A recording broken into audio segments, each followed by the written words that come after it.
What's going on, guys?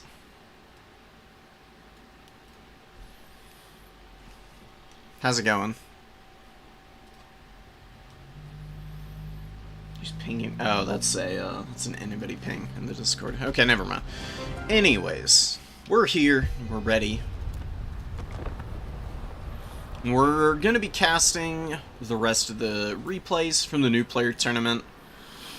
I did play a ton of High Elves yesterday. Played like 20 games of them, I think. I saved like some of the highlight replays. Either ones where, it was really well played or just really well executed, or some close losses are mixed in here. I don't know how to beat Nurgle, but I've found some cool units to have fun with at least. Without any further ado, though, we'll get into the actual matches here. Did we watch this one? I don't think we did, so we'll jump in here. We've got Tyrande versus Highe. Maybe we did see this one. We'll just rewatch it anyways, even if we have already seen it.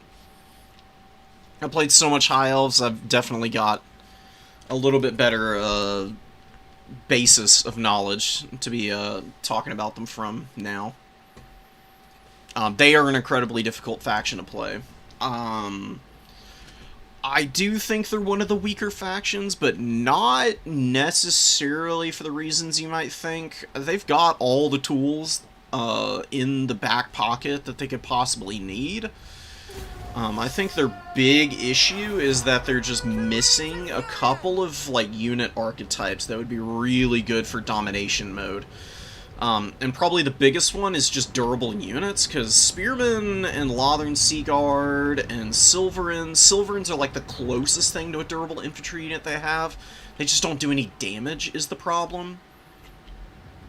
And that's really where the High Elves tend to fall off, is just in that mid to late game phase. They can do pretty well in the early game. They play good with a lead.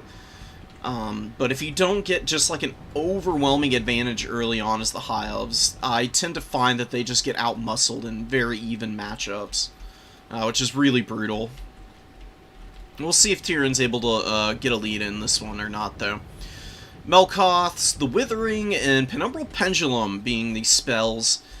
Pretty good choices. Melkoth's really good against Griffin Legion and Winged Lancers and Dervishes and stuff like that. Penumbral Pendulum can actually do pretty good damage to armored and unarmored targets. But you really do need to be hitting multiple units for it to be really worth it. We do get a Death Frost going down on the Archmage. Ice Maiden's very powerful heroes. They've got really good Lords of Magic. In this particular combo, Ice Maiden's Kiss and Death Frost, it's pretty well suited for taking down, the High Elves. Just because the Lords there may be a lot of healing that the High Elves can bring, but they do have a lot of magic that they also want to mix in. So sometimes you can get away with, just calling out your opponent and not having any heals in the back pocket, and you can really snipe out some of their characters. And that can be very painful for the High Elves. Pendulum misses pretty badly, but we do get some good focus fire on this Kislevite Warrior, taking them down pretty quickly. Horse Archer losing on the high ground to the Illyrian Reaver Archers, who are probably the best unit the High Elves have. They're just so good in the skirmish game. They're actually decent light cavalry, too, with their solid melee attack and melee defense. Charge bonus is a little low, but they're still good enough at both of those roles to kind of shine through. Definitely the most consistent thing you have as well. Kislevite Warriors fighting against the War Lions and a Spearman here. Spearman in a really weird pocket. Look at this, weird starfish formation they got going on. They're, surrounded on one side. Here they've got an actual front line. More Spearmen moving in. The War Lions do have a pretty good fight here since they've got some support and they're doing decent work. No armored infantry over here, though, and it is anti-large halberds who can really chew those guys up. Another Pendulum coming down, and another really good dodge from Highe for the most part. At least the armored Cossars got out of the way. The Streltsy caught the tail end of that. Not the biggest Pendulum in the world. It would have been way better to cast it here. You got overlap Zargard and Kislev warriors. It would have been a little tricky to disengage these guys, and that pendulum would have easily gotten like 300 or 400 value there, just on the regular cast. The overcast version does extra AP, and honestly is kind of worth it just for the extra damage potential. The Armored Kossars just push right up in the face of these Lotherns, and there is a little bit of a surround here, so that they're shooting into the rear of these guys, doing some good work. Silverhelms get up into the other Armored Kossars. It's going to take them forever to break those guys down. Fireborn take the Streltsy down in no time at all. Very nice engagement for the High Elves. They do seem to just be faltering a little bit in a lot of the other areas of the battlefield. Like, their Lord has been shot up really badly and has not really contributed much of anything. Has really just kind of been a waste of points up to this point. You know, not really any fault of Tyrande. Just the ice magic has been pretty decent. And the pistols poking against the 30 armor do a lot more damage than you're really expecting. These Eagle characters, I think, are oftentimes a big trap. I don't really like them. I played with them a couple times yesterday while I was testing out the High Elves and just never really enjoyed them. I think you've got a lot more... I think you just got better options than these guys, quite frankly. They're good into matchups where your opponent might bring a squishy caster, because the Eagles can actually do decent damage with their melee attack and weapon strength, but their, you know, low HP holds them back, and then I think you kind of need like a pocket healer for the High Elves. I found that some of the matchups where I did best was where I brought multiple Lords of Magic, because then you can really like pick and choose where you're popping your casts.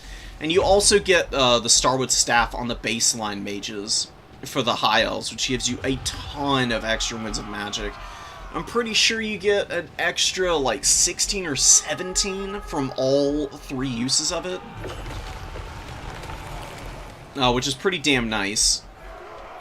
Another thing that might be worth mixing in, Nobles can be pretty impactful. I don't know how they do against Kislev. I think Kislev's just kind of a hard counter to the High Elves. They've got so many good tools against you, it's kind of hard to match up into them. Fireborn getting charged down by the Griffin Legion, just getting hard flanked there and wrecked. The Things in the Woods come into. They're also chipping away at the very expensive cavalry here. They took down some of the Silverhelms also. Silverhelms can get you a ton of value, but you have to have very good micro to use them. And I'm kind of finding that the Illyrian Reaver Cav might be the better option just because they're cheaper. And they're very good at countercharging. Even against units like Zargard, they can do effective work. But that was a really good charge with the Silverhelms here, but they have to pull out of combat right now. Cycle charging with your Silverhelms is an absolute must as the High Elves. They really can't afford to leave anything in combat too long, which is why they tend to play into the kite game so hard. Because, you know, just having squishy HP on a lot of your stuff tends to leave you vulnerable to this just pure out-muscling that Kislevite forces are pulling off here. So, Lothern Seaguard are getting shot down now. They just never killed these Armored Kossars either. This is one of the scariest units to see as the High Elves against Kislev. The basic Armored Kossars are an absolute nightmare, dude. They've got a lot of melee defense, they've got good armor, silver shields. Having an answer for them is an absolute must, and typically it's going to be some kind of spell casting that you need to get rid of these guys. Otherwise, you're going to send in, like, White Lions of Trace, who might be good on paper against Kislev, but really just get gunned down by the sheer number of gunline units that Kislev can bring in. Phoenix Guard holding on the point, looking a little lonely though. They don't have a lot of HP left either, and they really haven't gotten a lot done. A decent unit. Again though, I think a little overcosted for what they do, and again, not the most HP in the world. I mean, 8,400 is better than most of the other High Elf units, but at 1,300 gold, with no shield, and being this slow, they oftentimes just get absolutely pigeonholed onto a point where they lose any opportunity to like get into a position to actually do damage, and then they get shot to death. Griffin Legion still running around, being disruptive. They've got about 700 value. They are a fairly expensive cavalry piece, but there hasn't been a lot of cavalry. It's mostly been just a big wave of armored infantry and guns, and they've been used pretty well. They've poked back the High Elves pretty efficiently.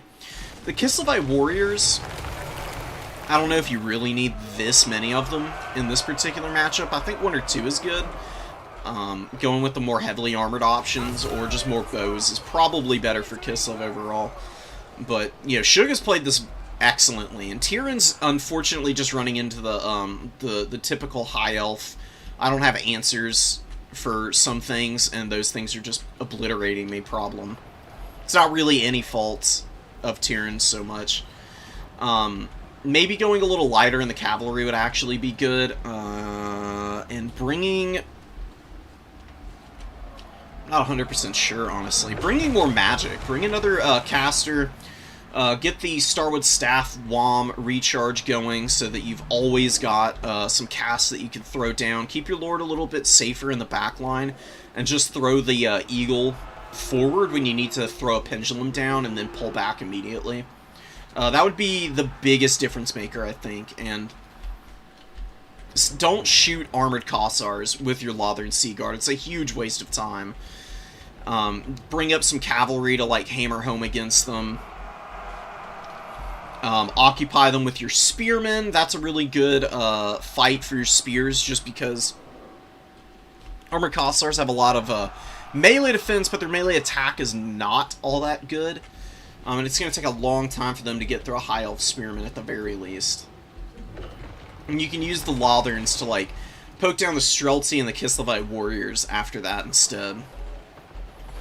War Lions chipping away, but it's pretty much over. Kislev's got the triple cap. Hold on to the high ground. The Griffin Legion get taken out with about 900 value, which isn't too bad. There was a Winged Lancer around here that got about 1300.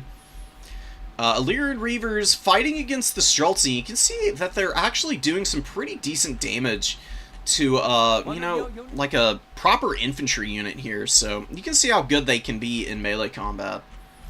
They're a little bit like the Khorne Skirmish Cavalry in that regard, in that they're very good at the dual-purpose role. Their damage potential in melee may be a little bit less extreme than the Khorne variant of the throwing axes, but they do have a better long-range missile available to them. And that's going to be it. Absolutely, man. I'm hype. We're going to get through the rest of the new player replays today, and depending on how much time that takes, maybe I'll show off some of the High Elf games I've got. Because I had a blast yesterday. I just played off stream. I thought about streaming it, but I just really wanted to get in and experiment with them. I got some really crazy stuff in here. I got some really close games, too. I found that I've played around with the Khorne counter build, and it's ridiculous. High Elves actually dominate with their single entity squads in the air. It's kind of wild how strong these builds are. This might just straight up be the meta for the High Elves. You could play this into any faction that doesn't have like good AP missiles and nets, and you'll just absolutely roll over folks. It's kind of insane. Alright, we'll get rid of this, and let's get into some more High Elves action. So here we've got Tyrion, or not Tyrion, Imric, I'm sorry. On his dragon, yes, he is indeed on his Star Dragon. Crazy stats. Decent enough armor. I mean, 90 is not the most in the game, but, you know, for a big SE like this, it's more than enough to roll around and land into fights and really terrorize your opponent. We'll be able to bully Grom if he's able to find opportunities to attack him. There is a Doomdiver Catapult.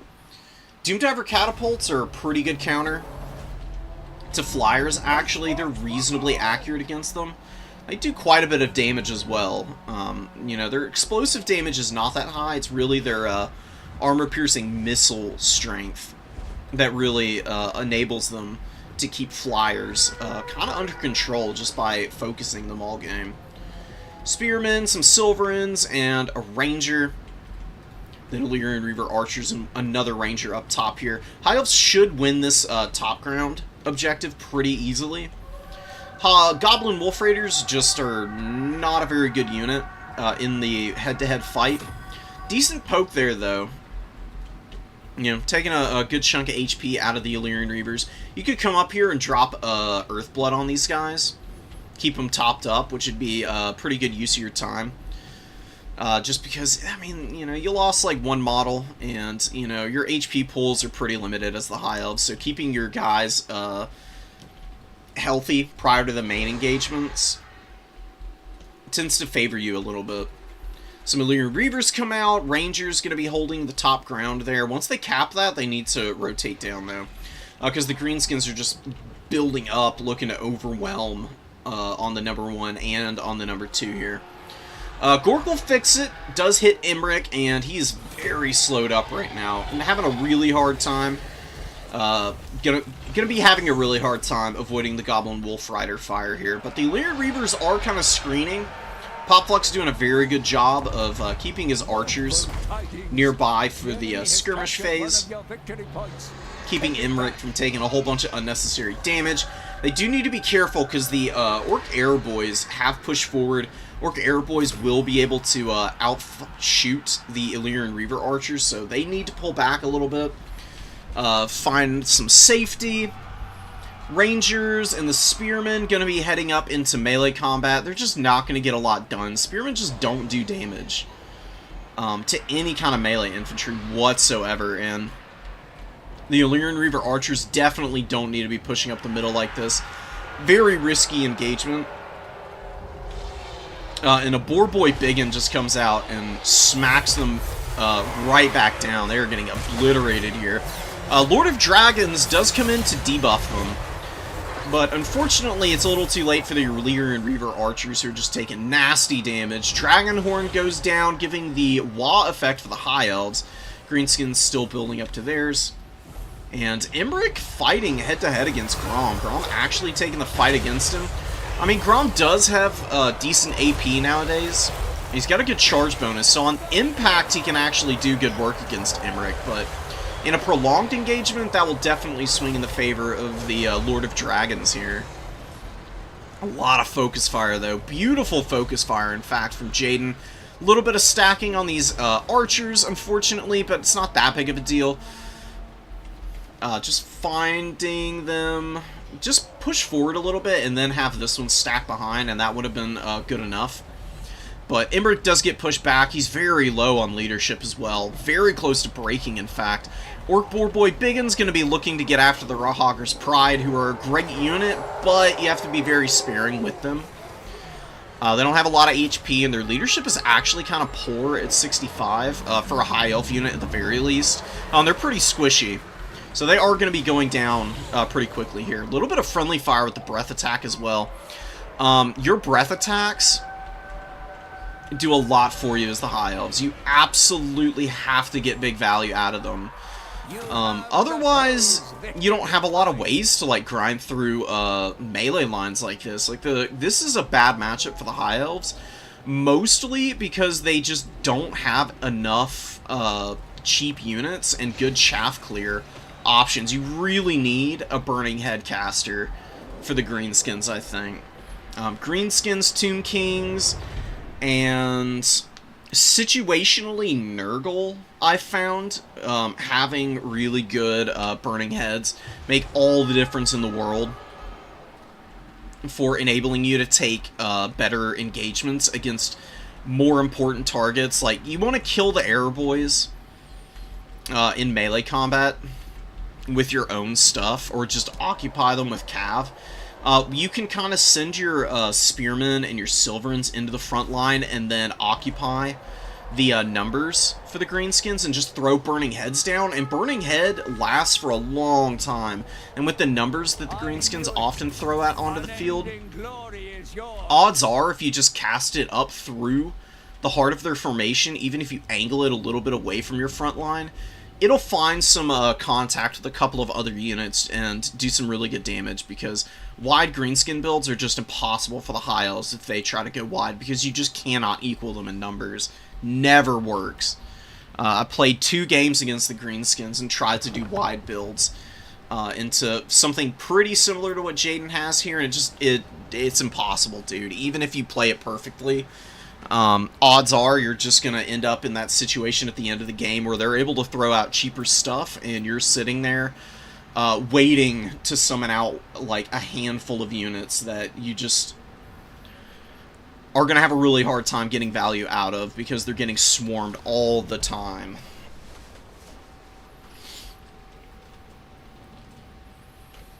I do think Emmerich can work in that matchup, but start out with a Fire Mage and keep a Life Mage in reserve with just regrowth and have him on foot so he's as cheap as possible. Like, I'll show you what the build I'm kind of thinking of for that if you really want to bring Emmerich.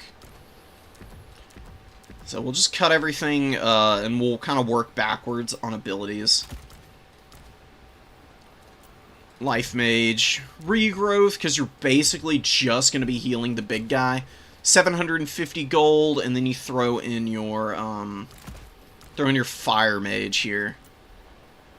And cut everything. Book of Hoeth is really nice. I would keep the Starwood Staff on this guy, and you can just throw Burning Head on him. You can put him on a horse if you want to.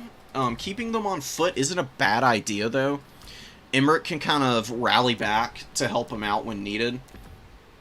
Lord of Dragons is pretty decent. The Starlance might be good against the greenskins, but it is, 200 gold. Emmerich's already stupidly expensive. The other option that you've got is to go with Tyrion, who's just the old reliable for the High Elves. It's very hard to not get good value with Tyrion. He's very independent. He's got Heart of Avalorn, obviously. Sunfang is pretty good for clearing out chaff, so you can bring this as well, and it can double as another damage spell, so to speak.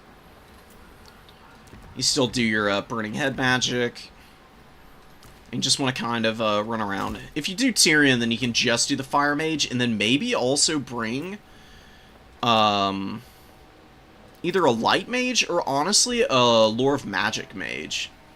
Because Plague of Rust and Searing Doom are very good against Boarboy Cavalry. Plague of Rust lowers their armor by 60 if you overcast it, and then you can hammer them with Searing Doom if they get into any kind of like melee contact with something. You can chip a lot of HP off of Cavalry that way. And you just want to bring a couple of Silverins, seem to be pretty good. You want to honestly bring just baseline archers with some spearmen, because these guys massively outrange Orc Boys, and they'll easily win the range duel. You can use the spearmen to kind of hold in place in the front line. You've got the fire magic that'll clear out Orc Boys that make contact with your front. You got 900 gold left. What do you want for 900?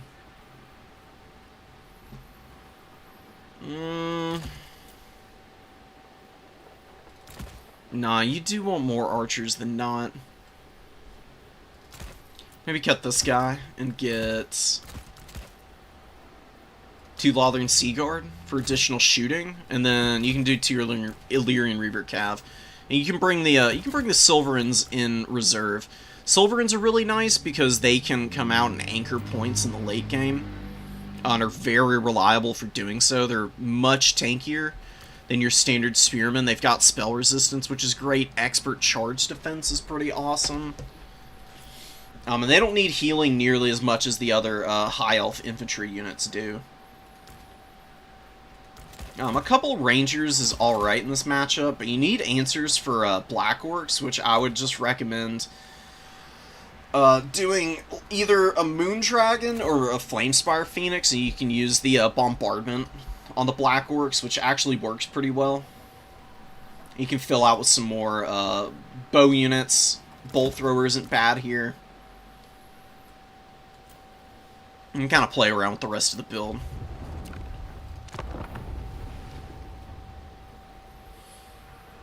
I would try to avoid bringing this many War Lions. You don't really need this many of them. Rahagra's Pride is really the only, like, truly good one. Mostly because of Mighty Roar. It's very good for lowering leadership and causing breaks on your opponent's formation. And they can come in and also do good damage to the Black Orcs if needed.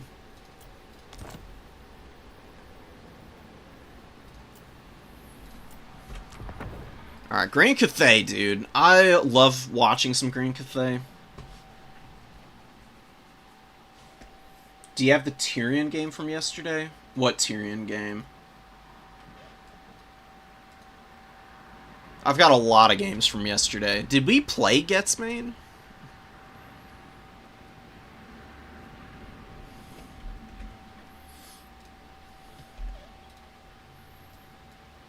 Yeah, Pop Flux has been improving a bunch. Like I said, Highe Elves are just tough, dude. You know, when you commit to playing them, you're gonna have some serious, like, growing pains getting them figured out, because they actually have a pretty diverse roster, and I do think that there's a time and place for most of the units on their on the roster itself. Figuring that out is you know, a little difficult at times.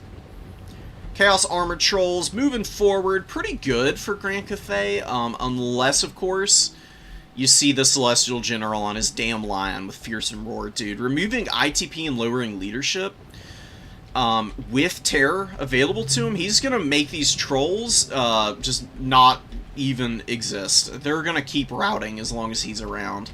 It's gonna be really bad for the Warriors of Chaos.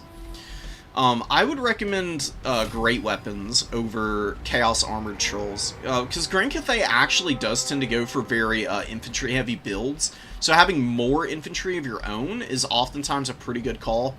And there's a decent amount of Cathay counter options to Trolls, namely cannons. We do see a cannon come out immediately. And these have fire damage, so they do extra damage to Trolls. We have a victory point. And they'll be taking out individual models with pretty much every cannonball that actually makes contact. And they're trying to shoot the Marauder Horseman. Good dodging here from not Drakthor, from Random Cuban. Drakthor just playing patiently. Gets the number 2 objective, moving the formation over to cover the number 3 potentially. Cathay is very positioning dependent. Honestly, what you would want to do here, get what do you have? What do you got in this formation? You got a lot of Peasant Long Spears. You've got Jade Warriors. So get 2 Jade Warriors here and a Peasant Long Spear sitting like this. And then you can have a Crossbow or a Peasant Archer or something sitting right behind them on the green line. And the rest of your formation kind of maneuvers over. You just want to stuff up between these 2 pillars. If you force your opponent to go around, you got a lot of time to respond to that. You got a Vanguard right here. You can just commit a unit there to block. You really have to be able to scrap over this middle objective as Cathay. Starting on your home objective with your main force might be a little too much to go for. But, you know, I'm no expert with them specifically. It looks like they're going to be going for a back push. Not really what I would be attempting right now. You've got a Grand Cannon that needs protection here, and it's also not going to be able to support your attack. It's way too far back. And if you scoot it forward a whole bunch, you know, you're leaving it wide open as it stands right now. Drakthor really needs to get something in over here. Random Cuban senses the opportunity and is, like, looking for the chance to get in here. Trying to dodge. The cannon does make pretty good contact. We do get some Peasant Horsemen in here. Good bait and switch. Cannon crew takes a little bit of a poke from the javelins, but the Peasant Horsemen will be able to screen these guys out pretty quickly. The Grand Cannon's gonna shoot at Marauders. Not the best use of their time. A beautiful burning head coming down from Archeon. He is a nightmare for lightly armored forces just because of this. It's a disgustingly powerful spell. And that's 2 dead peasant archers right off the bat here. And more importantly, you're going to be losing Harmony in the front line. You know, unless the Zhanggu War Drum... No, it's not quite in range of one of these guys. If you bring the Zhanggu War Drum, you don't have to bring archers. It's a pretty good idea. And I do like peasant archers in some matchups. But I think in this one, where the odds of a burning headcaster are pretty high, you really want to bring just like a couple of Jade Warrior crossbows. Because they can poke out the Marauders pretty effectively. Chaos Warriors, you just want to occupy with your Jade Warriors, and then use, the Uranus Thunderbolt to kind of hammer into them. And whatever general you may have, whether that's Zhao Ming, or in this case the Celestial General, you can kind of use them to like fly in here and do damage to those guys. And Celestial Sweep's really good at clearing out armored infantry. It does a ton of damage. Super devastating. Oh, and look at this. A Terracotta Sentinel coming in here. Random Cuban with good micro, getting units up through the opening in the front line. That's kind of why you needed a Peasant Spear here, to block that from just being free and easy. Because now you got the second line occupied, and you got the peasant archers pretty heavily shut down. 2 of them died pretty quickly. Although they have rallied back here, they really need to be brought back into action so they can shoot at the trolls or the Chaos Warriors. And what's happening with the cannon? Oh, it just got killed over here. Really brutal stuff. The Hellstriders just motored right up through the opening. Onyx Crowmen, they're a good DPS unit. They're not good for blocking a unit like Hellstriders, though. A Jade Lancer would have been a better choice, and then the Onyx Crowmen can come in if you've got the supplies remaining to get like a rear charge or something onto the Hellstriders. Good focus fire on the Chaos Warriors here, wrecking them with the Peasant Archer fire. Random Cuban does have the lead, though, and another beautiful burning head going down here. What's the rotation going to look like? Is he going to hit the other Peasant Spear? Not quite. It's getting danger close to these Peasant Archers, though. Oh my god, dude. See, this is why it's so good, you know? You get a guaranteed kill on something because it casts so quickly. Especially if it's a lightly armored unit like this, and it just does so much damage if it gets any collateral hits. It's one of the reasons why Archeon gets so much value in so many games against so many factions. And he's taking the head-up fight against the Celestial General here. Pretty good Uranus Thunderbolt, and we get a Wind Blast as well to clear out the Marauder Horsemen. But the Celestial General taking the worst of that fight. Archeon's just way better of a duelist. He's an absolute nightmare to fight, and the Celestial General's melee attack isn't all that good. Celestial Generals really are just here as a support piece. They're not intended for fighting other single-entity characters, especially superior duelists like Archeon. Astromancer way out of position. Archeon's going to kill him in probably 5 or 6 swings. He just does so much damage, dude. Especially when he's got Slayer of Kings up. Doesn't really need it here, though. He's going to pull out of combat. I guess because the Celestial General's on the way back in, maybe. The Terracotta Sentinel looking to motor over. He might be able to do some good work against our boy Archie. These things have a ton of health. 12,000's pretty awesome. They're ITP, they cause terror themselves. Pretty solid unit overall. You know, they got a little missile res and good armor as well. Archie pulling back, Hellstriders running down some overextended Jade Warriors. Chaos Warriors did rally, but, you know, they are not going to be very, they're not going to be contributing a whole bunch here. And the Trolls have just not been answered. They've been allowed to kind of run over a lot of the low-quality infantry. One Troll being pushed back here, routing, but should be able to rally pretty quickly. The Terracotta and the Onyx Crowmen just can't really afford to chase too deep because Grand Cathay has been totally pushed off their home objective. They have to do something to try and resecure this, but this is the stage of a game as Grand Cathay, where if you're down in value and you're off all of your objectives, there's almost no way to get back into it because of the way your faction works. And your mechanics just are not suited for this particular kind of style, where you're desperately trying to like cling on to any objectives. Your units individually are very bad. You know, that's kind of the whole point of the Harmony mechanic. I would really like to see Harmony maybe get reworked a little bit. I think just having it so that, you know, your units have to be within a certain distance of one another with the effects is kind of a bad approach to the faction overall. I was thinking maybe something that could be done for Cathay is that Harmony increases as you balance out the number of units with the opposite Harmony effects. So if you just have an equal number of Yang units and Yin units, then Harmony is at max effect. I think that would be an interesting approach to it, because then you wouldn't have to keep them all close together at all times, and they'd still theoretically be, I mean, like, they're on the battlefield, so they're all theoretically mutually supporting one another. I think it would make Cathay a little bit easier to use, because right now they're just very forbidding on their positioning. You make like one or two mistakes and you can just end up getting absolutely smacked down. That's kind of what's happened in this game. You had poor positioning on the cannon, and the main formation just kind of got bullied by Archaon's Burning Heads, clearing out all of the archers. The Chaos Warriors outmuscled most of the Jade Warriors. The answers for the trolls just weren't really there. And then you had, what's his face? Akold's running around here somewhere. I didn't pay any attention to Akold, but I can't imagine he didn't get anything other than solid value. He's just awesome, dude. 552, not amazing, but, you know, he's full health. He could have just anchored on that back point for the rest of the game if he really needed to.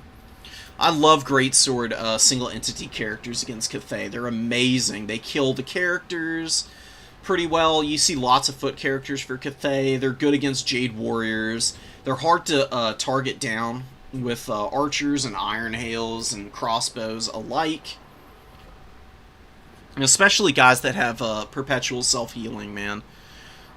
Very sticky unit. Hellstriders were used really well. We didn't see the Rotting Riders. I actually think they might be a little overcosted for what they can do against Cathay.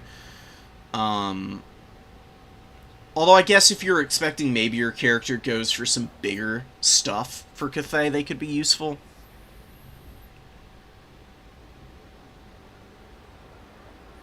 Yeah, I don't know. A little hard to say.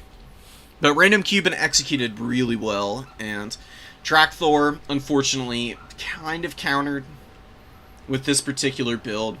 Just doesn't have the tools to kill a lot of this stuff here. The cannon really needed to be kept online, and you need to fight under the cover of it, because cannons can fire pretty accurately into melee fights where your infantry may be scrapping against trolls. If you use the cannons to fire at the trolls, they'll actually shoot now. And they can hit stuff farther back that might be trying to reinforce the front. I really love Grand Cannons for Cathay. I think they provide a lot of utility. Even just having one can be pretty high impact. And the Terracotta Sentinel was pretty cool too. On Carrick Doom, you probably don't need this many Jade Lancers. You can probably cut 2 of these guys. And just bring more Crowmen. Crowmen are awesome because they give the Yin Harmony. So they buff up everything in your army pretty effectively. And I would probably just maybe fill out with Jade Warrior crossbows instead of these peasant archers, even if you have to bring fewer in total. Another thing that I would like to see is the Alchemist. You probably don't even want the Astromancer, honestly. You can cut this guy and bring another Alchemist, and both of them can have Plague of Rust and Searing Doom. And they fight together. You know, they'll hold a little while. They're annoying to have to get rid of. And Searing Doom is just going to do disgusting work against the Warriors of Chaos. It's very good at chipping down Chaos Warriors, Marauders, even does decent damage to monsters' infantry, and especially devastating to Cav. So bye-bye Hellstriders, bye-bye Rotting Riders. It's got a really long range on the cast. Here, let me try and pull it up real quick. Please. I swear the tooltips in this game, dude. Take my word for it, though.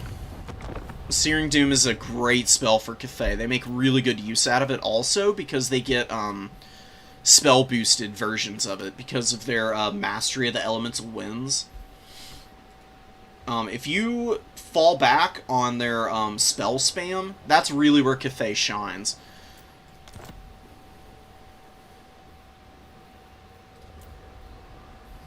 Alright, so we got some Dark Elves versus the Wood Elves here. Yeah, they are so cool. It really is just a problem of their very difficult...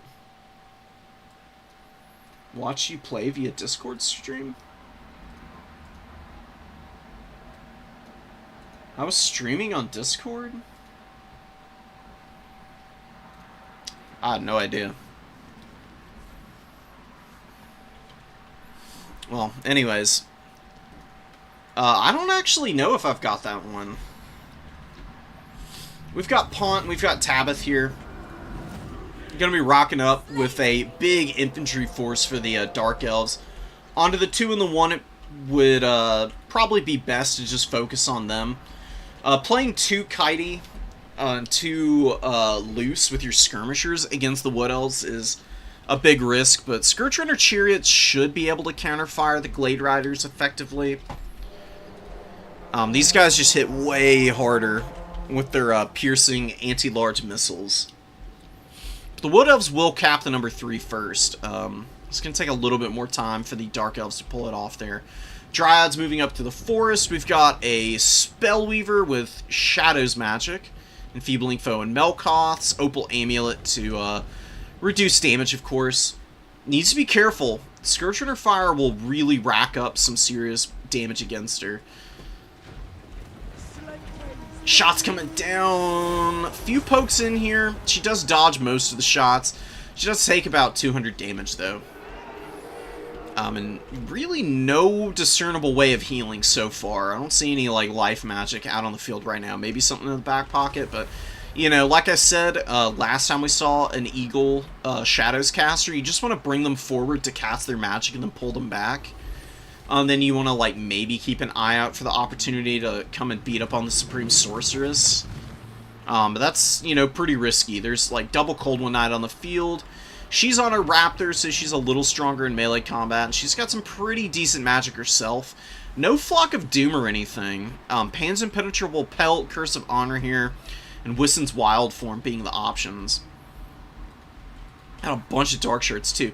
Okay, so Pont's being really over-patient here, I think. Pushing in and using the Dark Shards to fire against the Glade Guard would be a pretty good opportunity to get some serious damage, because these guys have no armor and no shield.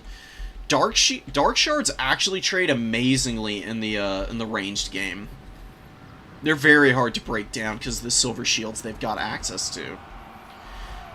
Dark Elves finally looking to engage against the Wood Elves here, but they don't have any objectives.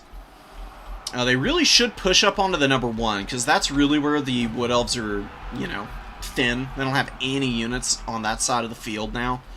Their Dryads are very occupied fighting Chaff. Cold One Knights could get some good charges off. You could then use that opportunity where your opponent wants to punish the Cold One Cavalry to use the Dark Shards to hammer this Hagbane Tip and the Starfire Shaft. The Scourge Runners can also do good damage. I mean, they are chariots after all, just riding through in melee combat. Dark Riders gonna get poked down by the Glade Riders and then potentially iced out by the Wild Riders. Black Ark Corsairs coming in. The Beast Sorceress is just chilling. Hasn't really done much of anything up to this point. Here we go. Pont was just waiting for the opportunity, I think, being very cautious before committing to the fight. Has pretty good engagements in the front line. I mean, Dread Spears, Eternal Guard is going to take forever. But Blackguard Corsairs into Eternal Guard is just great for the Dark Elves, man. Amazing dual weapon infantry unit. Very cost effective. They're not that much more expensive than Eternal Guard either, so it's going to resolve very favorably for the Dark Elves pretty fast. Really, really good damage with the Scourge Runners. We've got the Bleak Swords following up, occupying them, and getting the route there, while the Dark Shards just dropping bow fire from afar. I'm going to clear out a lot of the remaining units. For the Wood Elves here, Doomfire Warlocks moving in onto the flank of the Glade Riders and get a really good engagement here.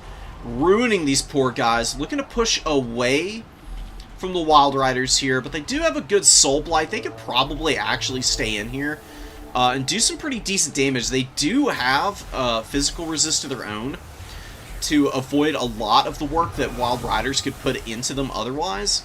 And then they've also got magical attacks and poison in response, and a beautiful rear charge from the Cold One Knights onto these Wild Riders, man. Immediate devastation for this poor, isolated Christmas Cap unit, man.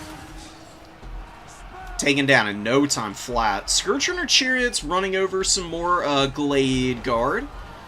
An Eternal Guard unit does move in. They will be able to tear these Scourge Runner Chariots apart, so they do need to pull out. But Pont makes a pretty good call here, immediately gets them rolling through. Running over the Wildwood Rangers now. You know what? I'm kind of thinking maybe this is a pretty good matchup for the Dark Elves. The Druchii do have some pretty good tools against the Wood Elves' best units. They've got very powerful chariots to run over a lot of the infantry. They've got their own cheap, well-shielded chaff that can grind pretty well against the Eternal Guards. Dryads are probably one of the more annoying units for the Dark Elves here. But you do have Dark Shards to shoot them. You've got the Doomfire Warlocks, actually, who... This might be one of the few matchups where these guys can really dominate, man. They've always done pretty good damage. The issue is that they're so squishy, and oftentimes, since they're so reliant on physical resistance, lots of other units that have magic attacks, or lots of other units where you want these guys to have their magic attacks applying, oftentimes those units also can get around the Phys Res that the Doomfire Warlocks have, and they're just really squishy. But here, if you're fighting against Wild Riders and Glade Riders, then they can absolutely shred those cavalry units. They just have to be careful of Hagbane tips. But there you have a trade-off where the Wood Elves are probably going to want to bring Starfire Shafts more, which can also get around the physical resistance, but don't slow the speed on these guys so they can close the gap much quicker. Probably get better engagements overall.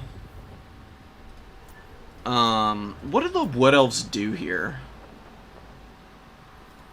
Because that looked really awful for the poor Wood Elves there.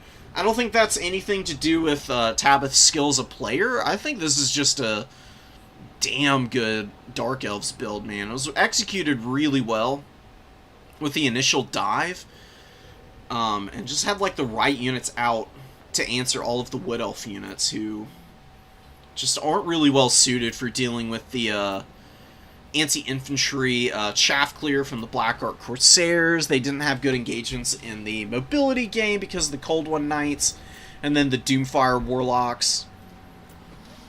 The Eternal Guard weren't really able to screen much, and the Dark Shards are just going to win the trades at range all day against Glade Guard. What do you do then? Let's go look at the Wood Elves for a sec, because I'm actually kind of curious if we can scheme up some kind of build to answer all of that. I don't know about a dragon character. Probably Drycha on foot, because she's a little bit harder to snipe than that eagle is in the air. She's just really annoying as well. Super cheap. Has a really good summon that she can throw out. Fanatical Resolve is a great buff for herself and anything around her when she's damaged. So you basically either ignore her or commit to killing her. And if you fumble either way, then you kind of get run over at that point, I imagine. Waystalkers Stalkers against the Dark Elves. How good are these guys going to be? I mean, Arrow of Kurnus is almost always good, but it is getting limited again, and I think it falls off pretty badly when you can only bring, like, one Arrow of Kurnus. So you might just be better off not bringing any of the heroes and going for kind of a rush build against the Wood Elves, or the Dark Elves. Because War Dancers will beat down a lot of the infantry that the Dark Elves throw out. They just trade really well. They've got a good bonus versus infantry, really solid stats. Armor's a little lackluster, but they are ITP, and they do have Physres, so they can usually get into combat pretty well. They're really quick also. And Hagbane Tip Glade Guard, just to poke down cavalry, shoot anything that your opponent's throwing up into melee combat that you can get some good focus fire on. Wouldn't be a bad choice either. I don't know, man. Maybe another Branch Wraith with more Melkoths. Because you are going to run into a lot of mobility from the Dark Elves, so having 2 Melkoths casters isn't a bad idea. And these Branch Wraiths are really cheap for what they offer. They're pretty good combat characters, all things considered. Call the Woods to give more melee attack. Kind of cheesy, but I wouldn't really recommend it, I guess. Maybe you can bring Earthblood as well. That way you can heal Drycha up a little bit, and it's not that much more expensive. It's 90 gold, right? 95. No biggie. What else do you need here, though? This is where it gets kind of grim, I guess, for the Wood Elves, because a lot of their other tools I just don't see being super useful for the early engagements against the Dark Elves. You really just probably want to swarm, dude. I mean, just getting up in there, getting into the back line, overwhelming the early infantry force for the Dark Elves, and then throwing out your mobility to respond to the Dark Elves stuff. I'm just trying to have the mobility edge by just throwing bodies up into those fights. Probably not a bad idea. Maybe maybe Azrai Spears could be useful. Because they're quick, they can kill Coldwood Knights pretty effectively. I don't know, something to think about.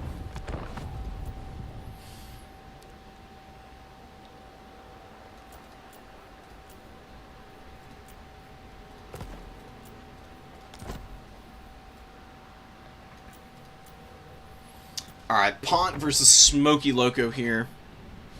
Oh, this is one of the cool builds that I saw as I was scrolling through the replays yesterday. Oh, from my opponent's view. I was so confused. That makes so much more sense now. I didn't realize they were streaming. That's pretty cool, though. The player don't punish me. Oh, yeah, I remember that game. I honestly don't remember all the games. I played so much I played so many games yesterday. It was like all High Elves, too, so it started to blend together by the end of it. I was feeling pretty batty at several points. Charybdis going to be moving forward. We've got, you know, the Abyssal Howl, and these guys do cause terror, so they might be a real issue for the Noblars. Because these guys are pretty horrendous when it comes to the leadership. Once they start routing as well, there's really no stopping them. The issue, though, for those Charybdis monsters is going to be the Lead Belchers and the Powder Guts. The Powder Guts are going to absolutely annihilate them. But maybe Lokir just commits onto fighting the Powder Guts early. And the Charybdis just, like, rush in. And just go all out to try and kill the Lead Belchers while the spears and the dark shards. Just try to kill as many Noblars as possible. We have a Death Sorceress back here.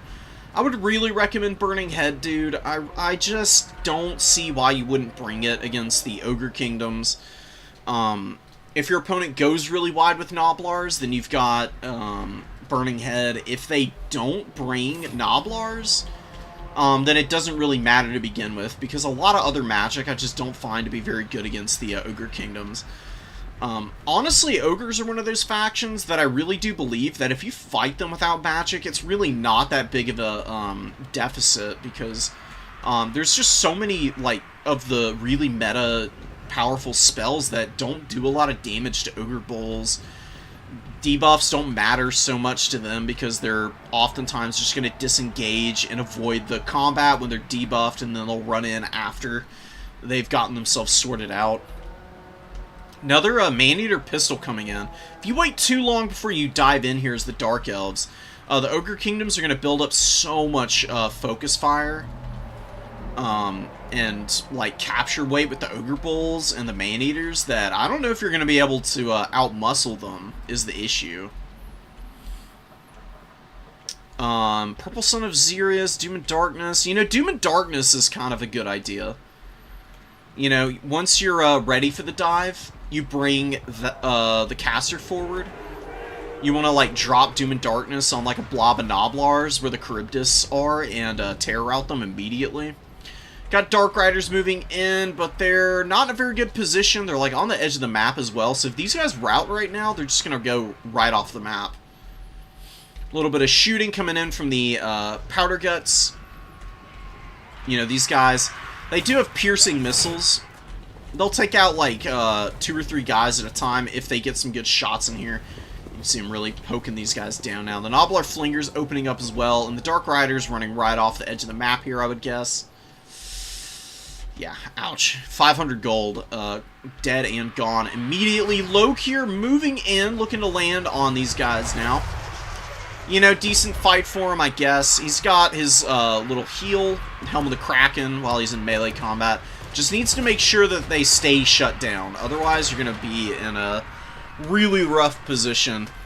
Charybdis moving in. Looks like they're... one of them's going after Leadbelchers. Oh, it diverts. Still not getting on the Powder Guts, man. We do have Harpies moving in, but we got Blood Vultures. Blood Vultures beat Harpies pretty badly. It's not a very fair fight.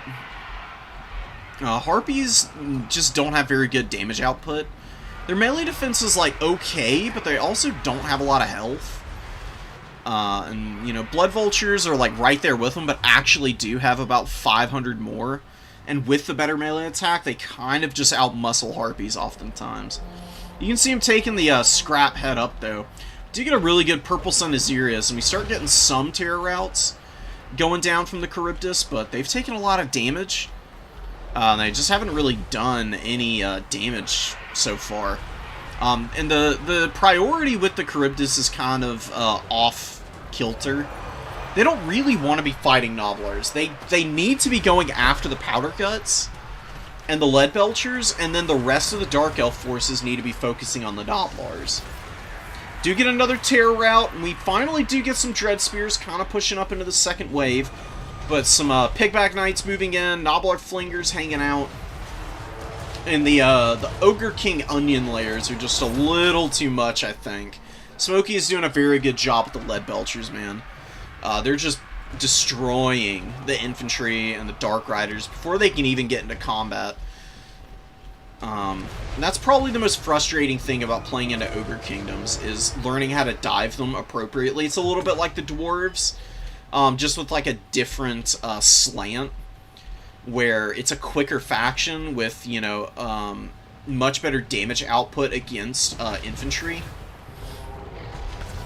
So it's a little hard to counter the Ogre Kingdoms with, like, mobile chaff units like the Dark Riders, just because they oftentimes get folded up as they're trying to charge in, and their leadership is only 55, so if they get hit by a Leadbelcher volley, they take the leadership debuff from being damaged by artillery, and then they just run immediately, and the Ogre Kingdoms chase them off the field, or kill them as they're trying to get out of range of all the other shooting units.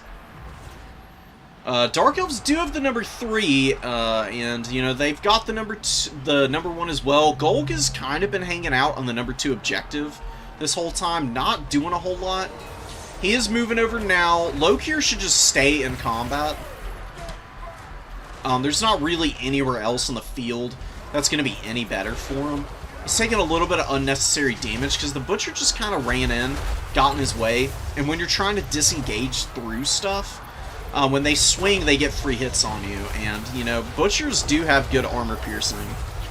So that's still a little bit of unnecessary damage that Lokir took there. The Spirit Leech doing some good work against him as well. You know, his heal is pretty decent at 0.10. But against a faction with so much AP shooting, I just don't know how effective he's going to be on a regular basis. He's got 1200 value, which I guess isn't terrible, but he's super expensive, and the rest of the Dark Elf army is just not doing well, man. Like, the Black Ark Corsairs being pushed back pretty easily, these Dread Spears doing their best, Dark Riders not quite paying for themselves. Powder Guts get pushed back, but they did get 1700 value. Charybdis, they're getting wrecked. The Cold One Knights have been very good. They've actually gotten more than their value back. Really been the only thing that the Dark Elves have had any success with. The Dark Shards have been pretty mediocre. More Dread Spears running, dude. And the Death Magic, I'm just not really seeing it. Like, you're breaking the leadership on the Noblars a bunch, but to what end, you know? If they shatter, that's a little annoying for the Ogre Kingdoms, but Noblars are so cheap, they'll just spam them out in the late game. Being able to kill the Ogre units is way more important, and you want to, like I said, have the Burning Head to do the heavy lifting of clearing out the Noblars. It's a little frustrating, because Ogre Kingdoms, because they're such a weirdly, like, skewed faction from their design standpoint, you really are a little limited in what you want to bring against them. There's just, like, certain archetypes of builds that are much more effective than others, which is why Ogre Kingdoms, I find, either Ogre Kingdoms are really good against you and the faction that you're playing, or they're just horrible and they get run over because you've got good chaff clear and then good anti-large options for a discount that you can use to, like, bully their like ranged tools like the Man-Eaters and the Lead Belchers, Ogre Bulls, and Mournfang Cavan like.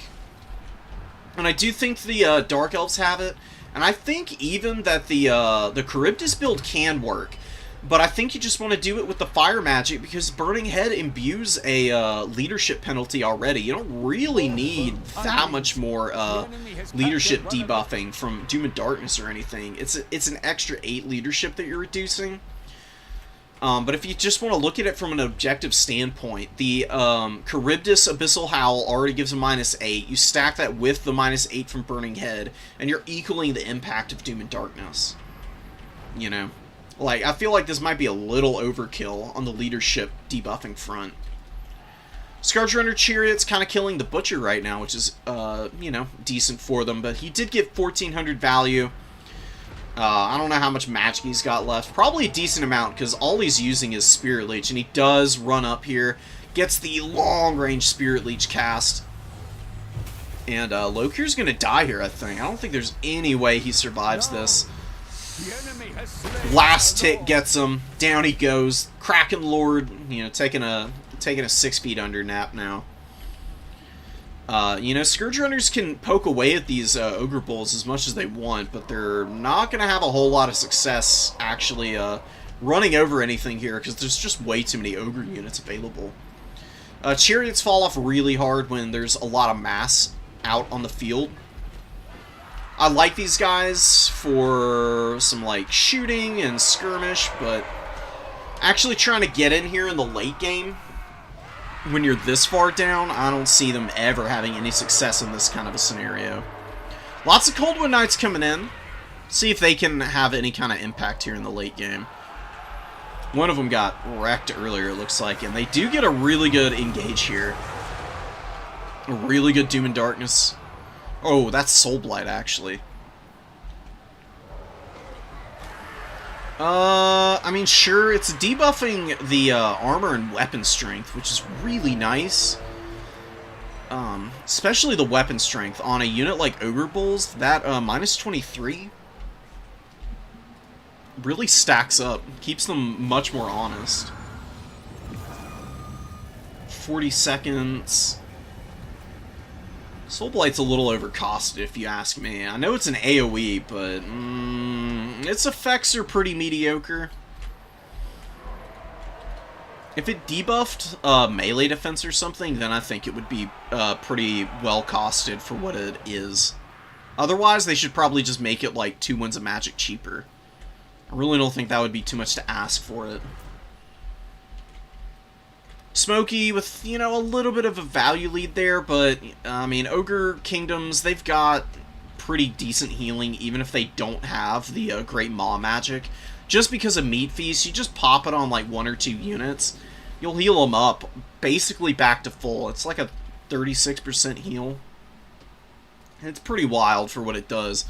Maneater, great weapons coming out, going to be really good for clearing out what remains of the Cold One Knights and the Dark Riders that are being thrown out onto the field. Sorcerer on her last legs here. Cool unit design.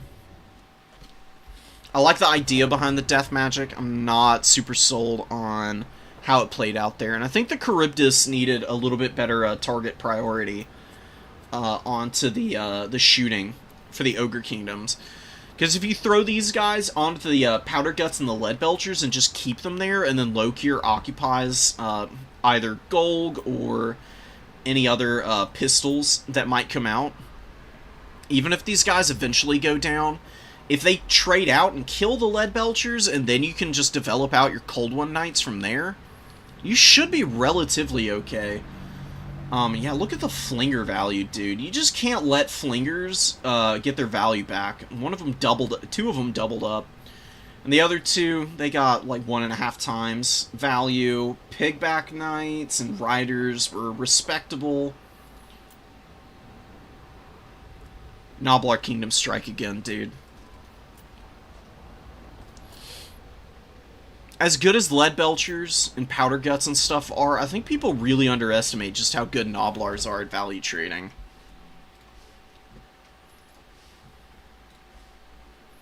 They just get in underfoot of everything. They muck up the works. Some of their Noblar units actually do respectable damage, especially the Flingers and the Pigback Riders themselves. With just mass numbers of them on the field, it's almost impossible to do damage to the Ogre Bulls and Maneaters.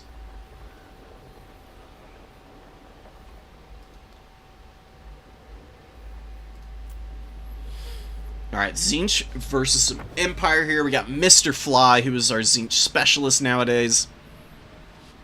Looking to rock in here with some Marauders. We got a couple Blue Horrors. The Horsemen of Tzeentch. I really like the Horsemen of Tzeentch, dude. They're amazing. They do really good damage. They self-buff their damage output because they have Warp Flame on their missile. And the Overshield and the speed combo means they can just kind of run in, throw a really accurate Javelin volley, and then pull out without taking any real poke and just bully other skirmish cav. It's so nice, and they're really good against, like, even armored single entities like Karl Franz, because not only do they have, like, you know, the decent damage output because of the AP on Javelins and the accuracy and missile speed, but since they do fire damage, they also debuff the heal rate whenever heal magic is being used on characters. So they can be a real nightmare from that perspective. Huntsmen, Royal Altar of Griffites, Spearmen, Outriders looking to scrap the Horsemen of Tzeentch. Horsemen of Tzeentch need to just go full bore here to throw a volley off. And then they can pull out and use the Fury to screen after that. Searing Doom coming down, it's actually going to get some decent damage. Not as much as it could have if the opponent hadn't reacted, but it was a little slow. You can see how many models it kills. More than anything, that's the big selling point of Searing Doom. Even if it doesn't, like, kill, or even if it doesn't do as much raw damage, it just actually kills models very efficiently. Which means that life magic for the Empire is just not going to have any effect on the Outriders. Even if you popped, like, Earthblood on here, it just isn't going to be doing anything for them. We got the Furies, we got the Chaos Sorcerer of Metal moving in, and those Horsemen of Tzeentch. Get some shots in there, and their shield is recharging as they're firing, since they're technically out of combat, which is pretty nice. Pulling back now, we've got some more magic going down, another Searing Doom. They've been really well placed. Searing Doom, I think, needs like I think you could balance it out by increasing the wind-up time on it, because the problem right now is it does a ton of damage. It's an instantaneous cast. It's almost impossible to react to. So much going for it. I like having impactful magic in the game, but I do think that some of them are just outright way better than others. Metal magic is, right now, probably just period, bar none, absolutely no contest, the best lore magic in the game. Just about every faction that has metal magic is a top tier, or at the very least, has really good matchups. And to all of the factions that rely on like heavy cavalry and heavy armored units. Because you just got such good cost-effective options against them. Not only do you have Searing Doom, you also got the Plague of Rust, man. Swordsmen getting poked by the Javelin Cav here. Not the best use of their time, but they do respectable damage to shielded units. I mean, they do debuff the armor a little bit because of that Warp Flame. Akel chilling on the point. He can kind of just run in and get into some scraps with infantry. He's hard to kill. He maybe alright, maybe with Carl Franz in the field, it's better to be a little bit more careful. Tzeentch is just playing very carefully out here, but you know the Empire's kind of going for an overwhelm, so he should maybe shift some of the infantry over here. Definitely the Blue Horrors.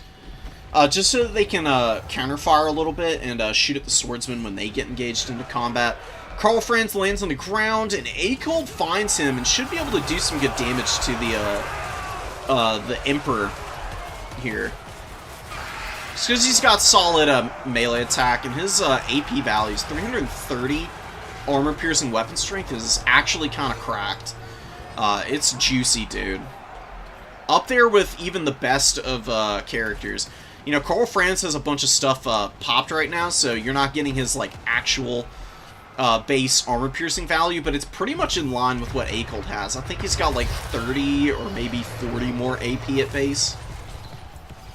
So that kind of tells you how good Akel can be as a combat character, just running around on foot being a nightmare for everybody. There you go. He's actually only got 15 more AP. Fury's moving in.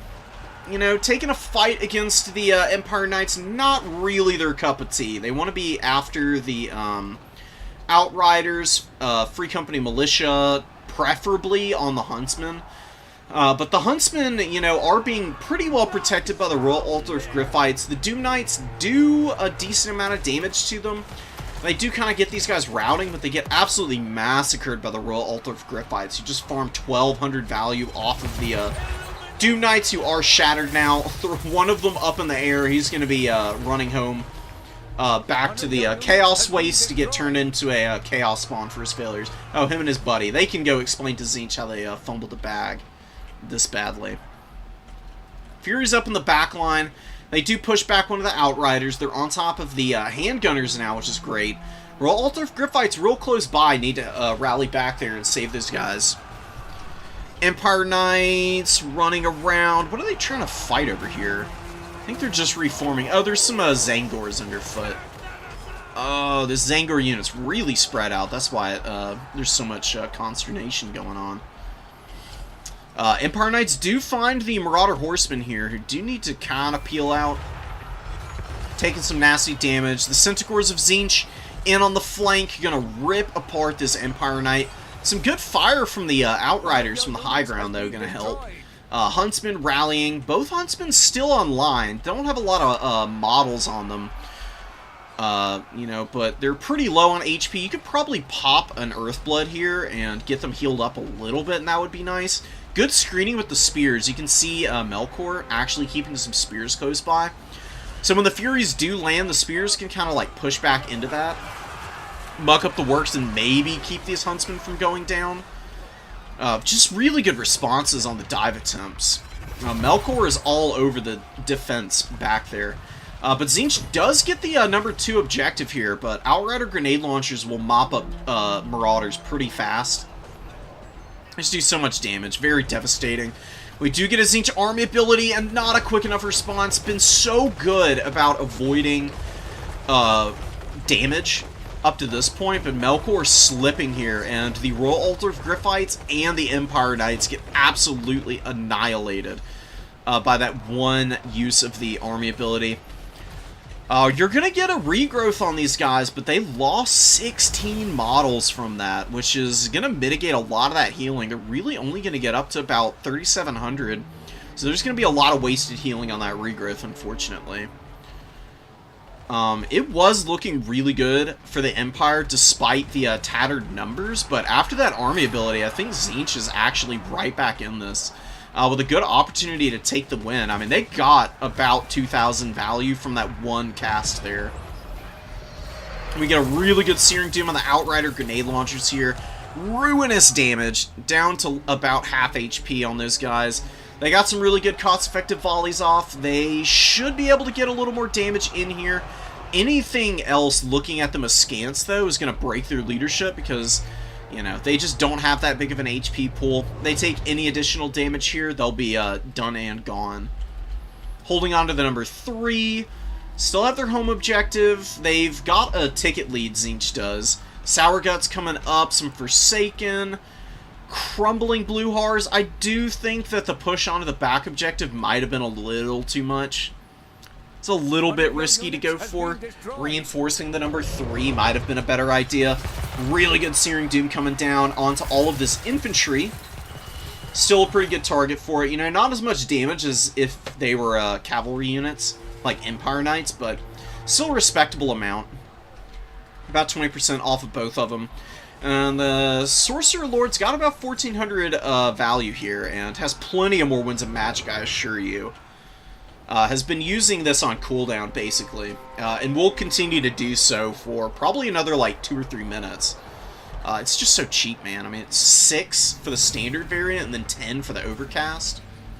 And you get about 100 Winds of Magic during domination games. Did use the Sword of Change earlier. I think this, yeah, the spawn died over here. I don't know how much value the spawn summon got, but it can be pretty impactful. The Furies land on the Free Company Militia, then a Searing Doom comes in over the top. And the Furies do actually enough damage and should be able to chase this Free Company back now. If they get up into the air before the Empire Knights arrive, that is.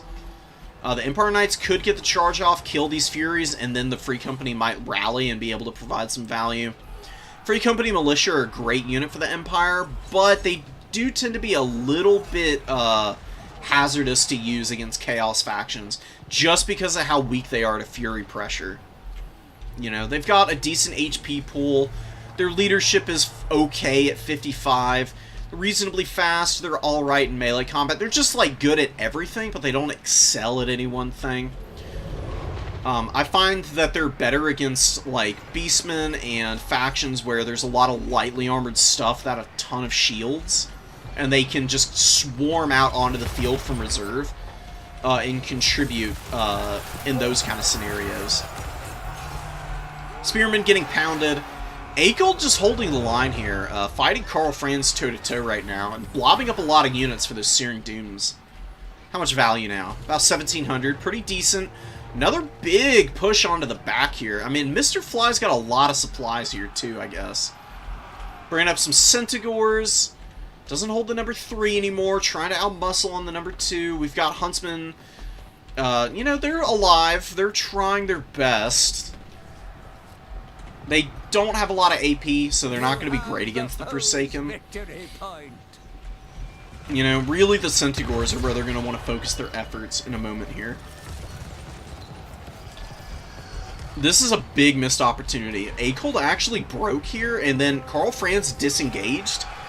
And might be allowing Akold to rally here. Looks like maybe the Free Company are moving across to try and get him. But honestly, just using like a 300 gold unit to chase Akold for the remainder of this game would be super worth it. Do not want Akold to rally here. And get his shield back, and then just, you know, again, continue to heal and run around and disrupt your units.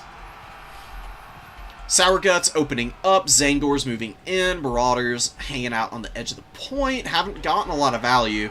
How the Forsaken doing? The Forsaken aren't doing a whole lot of damage here. It's one of the problems with Tzeentch Forsaken. So they don't really do anything that special. They're good into factions where the magic damage is applicable. And the speed and the ITP is really nice. Against the Empire, though, I think they're maybe a little too expensive for what you're trying to do. You could just max out on Zangors and Pink Horrors. And do pretty well there. Because Pink Horrors are actually fairly effective at chipping through State Trooper shields. And also counter-firing, like, Outrider grenade launchers, poking Empire Knights, applying fire damage so healing is less effective. There's lots of stuff that they can do. And then they still provide good cap weight. And Zangors are just one of the most cost-effective frontline units in the game. I mean, they are incredibly difficult to deal with. Royal Altar Griffites, you know, they weren't doing great after that Tzeentch army ability. They've been wandering around looking for an opportunity to engage targets. They have found Akold, but I still don't think this is a very good fight for them. If they push off of here and just help clean up these Centaurs, then the Empire will have, you know, an easy dominant, like, hold on this number 3 objective, and then they can just focus on pushing down whatever remains of the Tzeentch army here. Looks like another Tzeentch army ability went down. I don't know how effective that was. You got like some swordsmen and some spearmen running away here. God, it's just a absolute massacre, dude. So many dead bodies everywhere. It's like a World War I battlefield out here, man. Turning Carrick Doom's halls into a wasteland for real. The Sour Guts have not been amazing here. They've just been getting obliterated by these Outriders for a minute now. You know, they get their value back oftentimes. If they don't get it back by shooting, then they get it back by exploding on the units attacking them in melee combat. If they're getting killed at range, though, that's like the one way the Sour Guts can be dealt with without them getting decent value. They're really annoying, man. They used to be downright obscene when the Sour Discharge did more damage and it was all armor piercing. It was really stupid, man. They were basically uncounterable in melee combat. Royal Altar of Griffites hanging in here. The Centaurs are honestly doing pretty well, all things considered. It just helps to have the Marauders and the Zangors doing so much buffering here, and the Empire Knights are very scattered. Really good value on them. The Royal Altar of Griffites still chipping away, doing their best, man. You know, Melkor does have a pretty good value lead, but is it triple cap territory? It's so freaking close. Wow, and Tzeentch is just barely hanging on to their back objective right now and having outmuscled the middle. I think they're going to take this game just because of the cap race here. The Empire Knights are just not making it happen. The Spearmen are a little too slow to get up here. The Sour Guts slowing up another spear unit over here. Free Company Militia moving in, but absolutely nothing to take this middle objective in time. Karl Franz, only 1,400 value, and I would imagine, yeah, Akold's got about that much. Where'd the caster go? 1,900 value on the Sorcerer Lord, man. MVP performance from here, and a massive rout on all of these Empire Knights. There were 2 of them here. They got rear charged by the Centaurs, who just ripped them to pieces. Blue Horrors and regular old Marauders standing underfoot, just becoming too much of an issue for the Empire right now. Their Chaff Clear just didn't get it done, man. They had a really good defense early on. of Tzeentch's aggression. But their counter push was just never organized enough to either hang on to their back objective or to cap the middle and keep Tzeentch from being able to like slowly recontest these two. So Mr. Fly playing the objectives really well there. I'm going to bite my tongue on that one, man, because I really thought that the Empire was going to take it, but a really good army ability, really consistent Searing Dooms, good A-Cold value, and Furies were an absolute nightmare. They all paid for themselves fairly effectively. Centaur Micro was solid enough. The Doom Knights were the really inefficient part of this build. That's like the only gripe that I had with Tzeentch's decision-making was their dives early may have been a little too aggressive. You could probably just keep these Doom Knights back a little bit and wait for the Royal Altar of Griffites to pick an engagement elsewhere on the battlefield before you commit them. And at the end of the day, I think Doom Knights probably just aren't that good against the Empire. I think they're good against factions that do just have other flyers. You know, any of the demon factions, Demons of Chaos, they can be pretty good in. They're just a highly niche unit.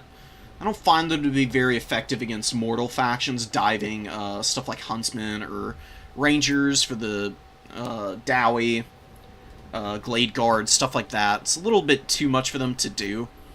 And usually those factions have the speed to really punish these guys, and that's kind of what happened here.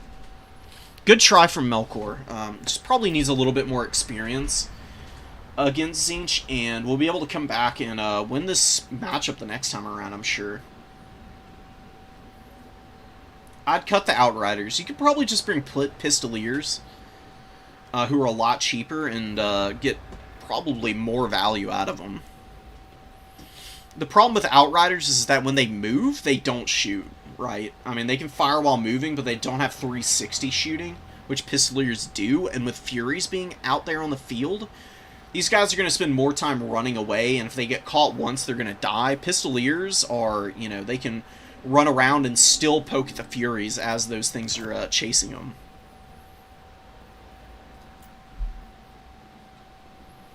So we got Legion, we got the Legion of Chaos here, Apostrophe playing them, Suga on Kislev. Let's see how it goes.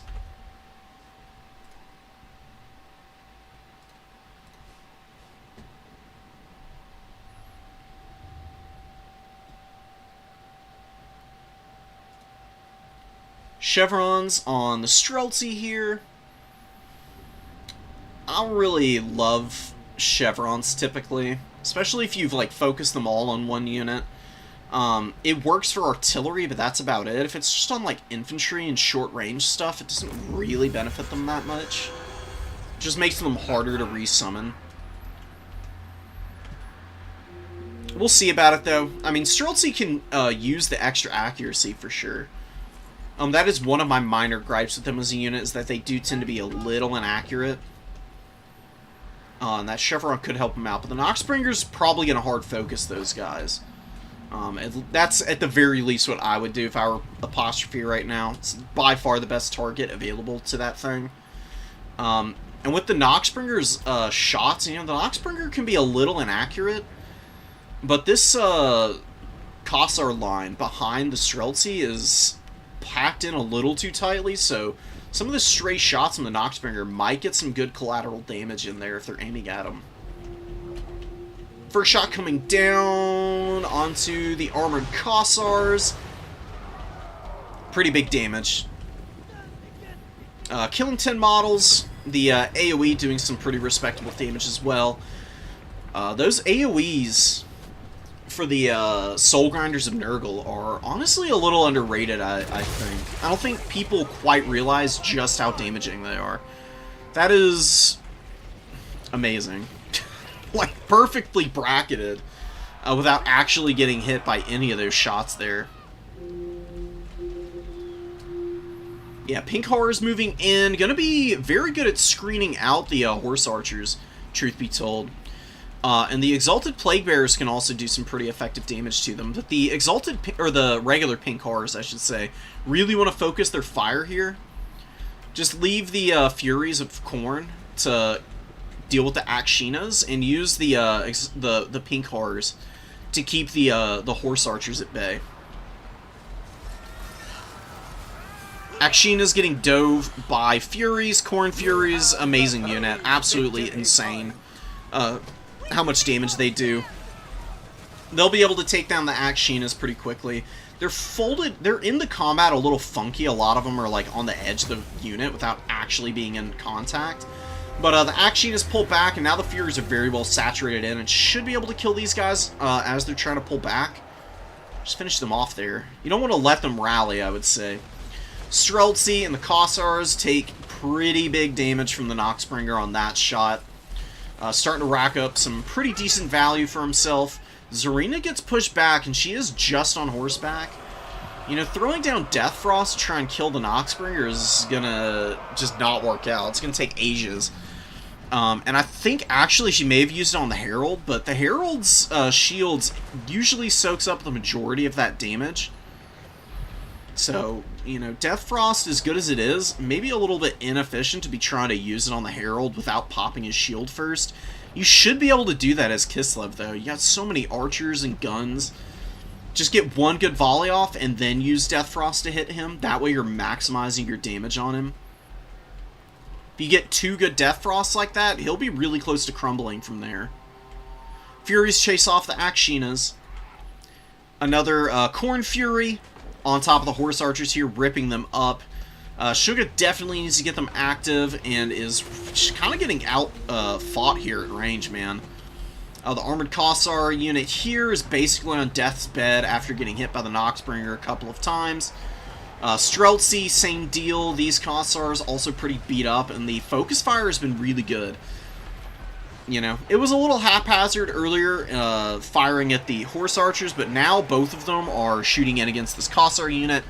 Can move on to something else and have the Plague Bearers arrive. Work down some of these other guys. The Exalted Plague Bearers have been very, very effectively handled. They've just been annihilated. They have gotten absolutely no value. They're on death's bed. The Herald of Tzeentch, I'm not seeing a lot of magic out of them so far. Some blue fires would be really nice. You can blue fire down the side of units, and it functions a little bit like a breath attack. It's actually got some pretty good cleaving potential. Pink fire is not effective against armor. It does get good damage on the Kossar spears, though, which is, you know, pretty worthwhile. Come on, do it. Blue fire, please. Blue fire the Watchman. Or you can use it to work on the Frostworm. Noxbringer's almost out of ammo. It's gotten about 1,200 value, which is a respectable amount. Fleshhounds being thrown to their doom over here, though. They don't like fighting armored units. Fleshhounds are really only available for countercharging.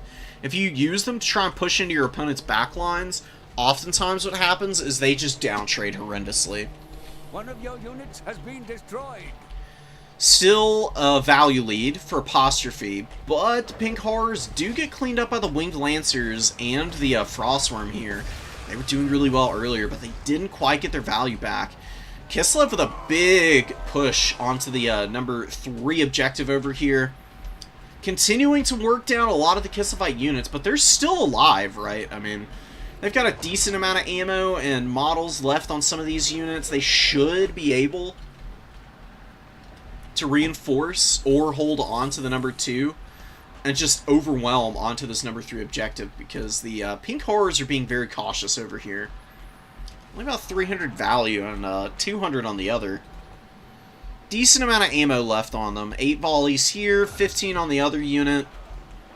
Oh, and a blue fire going down on Zarina Katerin here. Oh my god, brutal damage onto the Zarina.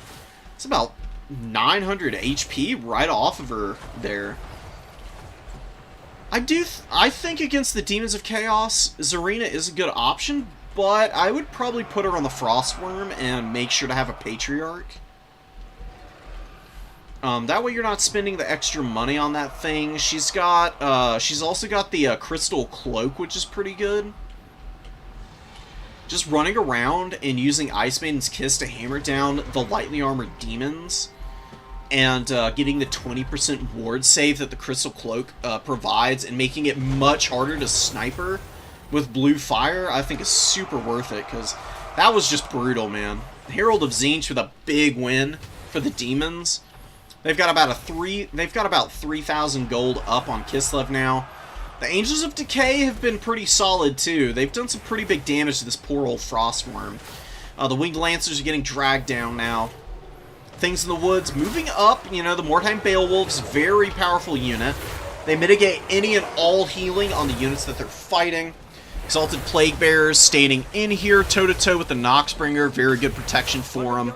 Should be able to handle these guys without too many issues. The Angels looking to pull out with their 7 remaining models and look for an opportunity to get some damage on these Mordheim Beowulfs, it looks like. It's hovering right overhead, trying to throw the hand grenades down on top of them, but still taking poke from the Kossars. How's the shooting been for Kislev? It's been okay. Some of these guys have done much better than others. That Noxbringer just did so much damage to the ammo reserves in a lot of these units, man. Spreading that damage around very efficiently and then wearing everything else out over the course of time has given the Demons a pretty good opening here, but we do get a Griffin Legion coming out. Just running down the pink horrors currently. Big damage on them. Griffin Legion are absolutely insane. I underestimated them. I was like, they're basically a Winged Lancer. For 250 gold more, can they really be that much better? Yes, absolutely. They are a nightmare to deal with. They uptrade into everything, it seems. Even into other heavily armored cavalry. They have pretty good damage output. Just because they've got such a good charge bonus with Glorious Charge. Doubling the duration of it, they just smoke everything they come into contact to. And they have more weapon strength than Winged Lancers as well. Frostworm chillin', Kislev's, Kossars being dealt with over here, despite the Griffin Legion doing some pretty good damage. It's going to take them a long time to cap this point. They really should just maneuver over and try to hammer down Furies that are charging onto Kislevite units. Looking for isolations on this Pink Horror and maybe the Exalted Plague Bearers. Just leave this point alone. The Plague Bearer's going to get here in time, it looks like.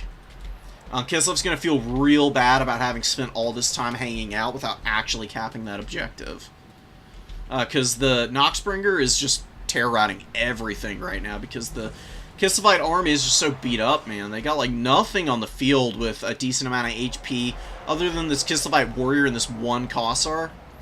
That's just not going to cut it, man. The Chaos Furies of Khorne been very disruptive, continuing to isolate horse archers, doing big damage to them. The Angels of Decay haven't gotten their value back, but damn close, which, you know, for how effective the rest of the army is doing, I could easily make peace with that amount of value that they've gotten. Yeah, the Plague Bearers take the point. Griffin Legion moving over, trying to just cap points with them instead. Doing damage is the wrong play right now. They need to get around here. They need to get a rear charge on the Pink Horror. And then try and kill the Plague Bearers. The Noxbringer is slowly getting worn out by the captured kitties. 2 of them out on the field. They're very good at killing big monsters like this. As long as they have a little bit of support, of course. Kislevite Warrior's got some decent value. No answer for the Herald, but he's pretty much out of magic. Haven't seen him cast anything in a minute here. Flashhound's up on the number 2. Gonna help the Furies finish off the Kossar unit here. Furies with 1,500 value. I'm sure they've come in twice by now, but that's still damn good, dude. 250 kills is nasty business.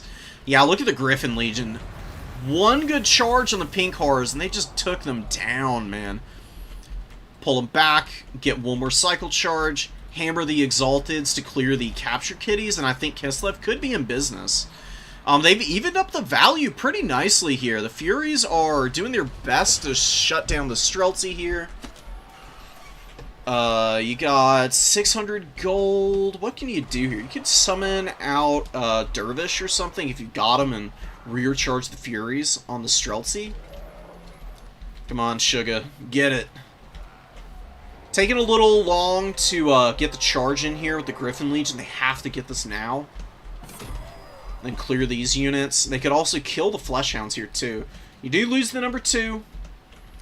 Fury is being dealt with by the Streltsy. They took a lot of damage in the process, though, man. So much damage from those guys. More Fleshies coming in. More Pink Horrors coming up.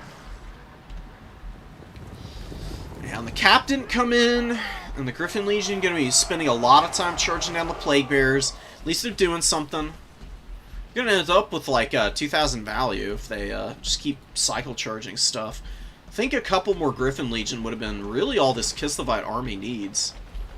The Horse Archers have just been a huge liability. I mean, the Furies and the Fleshhounds have just been so disruptive this game. They've just not been able to value trade at all, man. Just more swarming elements. Frolickers bubonic. Finishing off everybody except this one Cossar who's honestly probably is better off dead considering where they are. I mean, this is in the middle of the Chaos Waste, so there's not really anywhere to retreat to, buddy. You might as well get back in there and go out in style.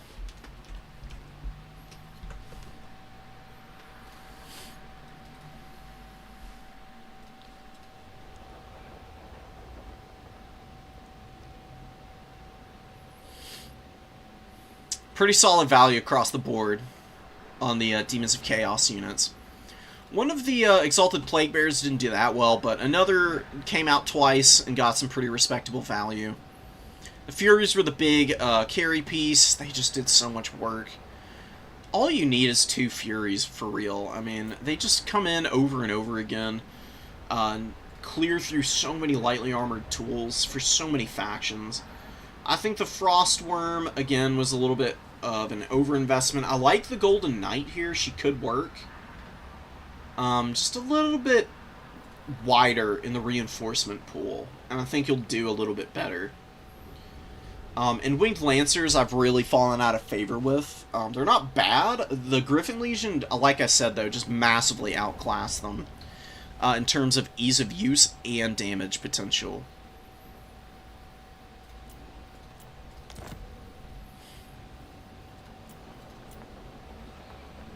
I will say, though, that I think Winged Lancers are probably better in a handful of matchups than Griffin Legion, where you need to go, like, extra wide with your mobility.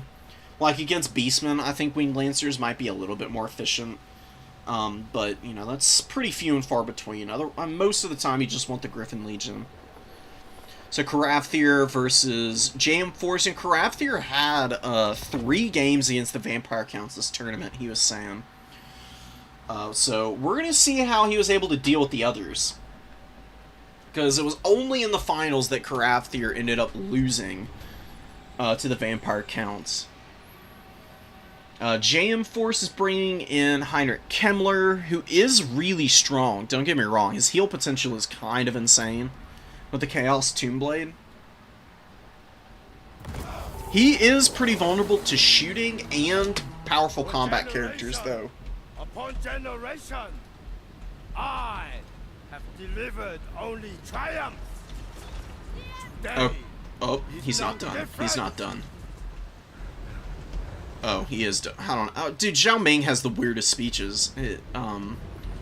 Like, you don't know when he's starting, you don't know when he's stopping.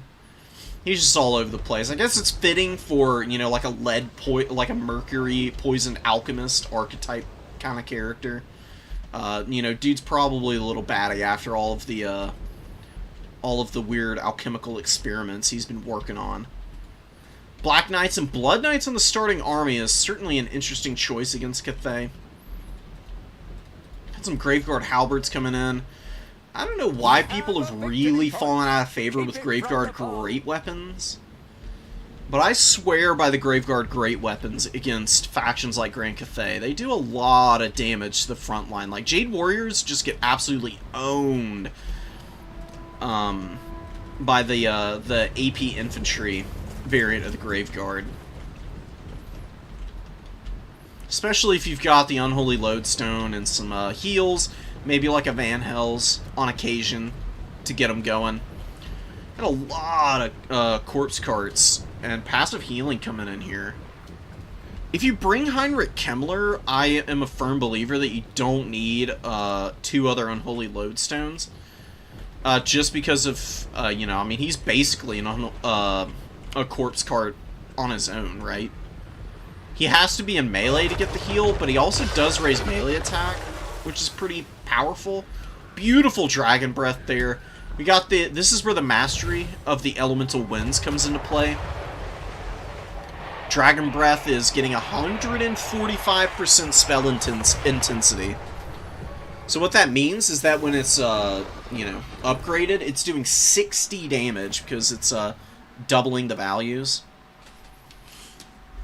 60 damage with no AP, you might think isn't all that great. You're just like, okay, I mean, it's not that strong, right? But it really is just disgustingly valuable against factions with, like, low-armored chaff. I mean, you will clear it in no time flat by spamming that spell, dude. And Zhao Ming, being a powerful combat character, is going to be able to bully Heinrich Kemmler.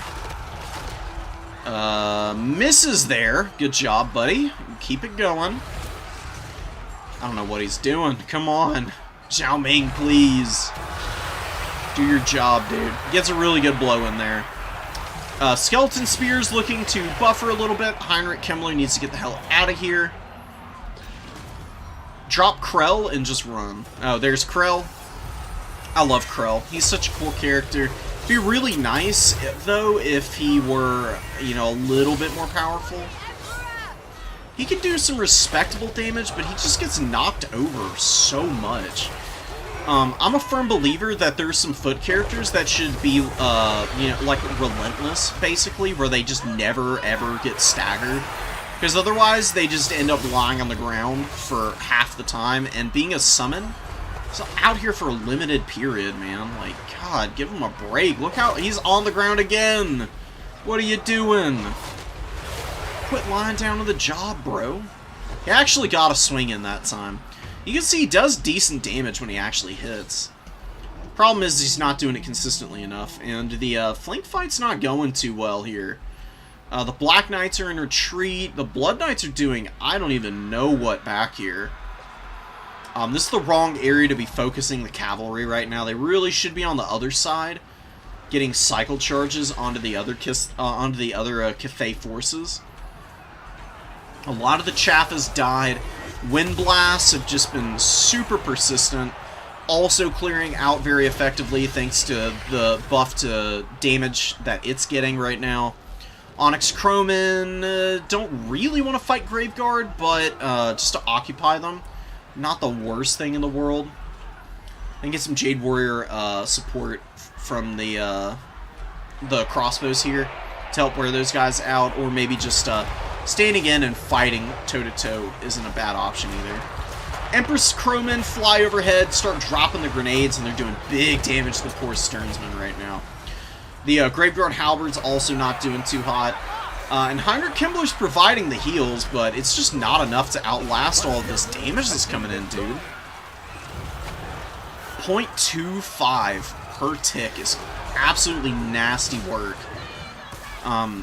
If the magic hadn't been so devastating to them early, and they had some more models, then I could see how the vampire counts could outlast that and eventually grind it back, but just leaving so much damage potential on the table by keeping your cavalry over on the side point. Like, I know you don't want your opponent to, like, push you down here, but that's the benefit of having the Blood Knights and the Black Knights on the field early, is if your opponent does try to overextend, you can pull the mobility back and really hammer down. And you can just leave some zombies to, like, push in and, like, stuff between those pillars and make it really hard to get on the point.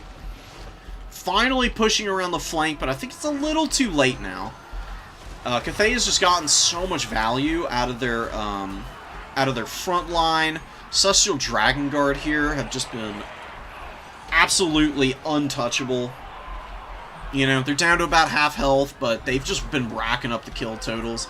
And the Astromancers and Zhao Ming, I imagine, have all gotten pretty respectable value. pretty good across the board. The Onyx Crowmen and the Jade Lancers coming in the late game to get good isolated fights against these Black Knights.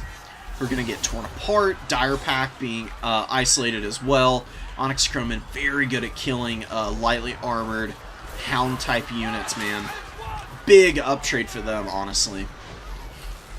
And the Blood Knights are, you know, they're doing okay. Blood Knights are one of those units for the vampire counts, though, where if they haven't gotten, like, 2,400 plus value, then they've been a huge waste. So they cost 1,700. You need big performances from them. Cathay barely out-muscling the vampire counts on this point, though. They're going to be able to throw up better cap weight, though. Like, better, more durable numbers. They've still got Zhao Ming, whose heal has not quite procced yet. It'll give him a lot of room to work with for his HP total. He gets up to, what? When it procs, he's usually got 5,000, give or take, if I'm not mistaken. And he's still just trying to kill Kemmler here. Is having a horrible time. You know, he can't really find a fight to sit in and just keep that healing going. Stearnsmen finally go down. They almost got their value back. They're a little bit off. And the Graveguard Halberds, same deal here. Still think the Great Weapons would have been better. Because you can just use Fellbats to occupy crossbows while you use the Graveguard to grind through the Jade Warriors. Typically what I find happens with the shielded Graveguard into a faction like Grand Cathay, they get good damage done and have, you know, solid value at the end of the day. But they just haven't killed anything quickly enough for you to really break the Cathay front line. If you break open Cathay's front line and you can get after all the juicy bits like the crossbows and the peasant horsemen and isolate their mobility in the open field, that's where Cathay tends to just completely fall apart. And that is kind of what happened in the grand finals. Karathir, you know, did reasonably well in the did pretty good in the front line, but ended up losing Zhao Ming, and then the infantry got ground out by all of the numbers from the vampire counts. And then the vampires just triple capped, and Cathay never got back on the points. And it was game over from there. Zhao Ming is having so many problems, man. Like, come on. He just cannot finish off Heinrich Kemmler. Credit to JM Force for keeping him alive this long. Truthfully, I mean, it can be pretty difficult to do when you've got a high-mass dragon character just constantly hounding him. We'll fast forward through this. You know, we're locking down the number 1 over here. There's some skeleton spears moving in, but the Onyx Crowmen get the rear charge. Jade Warrior Halberds occupying. Have some respectable value already. I would guess, yeah, it looks like they ground down the zombies here. Probably, you know, Skeleton Warrior. It looks like maybe some Black Knights they killed. And now helping finish off just multiple waves of infantry here. You know, they're not going to do amazingly against the Graveguard. Karathir just continuing to cycle charge here. I probably want to pull up and then get back in with the Onyx Crowmen. But, you know, you're probably pretty focused on holding the number 3. Not super worried about the number 1. You don't want to overcommit here. Just want to use what forces you have to, like, maintain the cap as long as possible. Oh, they never actually capped it. Barely was held off. The Graveguard are crumbling out now. They should go down, and then Cathay will for sure have this point, right? Onyx Crowmen killing the Dire Pack again. These Dire Wolves also going down. More Peasant Horsemen coming up to take the charge. I don't know, man. I don't know about Peasant Horsemen. You know, there's a lot of fear out here on the field. When they're by the War Drum, they get ITP, but, you know, that's a pretty narrow window of opportunity to perform for these guys. They don't have very good cap weight either. They've got expendable cap weight as a cavalry unit. Which I believe means they've got 3... Oh, they do have the full 4. What the hell? Really? Alright, well...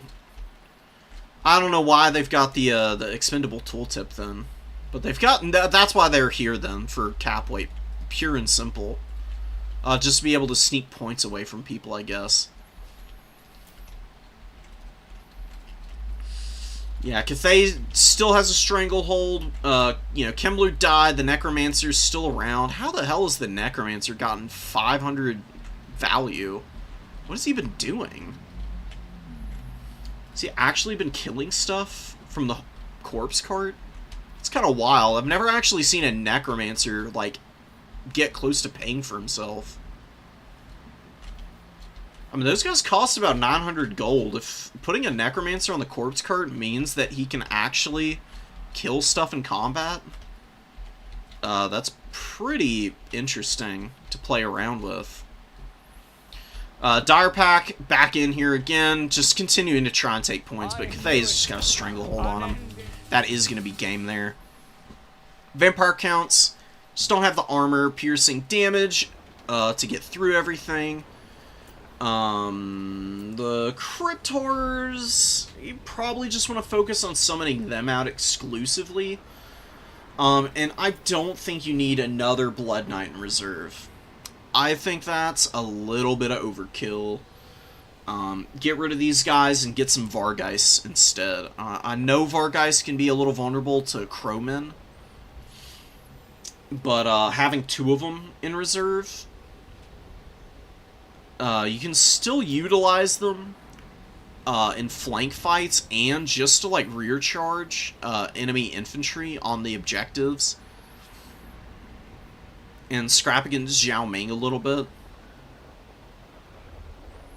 It's really the Onyx Crowman that carried this for the for Cathay.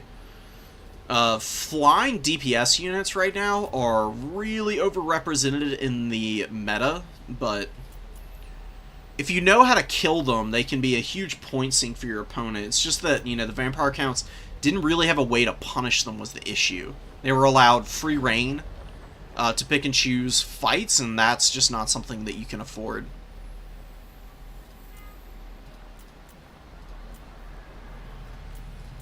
Get rid of this, and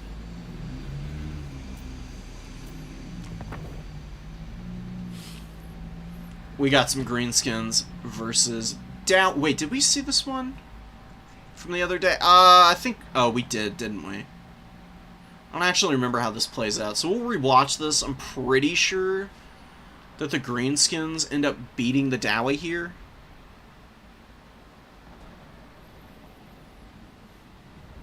But we'll see. And we can, you know, give some advice to Jaden again. Sometimes watching through replays multiple times, you can notice some different stuff. Come to some different conclusions about strategies. Snagla's out here on his Spider. He's a really good duelist.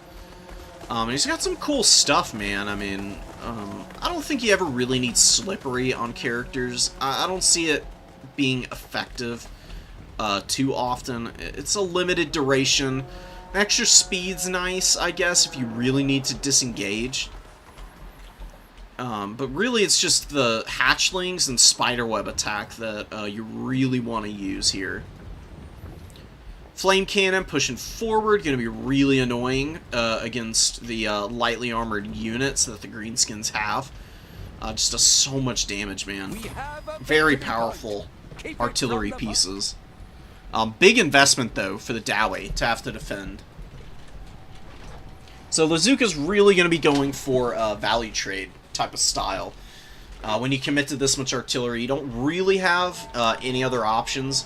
You need to basically use all the ammo, make sure that they maximize value and damage, and that they're like controlling like routes onto points as well as just covering the points themselves. So you should really stop them right. One of them right about here, and the other one can be here, I think. Yeah, if it's back here, it can like cover this area.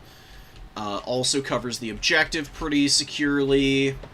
Should be able to reach out and hit reinforcements, and the other flame cannon can do the same for the number 3 objective.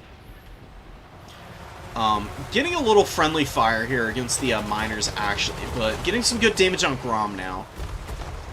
But, you know, Grom, he's not going to get killed by the cannon. You know, he's just got too much armor for that. These things do have some AP, but it's not amazing by any means. Really, it's just the fact that Grom is weak to fire that's making it look like they're very good against single entities. They're really not. They're just here to clear out chaff, for the most part. The opening volley's not doing a whole lot. They're just, like, firing at the edge of the formations right now, but now we get a really good volley coming in here against these Orc boys. Still not the most damage, but that's just, like, single shots from individual cannons. Spreading them out, doing damage to a whole bunch of units. Probably not the best choice. Just, like, focus one down at a time. And try and get flank shots. Because the problem with firing from the front is, you know, sometimes the unit wants to shoot at the edge of a unit. If you're firing units that are kind of diagonal to you, though, the shots will be, like, lancing through multiple, like, layers of a unit. And look for opportunities like this right here, where stuff is, like, really blobbed together. Flame Cannon on the other side's doing a lot more work, and Spider Hatchling Summon trying to shut down the crews here. Finishing off the Goblin unit. Once it's routing, you really want to swap targets. That way you can focus down something else. Air Boys are going to be really annoying. They'll be able to shoot down the Skyhammer Squadron. They did get some good damage already. They're flying overhead. They're shooting their little machine gun. I don't know how many bombs they've dropped. I don't think they've dropped any bombs now that I'm thinking about it. I think they start with 4. Maybe they have 5, though. Skyhammer Squadron bombs are absolutely devastating, dude. They do an insane amount of damage. Beautiful drop there.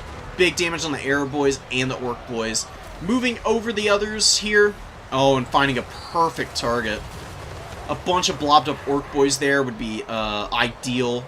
Opportunity for the Skyhammer Squadron. Looking to line up. A little bit of friendly fire, but honestly worth it. Just for the damage that they did to the Orcs in return, man. Fanatics throw their little ball and chain guys, the loons, but don't really hit anything. Now they're fighting Slayers and Dwarf Warriors. They'll get worn out pretty quickly.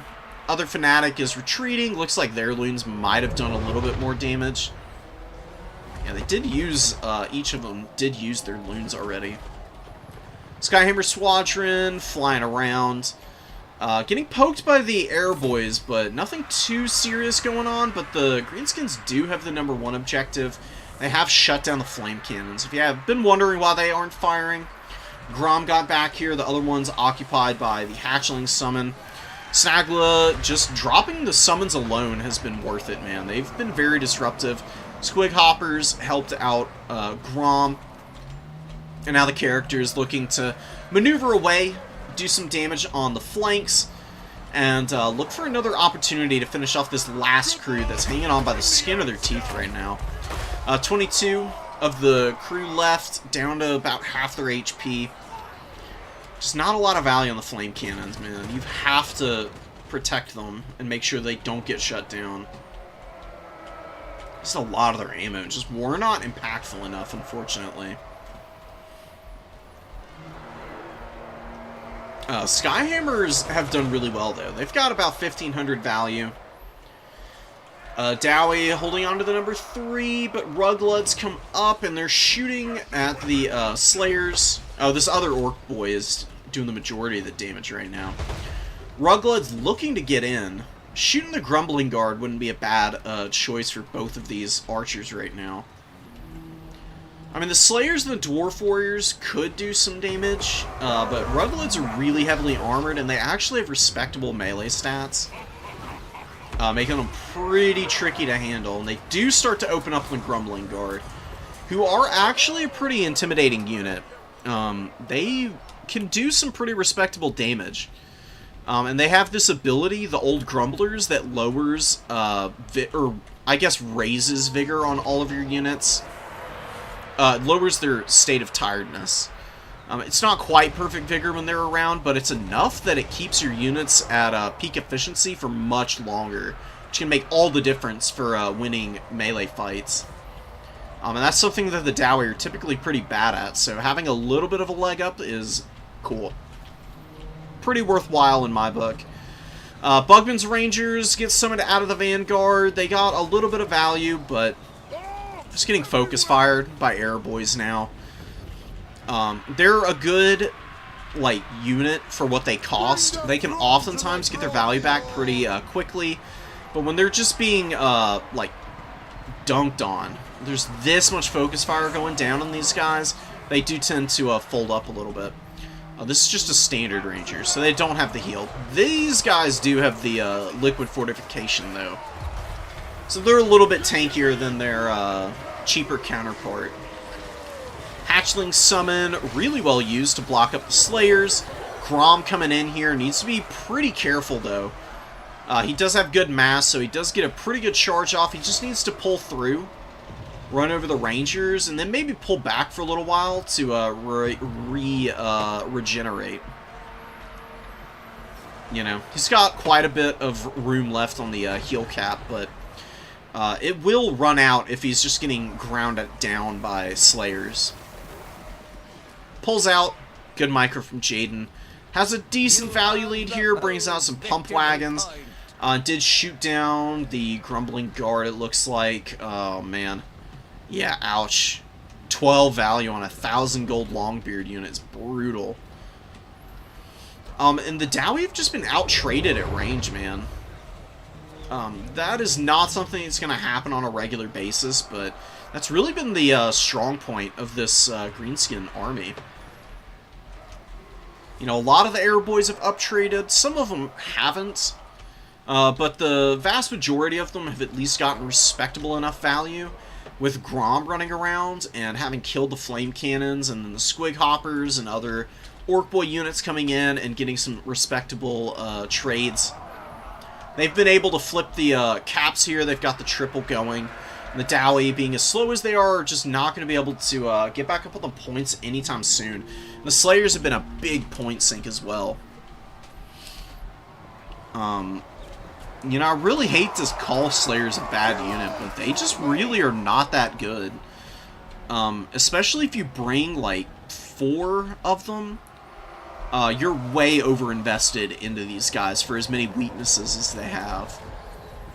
There's some matchups where, like, all Slayers can work. I saw a pretty cool one. I think maybe even from Lazuka, where it was all Slayers and Giant Slayers against Nurgle, and that works surprisingly well. But against factions that have good poke with, like, bow units, not so good.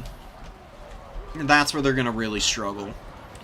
Ruglets don't really need to retreat here, in my opinion. They can just sit here and fight the Slayers. They'll do enough damage to be able to get rid of these guys without taking ruinous casualties. About 800 value on them. The Black Orc Great Weapons rallying to help clear those Slayers as well. You got the Hammer of Gort coming in. It's actually gotten some pretty decent value. 90 kills, 582 value so far. As Colossal Squigs here. Snagla is still running around. As you can see, doesn't have a lot of value. But his disruption is what has been indispensable here. He's gotten a snare on something, probably on the Skyhammer Squadron. And then, you know, shooting them down, I believe. Unless they just got really low and then ran out of ammo and got unsummoned. But, you know, out of summons for the hatchlings, but just running around with the Squig. You know, finding stuff to fight, to poison, and slow up, and, you know, keep occupied while the Greenskins throw up reinforcements to hold on to the caps. Flappa's got their value back. More Flappas incoming. Gonna run over these poor Rangers and Bugmans in a minute. Running into the last of the Grumbling Guard. These guys have such good leadership, man. 90 base leadership is pretty crazy. Squig Hoppers get on top of the Miners. Should be able to keep them locked down. And yeah, look at the pump wagons, man. Just shredding these poor Rangers right now. Chariots are so good against the Dwarves.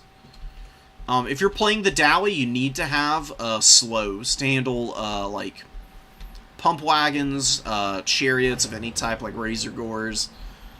Boar chariots can also do good damage, but yeah, I mean, you're not going to see orc boar boy chariots because of the cost effectiveness of pump wagons, generally speaking.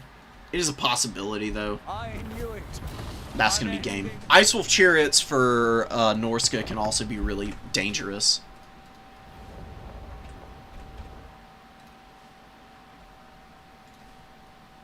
What's up, folks? Alright, we made quite the dent. We've still got quite a few replays to get through. I don't know if I'm going to get to any of my High Elf replays, but that's okay. I'll maybe do like a mashup video where I just pick and choose the highlights from all these ladder games I played yesterday. I already put one up. This game against the Dark Elves was really fun. It's pretty well microed on my opponent's side. I had a couple really good games against this Cafe player that was super fun. Found some cool builds to use. Emmerich and Lore Masters of Hoeth are pretty fun. Eltharion on horseback is kind of terrible, but I, did try him out just to see about it.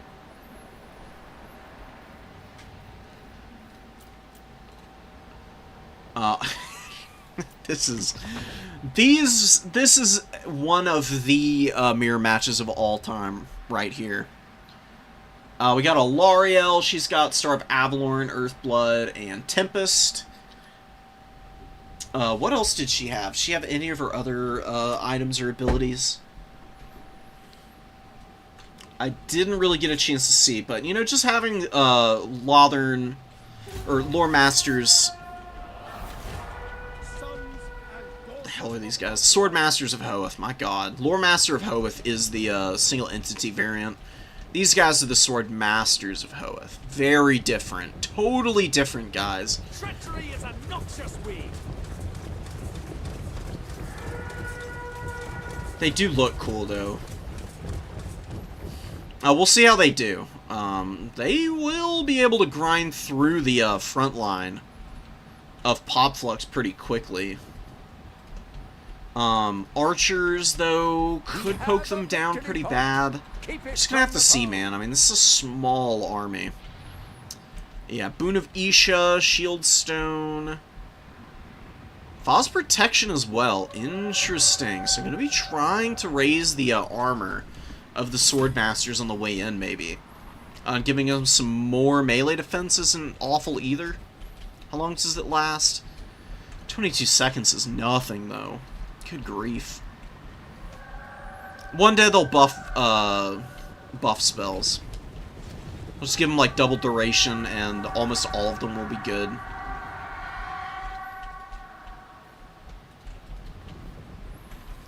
Alright, so they're just hanging out on the #1 objective right now, and maybe gonna go for a push onto the home here. Just taking a big frontline engagement. Oh, but these are Everqueen's Court Guards. And a regular Sister of Avalorn. Oh, no. Uh-oh.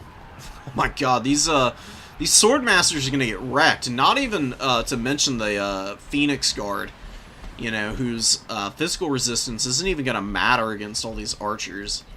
Tyrion has got to get in here. Okay, that's a big... Okay, so the way that the Star of Avalorn works, it only works when the unit's in the actual circle. So popping it here is doing nothing for you. Basically what you want to do, you want to use the Earthbloods just to try and keep these guys healthy as they get up to the melee engagement. Then, as they collide with the Spearmen, that's when you drop the Star of Avalorn to keep these guys healthy. Because they'll heal, with the Star of Avalorn and Earthbloods being used on them, they'll be able to out-heal a lot of the damage that the Sisters of Avalorn and the Talons are throwing down right now. Just keep pushing here. Just push up through this gap that your opponent was nice enough to leave you, and start to lock down the Sisters and the Talons before they can just wreck your front line. Because the Sword Masters will grind through the Spearmen. It shouldn't take too much longer. Oh no, what is this? Oh, a Burning Head. Okay, I mean, not the best spell in the world, but it got a good enough path that it still did some nasty damage here. And since it is a fire spell, it's going to be mitigating that Earth Blood healing. You can see lowering the incoming healing modifier down to 50%, man. Oh, we get an Arcane Phoenix moving in. Arcane Phoenixes also have Ember Storm. And we do get a plug on the line, and the Talons and the Sisters are just going to feast this game. Oh, man. Swordmasters already going down here. The Phoenix Guard starting to get melted as well. One Swordmaster breaks through the Spearman here, but they need to like get moving now to get up into that back line. Tyrann's Skirmish Cav do win on the flank here. Poking down the Spears who are retreating.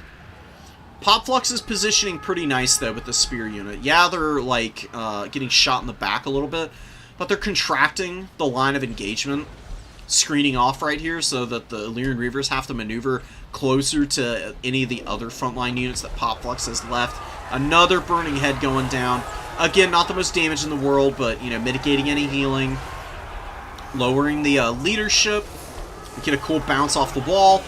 And a little bit of friendly fire on your own Rangers, unfortunately. Not the worst thing in the world. It could have been disastrous, but they're still here. They're kind of hanging on.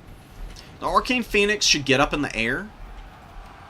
Honestly, and just fly back here and drop an Ember Storm right where Tyrion's at, because there's a Phoenix Guard over here. And Ember Storm does an insane amount of damage. I love the Arcane Phoenix Ember Storm. I had like 3 or 4 games where I was testing it out, and it just seems whack against some factions, especially against like expensive units like the Phoenix Guard. You see how quickly it's chews through their HP. That's even with the Star of Avalorn healing these guys. Finally, a pretty good use out of the Star of Avalorn. It's active for so long. It's such a powerful heal. Hanging in here. Just, like, maintaining against the Rangers, though, isn't going to be enough, you know. Just no way into the back line. You got the Illyrian Reavers pushed way up in the back line. War Lions come out and actually get a good engagement. Chew through those guys. More Illyrian Reaver Cav. Struggling to find a way in. A beautiful Sunfang about to come down. Oh, yeah, there we go. Big damage on the archers here. Where's Tyrion? What's he been up to? The Fire Mage only has about 1,000 value. Here's Tyrion. He's only got about 600. They're not really the carries, though. Protecting the Sisters of Avalorn and using the Talons of Torquilita to focus fire is really what you're going for, and, you know, they've been able to just tee off all game. I actually did play with this build that Popflux is using right now. Not quite the exact same thing. I could even, like, show you the matchup it was in. It was against the Vampire Counts, and it was nasty, let me tell you, dude. With Teclis, I actually do see the value in bringing Teclis with Kindle Flame and using his, like, spell spam to combo with the Sisters, as well as the Talons, who also imbue Flammable. It's really nasty. I was a little skeptical of it, but after having actually used it, it seems fairly easy to pull off. It's got some serious damage potential as well. The Archers have done really well for Tyrande. Maybe cutting the Phoenix Guard and just bringing a ton of Archers could have been effective.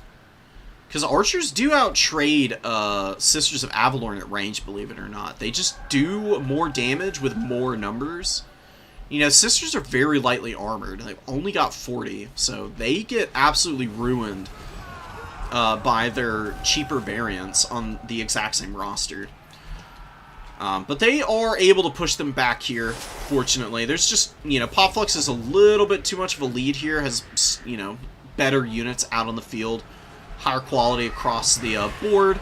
The Lion Chariots get a false protection. They got 64 melee defense right now. Absolutely nothing is touching them currently. Arcane Phoenix and the War Lions doing their very best, but just really not having any impact. Wears off now and should be a little bit better.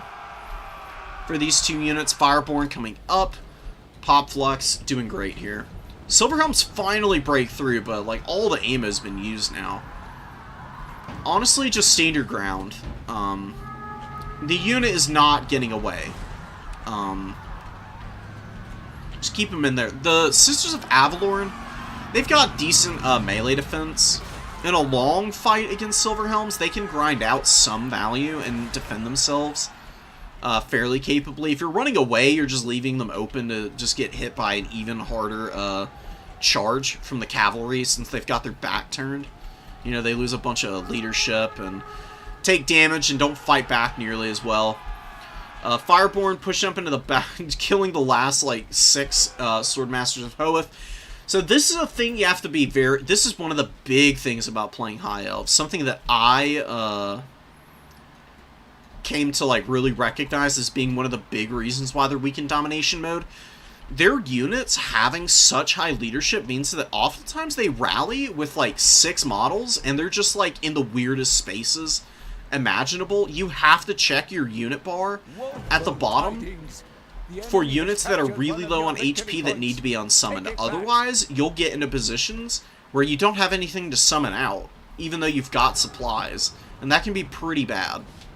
I mean, you have to be very conscious of your summons and unsummons as the High Elves. That's probably one of the bigger things, actually, because it definitely lost me a couple of games. Especially against much wider factions. Like the 2 Greenskins games that I lost was mostly just because I didn't have enough to summon out, because I didn't keep good enough track of my routing units and unsummon them when I needed to. Big damage on those Illyrian Reaver archers. The last few volleys from the Sisters and the Talons, who've gotten tremendous value this game, dude. Beautiful stuff, but Tyrion does have this back point. Does have a triple cap. There's no way he holds on to the number 3, though. The value trading is so bad. Is there any way Tyrion survives this? I don't know. I don't really see it. Maybe with a little bit more patience on engaging with the Swordmasters and the Phoenix Guard, things could have worked out a little bit better. It really needed to build up the archers in numbers before pushing the Sisters and whatnot, because, you know, they were just them being able to fire all game just should never happen. It can't be allowed to happen. You either need, like, fire to, or you either need, like, magic or concentrated fire from your own archers to break these guys down. Popflux has his own Swordmaster of Hoeth out on the field. They're taking a bunch of bowfire right now. You know, they've got decent enough armor that they're not too bothered by it. They didn't drop any models, in fact. Only had a heal for them. Tyrion and the Phoenix being very annoying and disruptive. Looks like it got the rebirth effect off. It's got 3,300 value. Has 1 Ember Storm left. Alright.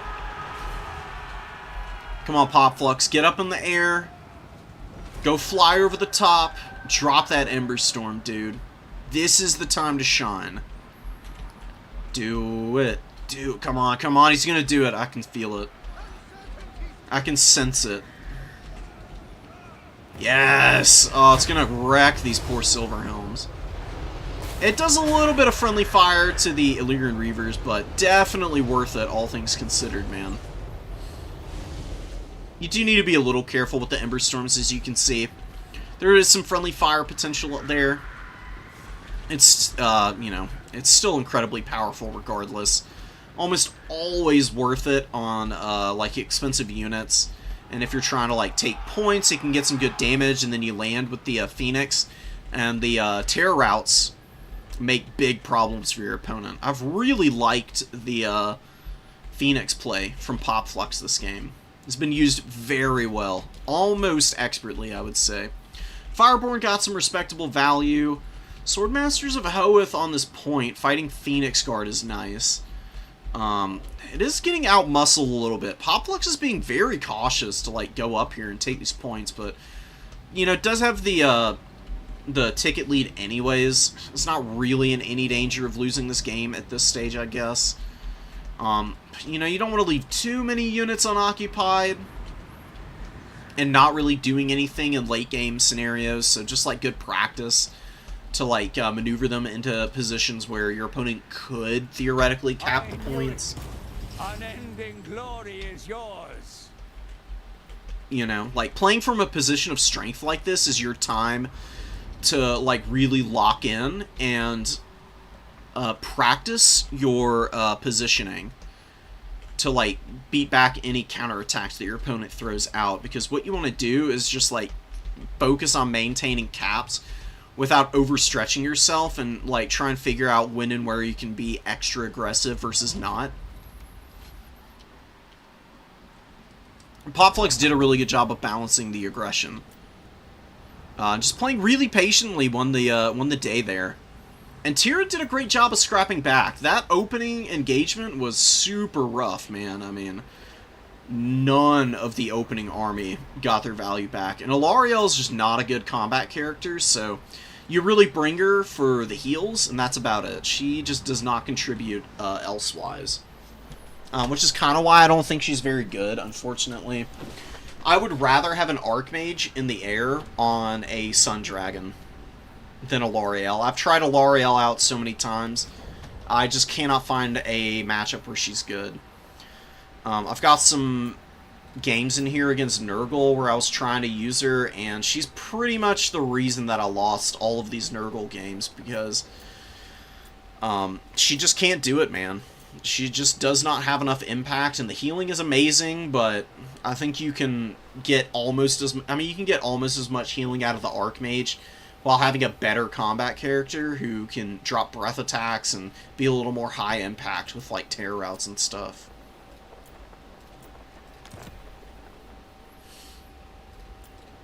L'Oreal's probably better in like land battles and conquest would be my guess. There's not really any units that can't be used either in one game mode or another. You know, if something's not good in domination mode, there's a good chance that conquest or land battle it can do a lot better in. Because I will say, single entities are not very good in domination mode. But in land battles and conquest, single entities kind of define the meta for quite a few factions.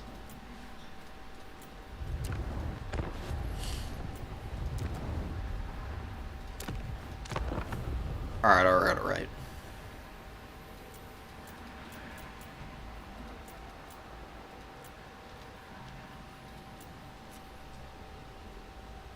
Alright, let's see some Nurgle versus Lizardmen here. We got the Chaos Lord with all the goodies.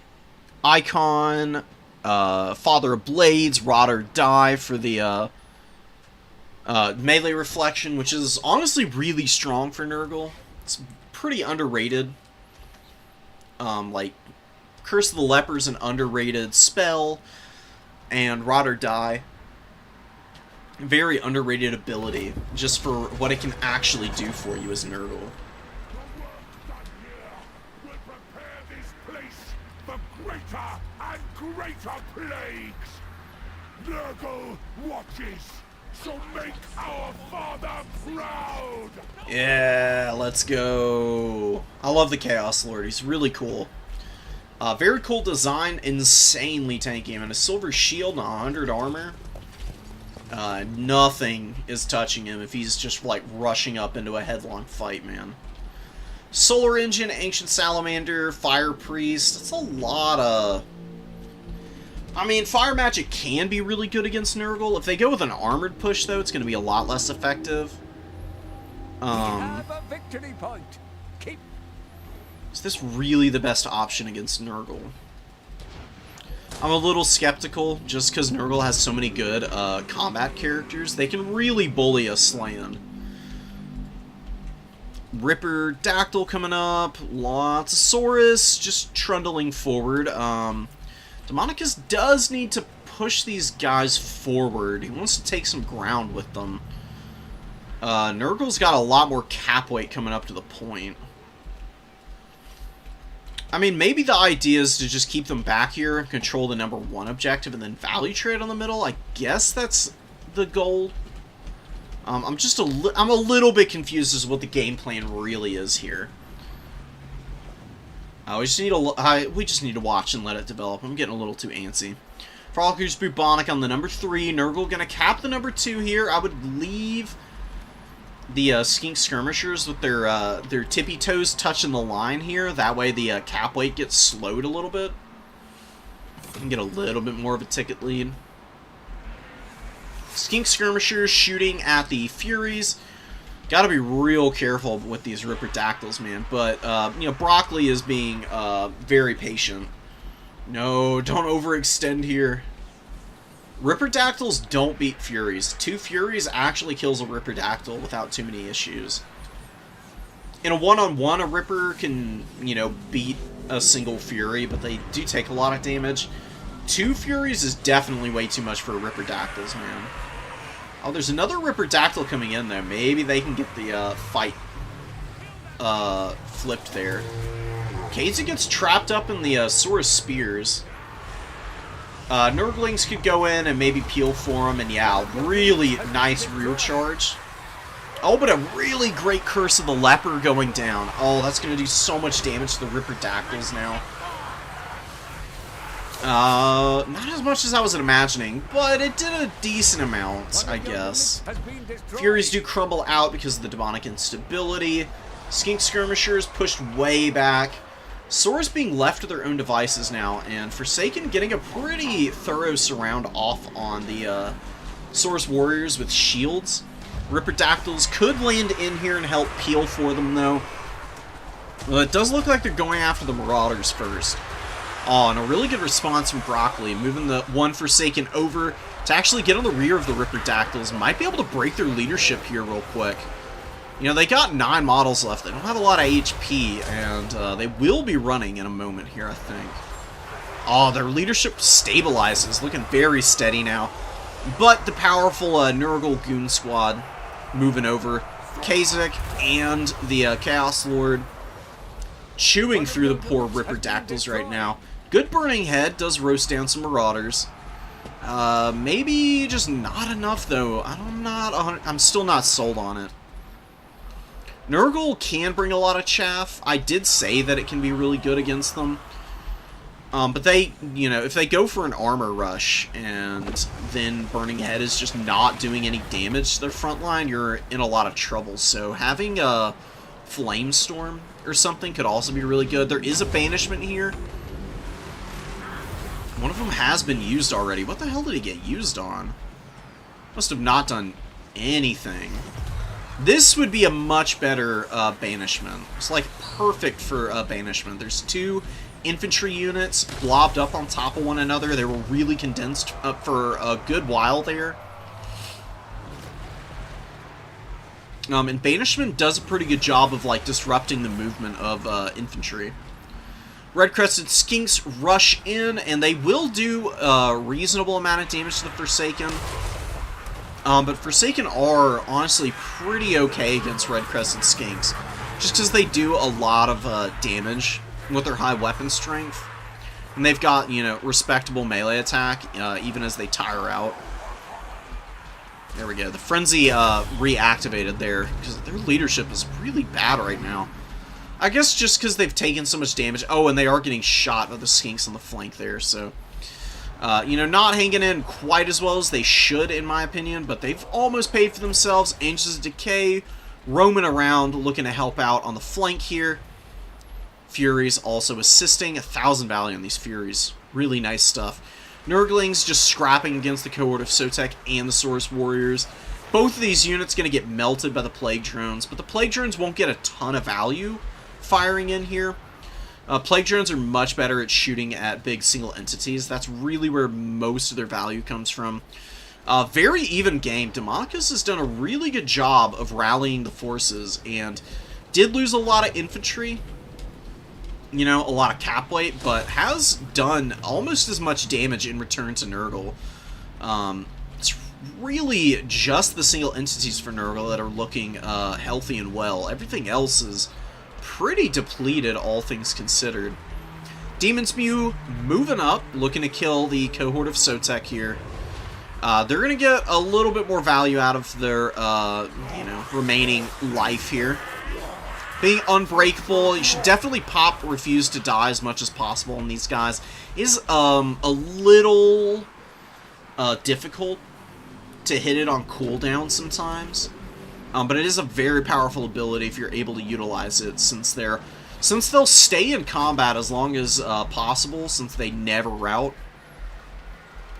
If you can, like, use them as, like, a hit-and-run unit, like, run them in, pop Refuse to Die, throw a Skink cohort in, then pull the cohort of Sotek out, wait 60 seconds, and then do it all over again, you can actually keep these guys around for an insanely long time. They do pretty decent damage on the charge. Their charge bonus isn't crazy or anything, but it's decent enough that they can definitely get in there and easily grind out about 800, 900 value. Which is about how much they cost. I think there's 775 in total. Skink cohort gets hit by the Stream of Corruption. Nurgle heroes just fighting back-to-back now. I'd probably save up for a Fleshy Abundance to heal up the Sorcerer Lord, as well as the Sorcerer of Nurgle here.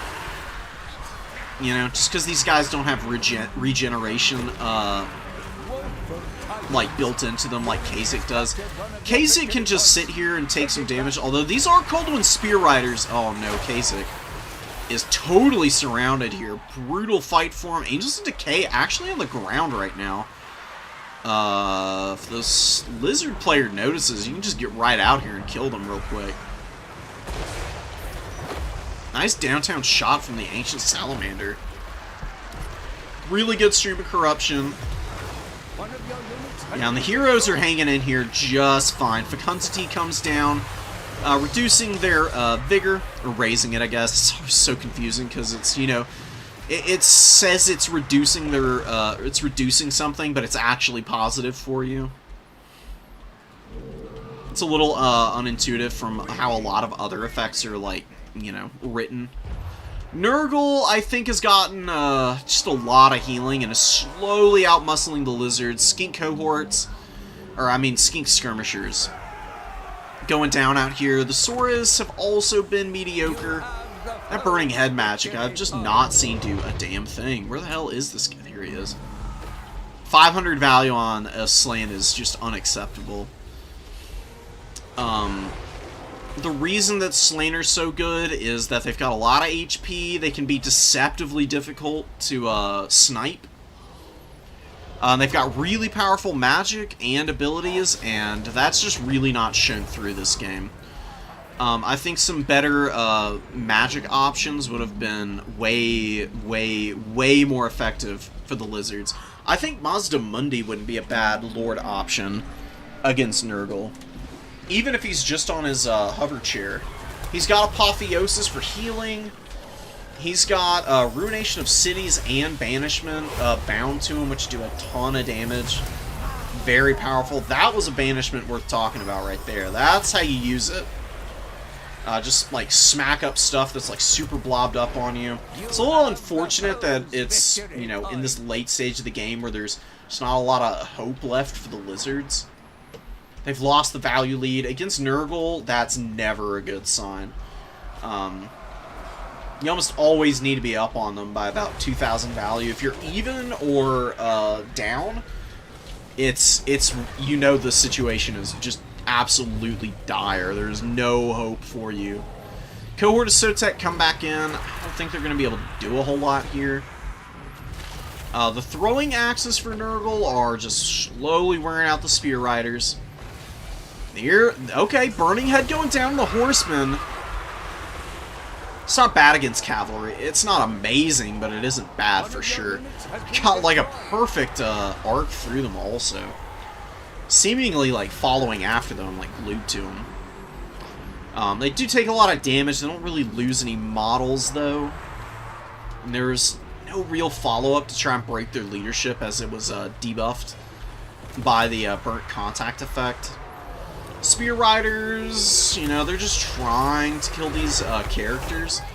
Killing Nurgle characters is a trap every single time. It is impossible. They're so annoying. super tanky. Really what you want to do with Nurgle characters and heroes is tar pit them with garbage, and then they just never ever get to do anything interesting or important. And then you use superior mobility to clean up the rest of their army. If you spend a bunch of time trying to kill their characters, you're making a big mistake. Unless you have, like, really devastating, hard-hitting counters to them. Plague Ogres with great weapons. Did they come out earlier?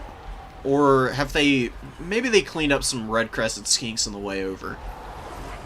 They had to have, right? I didn't feel like I'd seen them anywhere earlier. Plague Ogres are super cost-effective. I mean, it would be really difficult to kill them before they, you know, got into combat somewhere and got some kind of value. So just collapsing in here and gonna be getting a nice little surround off on some of these monsters for the Lizardmen. Just all the violence and bloodshed around this big creepy onyx pillar. Honestly pretty fitting for like a chaos faction, you know. They're like seeding the grounds of power, so to speak. They're gonna have all kinds of chaotic, evil energy to like feast on later. Frolickers Bubonic getting run over. And it doesn't really matter. Nurgle, you know, pretty firm on the control for a lot of the objectives, like pouring infantry out to take the last side point over here. The Frolickers Bubonic can be surprisingly hard to handle because of the heals and melee damage reflection that comes baked into their ability. They're a fun little unit.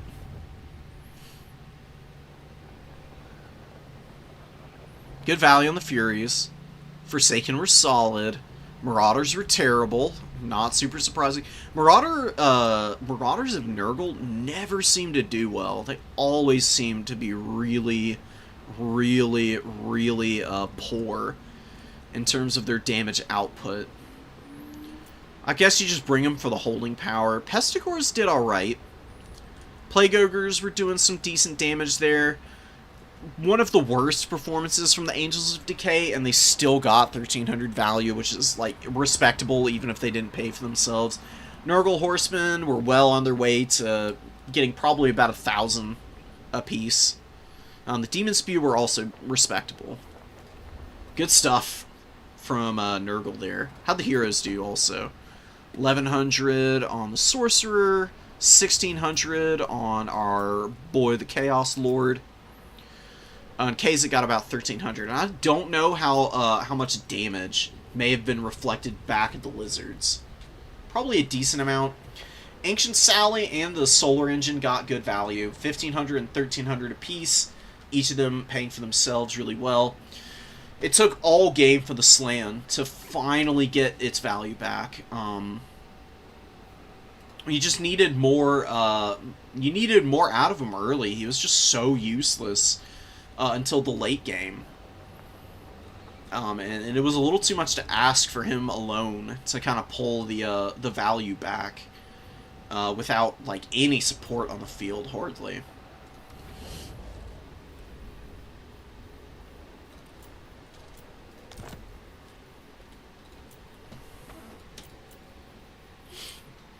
Okay.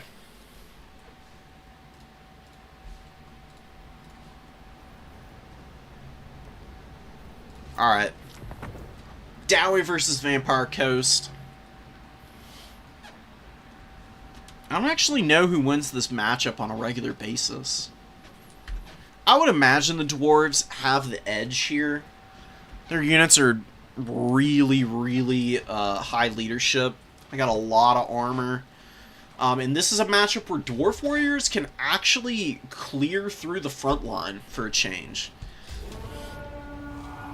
Instead of Dowie Warriors being just a line holder and a vague, like, downtrade liability, they'll actually get their value back fighting against Deckhand mobs.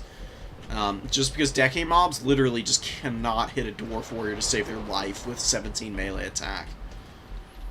Miner's going to be grabbing all 3 objectives early. Lots of pole arms. Why the hell are you bringing pole arms? I can't figure it out, but maybe there's some kind of secret. Also bringing Tidecall as your magic. Tidecall's not going to do any damage against armor, man. You're wasting your time. And there's spell resistance. And it's going to be like tickling them. It's going to be like if you poured like water that's slightly too warm on yourself, you know? It's not like you scalded yourself with boiling water or anything, but it's just like uncomfortable. That's basically what Tidecall is going to be like for the Dowie in this matchup. The carronades and the handguns should be pretty good. I love, like, maxing AP missiles against the Dowie. Because even into Dowie warriors, they can do respectable damage. Because what you do is you send in foot characters to rush in and, like, break the defenses of the dwarf warriors. Because then they're in melee combat and they're unshielded at that point. And then you focus fire with the AP missiles and you will just wreck Dowie warriors. The Damn Knights Errant, you kind of blew your load on these guys. They needed to be summoned back here so they could, like, kill the Flame Cannon and also the Iron Drakes. And then maybe disrupt some Quarrelers. You're kind of wasting them out here on the edge with the Miners. In fact, they're not even charging the Miners. Now they're actually looking to fight something. They've used up most of their summon time already, though. That is so sad. They don't last out on the field all that long, so you really need to maximize the amount of time they spend, like, charging around and disrupting units. Flame Cannon does get wrecked by the carronades, so huge win for the Vampire Coast on that front. This frontline fight, though, is going to be just dismal for the coast, though. Telastra is just not gonna do anything, man. I don't know why you would bring her against the dwarves like this. I mean, I know she's super cheap, and I think if you brought some other abilities, she could be really strong. I would probably forego Tidecall, bring Kraken's Pull and the Promethean Summon. Because the Promethean Summon you can use in the backline to, like, chew down Quarrelers and stuff like that. And Kraken's Pull just does good AP damage. So any blobs of Dowie infantry, like what you see right here, yeah, they're going to mitigate some of the damage, but it will do enough damage for her to, like, get at least some respectable value back in return. The carronades are going to do really well this game. They've already gotten pretty respectable value, but they're not going to carry this for the Vampire Coast. The Dowie just need to make sure that they use their Quarrelers to gun down the handguns, and that's going to be pretty much it. Deck Gunners could have been used a little bit earlier on to just kind of poke the Dowie and maybe force the dwarves forward. As it stands, yeah, I mean, the front line's just going horribly. Look at the Dowie warriors, all up in the back line now. Zombies here just getting absolutely annihilated. Mourngul's finally moving in, but maybe a little too late for them to really be impactful. Night Terror's out on the flank, running down these Iron Drakes. Looks like they killed some Miners as well. Blasting charges, hitting the pole arms, moving in. Should be able to grind that point down eventually. More Mournguls. It's a really good fight for these Mournguls. They get a good rear charge off on the Dowie warriors, and they could terror route them here in a moment. Leadership's looking real sketch for the dwarves in that particular fight. Mourngul saturated in, slowly wearing these guys down, but there are Quarrelers shooting at... Oh no, actually shooting the handguns. Still clearing those. Slayer's coming up now. Alright, kill the handguns. Get the Slayers, yeah, into fights against the Mournguls. We do get the Night Terrors being attacked by the Slayer unit over here. Should be able to get some pretty good value against these guys. It's a very expensive terror-causing unit. They cost 1,200 or 1,100 or something like that. Pretty pricey. Grumbling Guard moving over. Not going to be amazing against Mournguls. in zombies, but, you know, certainly not abysmal. Wow, and look at the Dowie Lord. Out in the open field, a little overextended, and just gets gunned down from any and all angles. Serious damage going down on him. Celostra's looking real healthy. I mean, she's not gotten a lot of value. She could maybe even chase the Dowie Lord down a little bit. He's kind of retreating back in a friendly line, so that's not. Just keep her back. Vampire Coast with a big value lead. Not much going. Not much going for him in the front lines. I don't think that we can call this for the Vampire Coast just yet. This is a really close game still. No answer for the Carronades, but they've been struggling to get value after killing the Flame Cannon early. Lazuka is trotting out a lot of Slayers. There is a lot of crumbling that's been going on, I guess, for the Undead. You know what I would actually like to see for the Dwarves in this matchup? I think a Rune Lord wouldn't be bad. With Rune of Wrath and Ruin. Because you could use that to help clear out the deckhand mobs, as well as any sirens that come in. That would be very cost-effective. You just have the Rune Lord just, like, sit behind the pillar here. It's kind of what Celostra's been up to. She's only just now moved out from behind it. She's actually proving to be surprisingly effective in melee combat. Alright, let's go. Yeah! Oh, that's so cool. She's fun, dude. You know?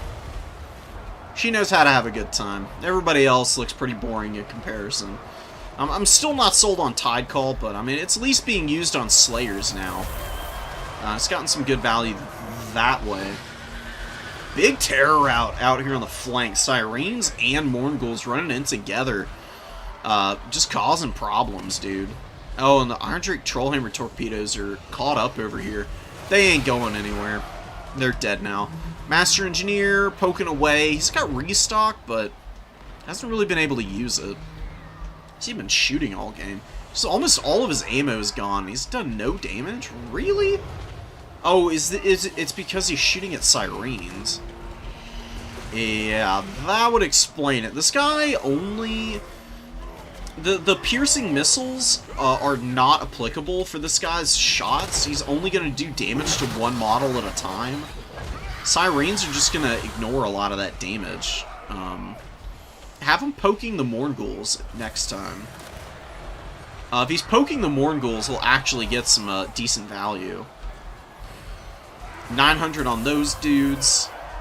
Slayer's still going here, doing what they can. Song of Enthrallment goes down. Another Tide Call. Hitting quite a few Slayers. Tickling the Crumbling Guard, though. Not doing anything to them. Celostra's got 1,000 value, though. I'm super surprised. Oh! I get it. Okay. Okay. Kiss of the Deep is getting her a lot of value. Because this does damage to units map-wide. I forget about that. Interesting. She's been doing a little damage in melee combat as well. Terror Route goes down on the Dwarf Lord, Mournghulls. Yeah, they don't want to be fighting where these Slayers are.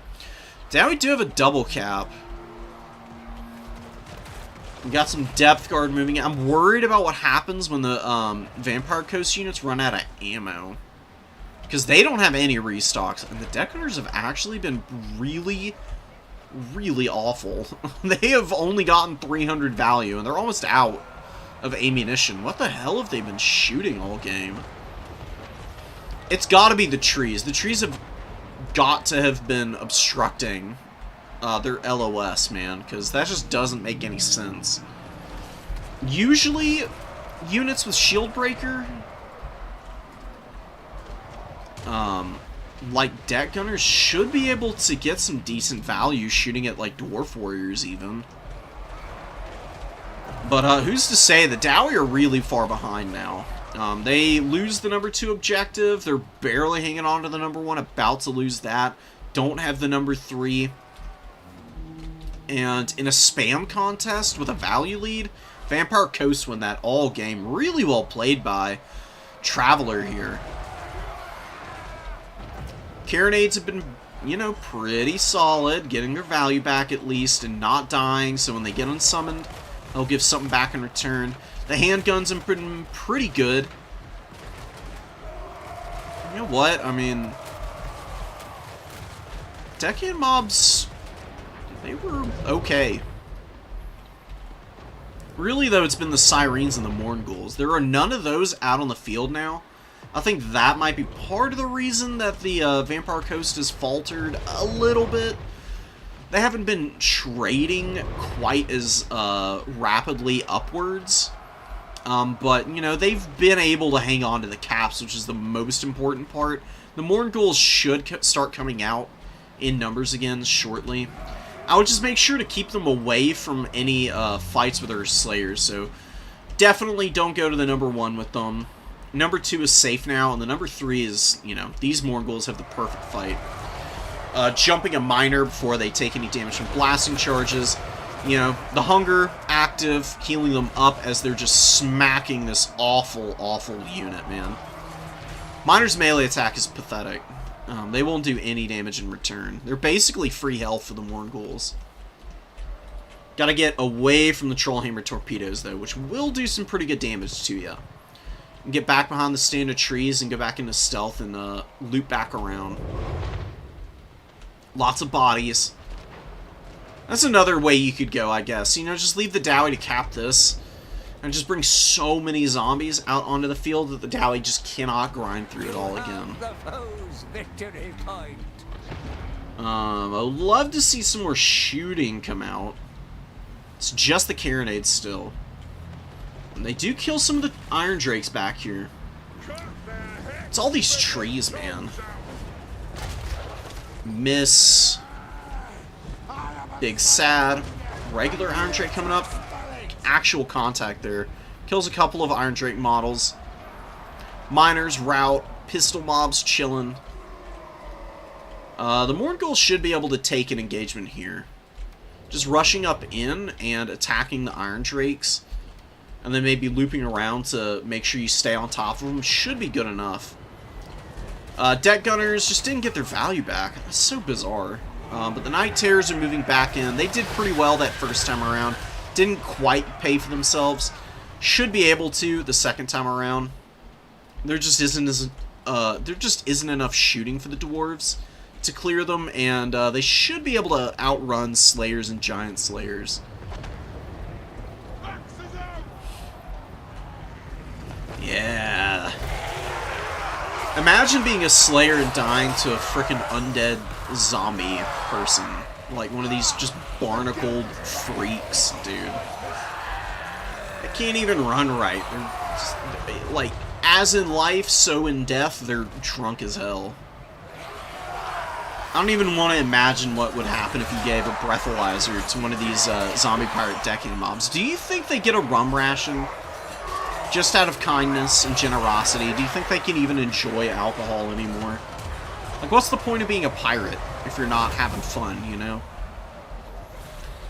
Yeah, man. Okay, so Tide Call actually pretty good against the Slayers, so I'll concede it. Salostra has gotten 1700 value, just constantly proccing Kiss of the Deep. Now we get out-muscled there. Oh, I'm a little shocked, truth be told. I really thought they would be able to pull that one off, but, not so. The Flame Cannon was horrible. It got no value. Quarrelers did decent, but they just couldn't carry. You know what? I mean, the Slayers were also kind of bad. Only one of them got the value back. The others... This one was mediocre, 791 value. Others were just abysmal. Giant Slayers cost 1300 gold. Slayers cost 900 in total. Trollhammer torpedoes were also not useful, and the other flamethrower Iron Drake left a lot on the table. Yeah, man, those Mournghulls. Really nice. Sirens, respectable. Depth Guard, respectable. And the Carronades did a lot of work. Handguns were okay. Deck gunners were kind of bad, but at least they used all their ammo, I guess. Celestra was kind of the X factor. Pretty cool, man. I really didn't think she would do that well. But, you know, on paper is very different from actuality. Although I don't think it was so much the Tide Call as it was the Kiss of the Deep and the choice melee engagements that was allowing Silostra to, like, rack that value up. She had quite a few kills. The Tide Calls on the Slayers were really the only area it was actually doing, like, the Tide Call itself was doing a bunch of damage. Kiss of the Deep was getting a lot of the other value. Like, a map-wide Mortis is pretty powerful, apparently. Alright. I'm gonna scurry off for a sec, and I'll be right back, guys. 1 minute.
Okay, we're back. Thank you for bearing with me. Let's get through some High Elves in Highe. It's a pretty tough matchup for the High Elves, man. I am not going to lie. I don't think their odds are great here. This also doesn't quite look like the kind of build that you would want to bring into the Dwarves. You know, White Lions of Trace may not be the best armored infantry unit in the game, but I do think against the Highe, they're kind of what you're going to have to roll with, even if they are kind of vulnerable. Spearmen are definitely not going to cut it, and I don't know what Illyrian Reaver archers are going to be able to do here. The Phoenix, though, I actually kind of like. And, you know, Tyrion is just good as the bog standard typical pick for the High Elves, honestly. He's kind of hard to use wrong. If you use him wrong, then, I mean, you're gonna learn pretty quickly exactly what it was that you did to fumble him. Reaver's gonna be capping the number 3 and the number 2 really early, but the bolt throwers could get into a position to kind of shoot at them as they're trying to pull the cap. Caster and Tyrion taking the number 1. Arcane Phoenix posting up. Thunder's moving in. We'll see about Searing Doom and Plague of Rust here. I do think they're pretty decent spell options against the dwarves. I mean, fighting the Dowie, you know, I mean, they got the spell resistance, right? I mean,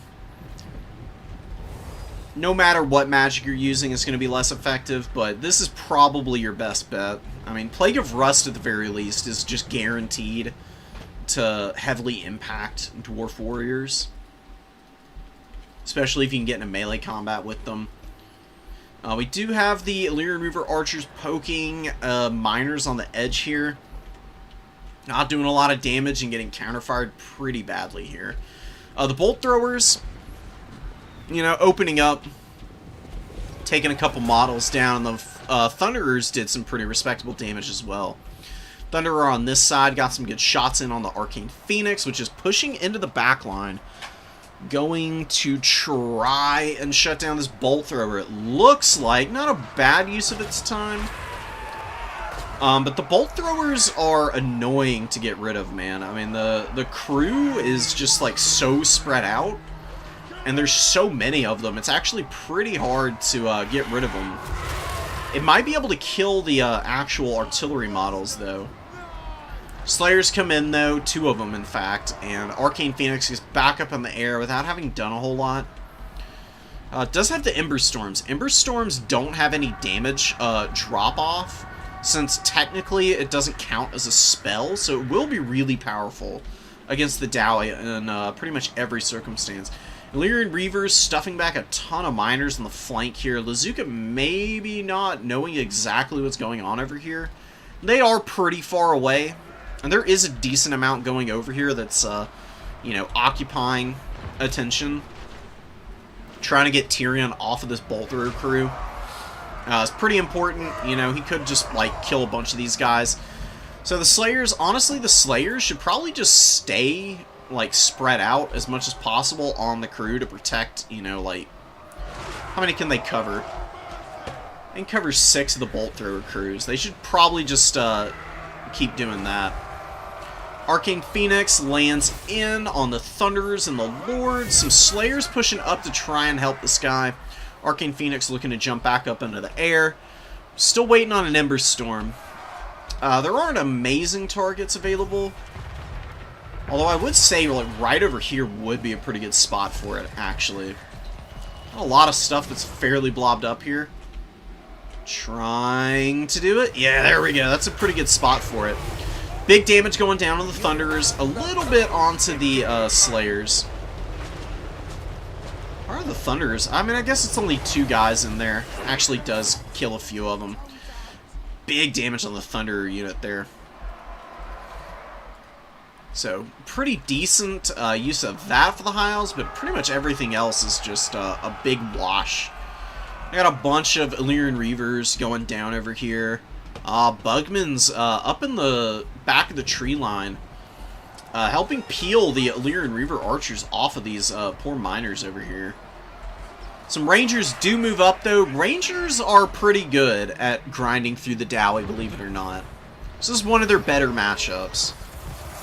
They're very good against Slayers. There's a really good Searing Doom onto the Grumbling Guard and the Dwarf Warriors here. Warlines of Trace doing what they can, but they, like I said, this unit much better if they have infantry support. Otherwise, they're just taking, like, whatever chip damage comes in from the Dwarf Warriors. And, you know, they're not going to be able to outgrind both of those units together. Dowie Lord versus Tyrion here. You know, Tyrion is just sauced, dude. I mean, there's no way the Lord beats him. But the Lord is going to occupy him for a long time, and Tyrion is just not making much impact elsewhere. The Illyrian Reaver Archers, as I imagined, proving to be pretty awful. They just have not done any damage. They've mostly just been stuffing the dwarves back, which isn't like a terrible strategy, but they're going to get up here eventually. I mean, they've got plenty of time to play for the triple cap. They don't technically even need it. They did secure the number 1 and the number 2 over here. These spearmen have been absolutely horrible. God, dude. I hate spearmen. I hate High Elf spearmen so much. You have to bring them, though. Probably not in this matchup. I would just bring a front line of Rangers with some White Lions. And then, honestly, just a bunch of baseline Archers for the High Elves. I think this is a matchup where the High Elves want to go really wide. If they go wider and don't bring the Skirmish Cav, just bring a bunch of basic Archers with Rangers and the White Lions, they can grind down Dwarf Warriors. They can shoot down Slayers. They can also use Plague of Rust to clean up Miners pretty quickly. And then they can stuff a little bit better against the Dwarves. They're just losing too badly on value to be able to make this up. There's absolutely zero chance for the High Elves now. They have lost basically their entire army. They're just throwing up odds and ends, trying to make a difference. And Tyrion's only gotten 700 value. I mean, the Lord didn't do that great, but, I mean, it's more cost-effective for him to get 600 value than for Tyrion to do so. He's being focused fairly effectively by the bolt throwers. How much value do these have? Oh my goodness. One of your units has been destroyed. No. 1,800 value on that bolt thrower. That's pretty nasty. The Arcane Phoenix did die back here. I would guess that I got killed by one of the Slayer units, because I did see it in the background at one point going back for the bolt throwers. It didn't make it very far, unfortunately. Tyrion doing his best. Not going to make it happen, though. And the Skyhammer Squadron coming out for Lazuka just to hound down some of the High Elf units over here. They did eventually win out on this flank, but for as much as they had to pour into that point, I don't know how worth it was. Take it back. They do get the number 1 back. Oh man, was the Skyhammer Squadron needs to stop faffing about over here. There's no cap weight over here anyways. It's got a lot of, it's got some very powerful bombs that could be dropping right now.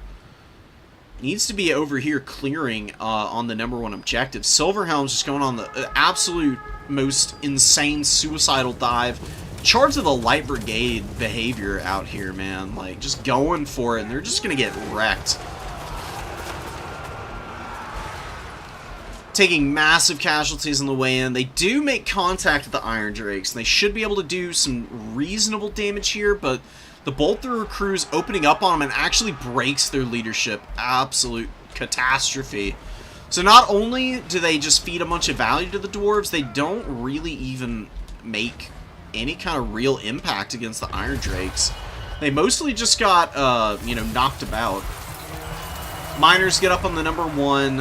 Silverhelm's trying to hold them back. Again, though, the cavalry is just not trading well. War Lions of Trace moving up. Skyhammer Squadron finally moving over. Haven't used any of their bombs.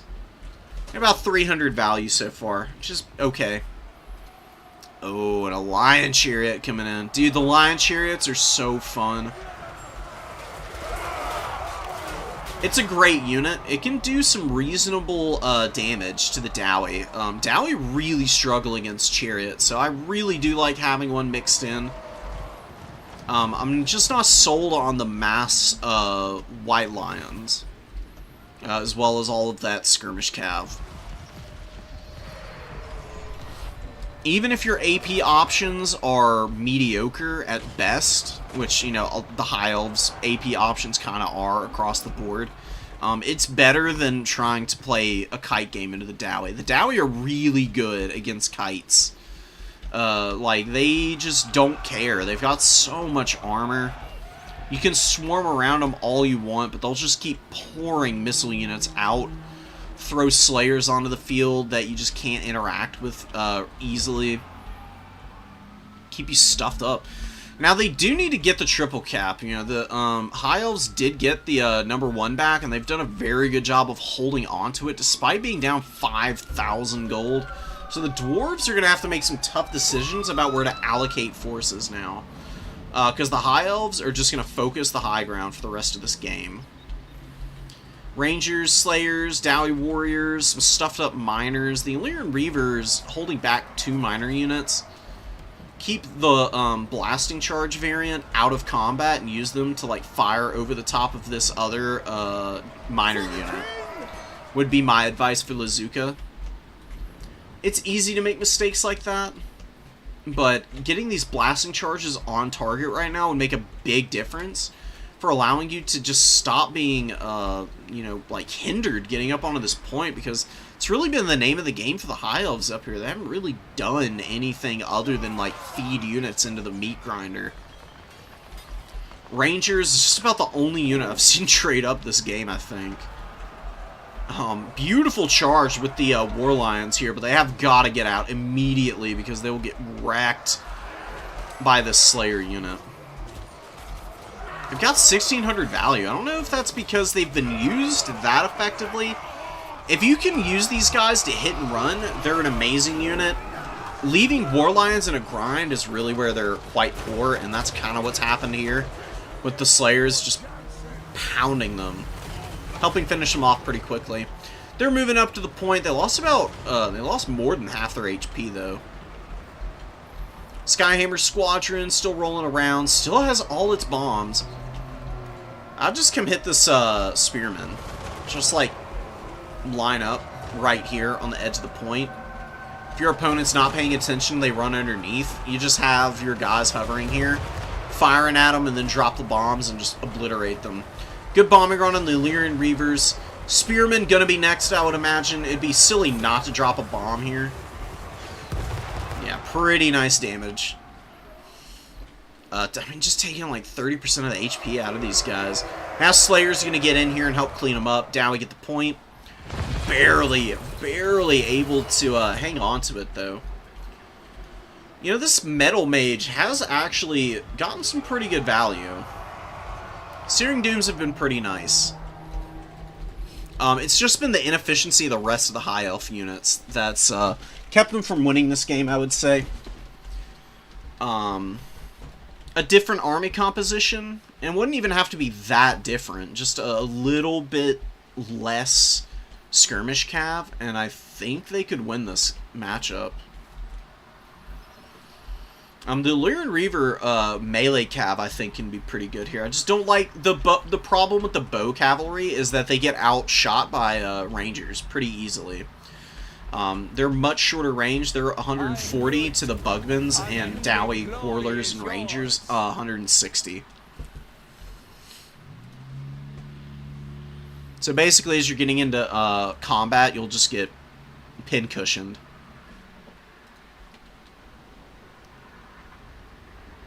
Yeah, the Grumbling Guard got 1,000 value. I don't even know where they were fighting. Like, off in the woods somewhere all game. Bolter with 2,600 value and 1,100. Beautiful stuff. And good value on the Slayers for the most part. Bugmans were okay. Trollhammer Torpedoes were nice. And the Skyhammer, I really love the Skyhammer, dude. Ever since the regular gyrocopters got nerfed, it does appear to me, from the few Dowie players that I've been seeing bringing this thing, it's definitely your best option for the Air Force. And even using it alone, it can do some reasonably good damage.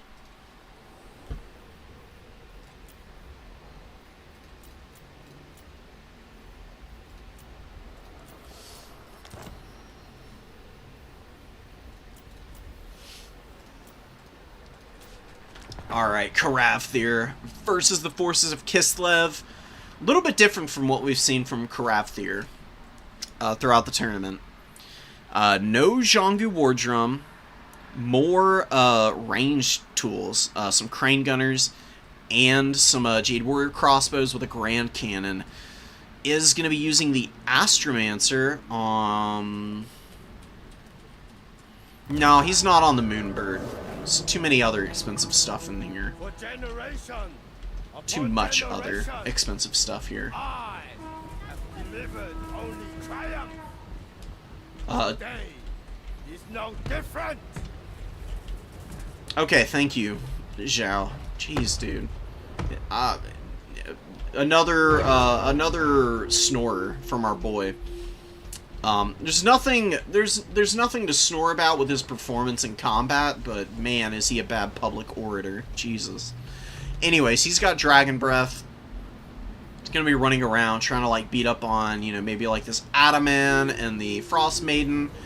Ataman, an interesting unit. I don't really think he's all that useful. He's got this decent little pistol, but it's not got a ton of ammo. It's really short range. Fires really fast, and he's pretty mediocre outside of that. I guess he's got good melee defense. I don't know, dude. Maybe he'd be good against, like, the Dowie, but that's, like, the only thing where I can see the Ataman not being kind of a meme pick. But to each their own. And Highe is a pretty good Kislev player. Definitely is going to need to be very careful with the Kislevite warriors. They're super squishy to concentrated bow fire, and you know, Highe can definitely bring the heat in that regard. Jade Warrior crossbows are very painful, and they fire pretty fast with Harmony up. Oh my god, that was a disgusting Dragon Breath. Yeah, the Kossar's kind of pushing through one another, overlapping way too much there, and just get absolutely nailed. Hawks of Miska does go down, but the thing about Hawks of Miska is it doesn't do any damage to armor, for the most part. It's a very low impact vortex. The Discourage effect is the best thing about it. It's really good against demon factions for that reason.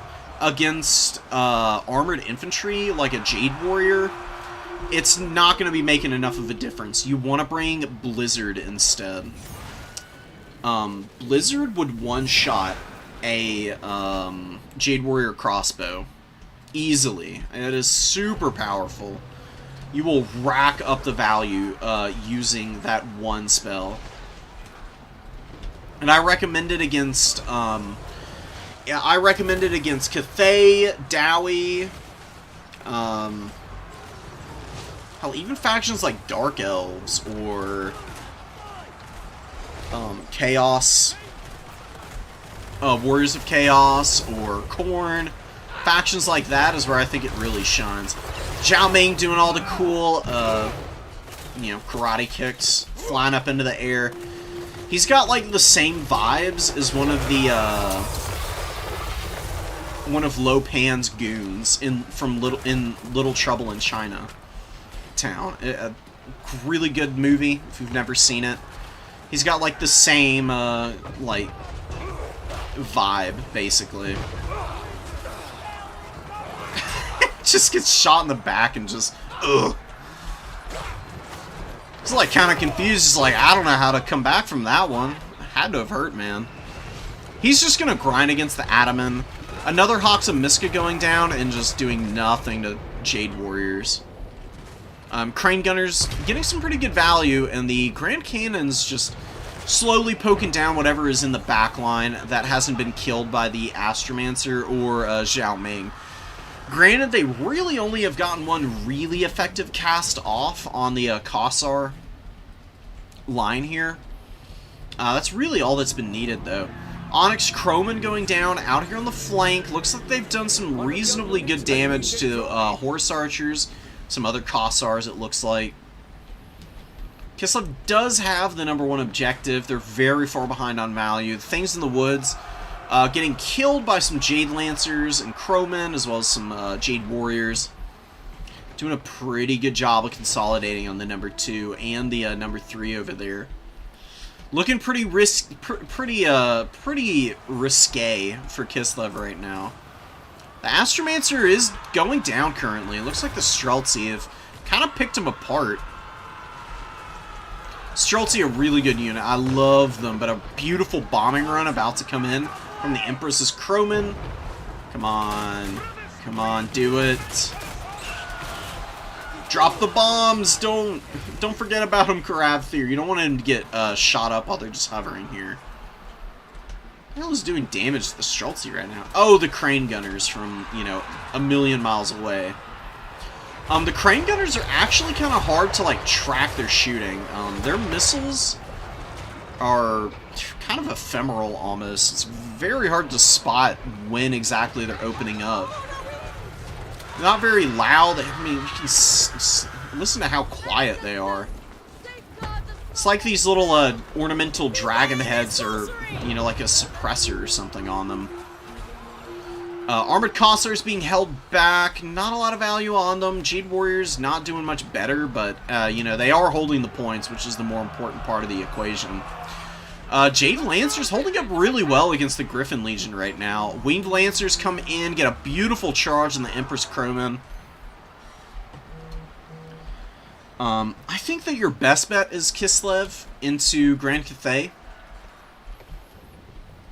Is to bring, honestly bring a Streltsy line. Like 3 Streltsy with a bunch of armored Cossars. I think would be pretty effective, and then you can bring in your Winged Lancers and your Griffin Legion behind that, and then Cossars for the late game. I think you'd be in a pretty good spot, honestly, utilizing that kind of a build. Going cheap with your Lord and Caster is a really good call. In fact, I think that I personally love the Druzhina for Kislev. It's a really useful Lord. He has restock. He's got a pretty effective anti-large bow, so he can actually shoot Zhao Meng if he goes Dragon form and do some reasonable damage to him. Adaman pulling out. Looks like he's lining up a shot here. I don't even know if he hit anything. Come on, bud. Kills a couple of Jade Warriors there, it looks like. Should just focus. I don't know. I mean, shooting Zhao Meng, I guess, isn't a great use of his time. Cossars get hit by a Dragon Breath. You can see the terrain scoring from it. And, man, that Grand Cannon. You know, the damage hasn't really been there. That's just kind of the nature of trees on a lot of maps. You'd be surprised how many shots one single tree will stop. Actually makes it through there. Gets some big damage on the Cossars there. Brutal stuff. I think a Wind Blast also went down there. Killing a lot of the Cossars. Griffin Legion and the Jade Lancers scrapping once again. Jade Lancers definitely getting the more cost-effective trades, though. Streltsy poking away. Very worn out, though. Really needs something to shut down the Crane Gunners. You know, some dive or a Little Grom would be really good against these guys. Little Grom is just good against everything, truth be told. And on this map, you can position Little Grom well enough that you'll have a good firing arc with Little Grom onto the points, while the cannons have to fire through lots of trees. And you can always move Little Grom around as needed.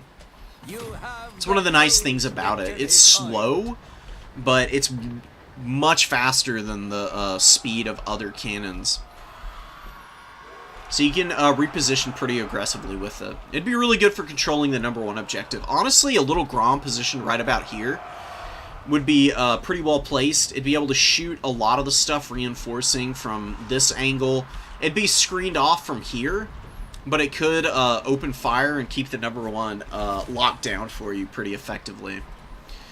It's not very vulnerable to Onyx Crowman dives if your opponent sends their big dragon character after Little Grom. That's where you can like focus fire with your Streltsy or send over the Druzhina. Because the Druzhina is actually pretty good in melee combat, believe it or not. He's got 50 melee attack with good AP. So he can scrap against some big boys. Adaman just hasn't done any damage. I mean, 300 value? That's it? Is this all you can summon, Kislev? Really? And I don't imagine the Frostmane's done well either. Yeah, just Hawks and Miska is not going to work against Highe. It's Blizzard or bust for me. Onyx Crowman, yeah, just stuffing up all Kislev's momentum. Big lead for Grand Highe. They're pretty beat up across the battlefield, but they got enough units to be able to hold on to all the points. Really nice stuff from Karaftir. It's just a really well practiced Highe player. Can honestly make them look pretty competitive. They are not a good faction, though. Highe suffers from all the other problems, say, like Dowie and High Elves to some extent have, but have an even more limited roster than those two. And I think are probably arguably even more helpless without their range tools available to them. Alright, one last Karaftir replay here. We're going to watch this build go to town once more against the Undead. We got some Celestial Dragon Guard. We got the Jade War Drum. We got Jade Warriors. Oh, and a couple crossbows chilling out here as well. Have they been in all of the builds? I don't know. Honestly, the fact that I don't remember says a lot. But we do get the Von Karstein Lord here. The Von Karstein Lord is what, God, what was their name? I forget who our champion was. I'm feeling pretty bad about that. But the person who won the tournament, Killane, did end up winning with the Von Karstein Vampire Lord, using pretty much the same spell kit, just Storm of the Night to hammer Zhao Ming up in the air, and then just like going all out to kill him. You know, you've got this very powerful Duelist Lord. Swarm of Flies lowers the melee attack of Zhao Ming just enough to make him a little bit less effective against you, and you can just throw up the Vargeist to hammer home, man. A lot of people, just because of how good Furies are against Vargeist, don't think that you should be bringing Vargeist in every matchup. I think the only thing that changes is the number that you bring. I think if you know your opponent's going to be going for the Onyx Crowman and the Furies, then you limit your Vargeist to 1 or 2 at most. Otherwise, you're going to want to bring like 3 of them in a lot of matchups because of just how much mobility and control they offer to you. Von Karstein Lord flying around, staying out of range of the Jade Crossbows. It would be a really risky idea to try and land here to attack Zhao Ming currently, so, you know, maybe not the best idea. Sending the White Kings forward to get that number 2 is a really good call.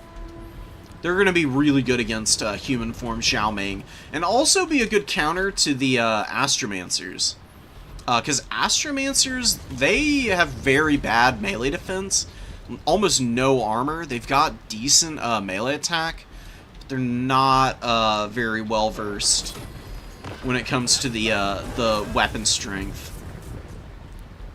Oh, Dragon Breath going down, big damage on zombies and skeletons, but not that bad.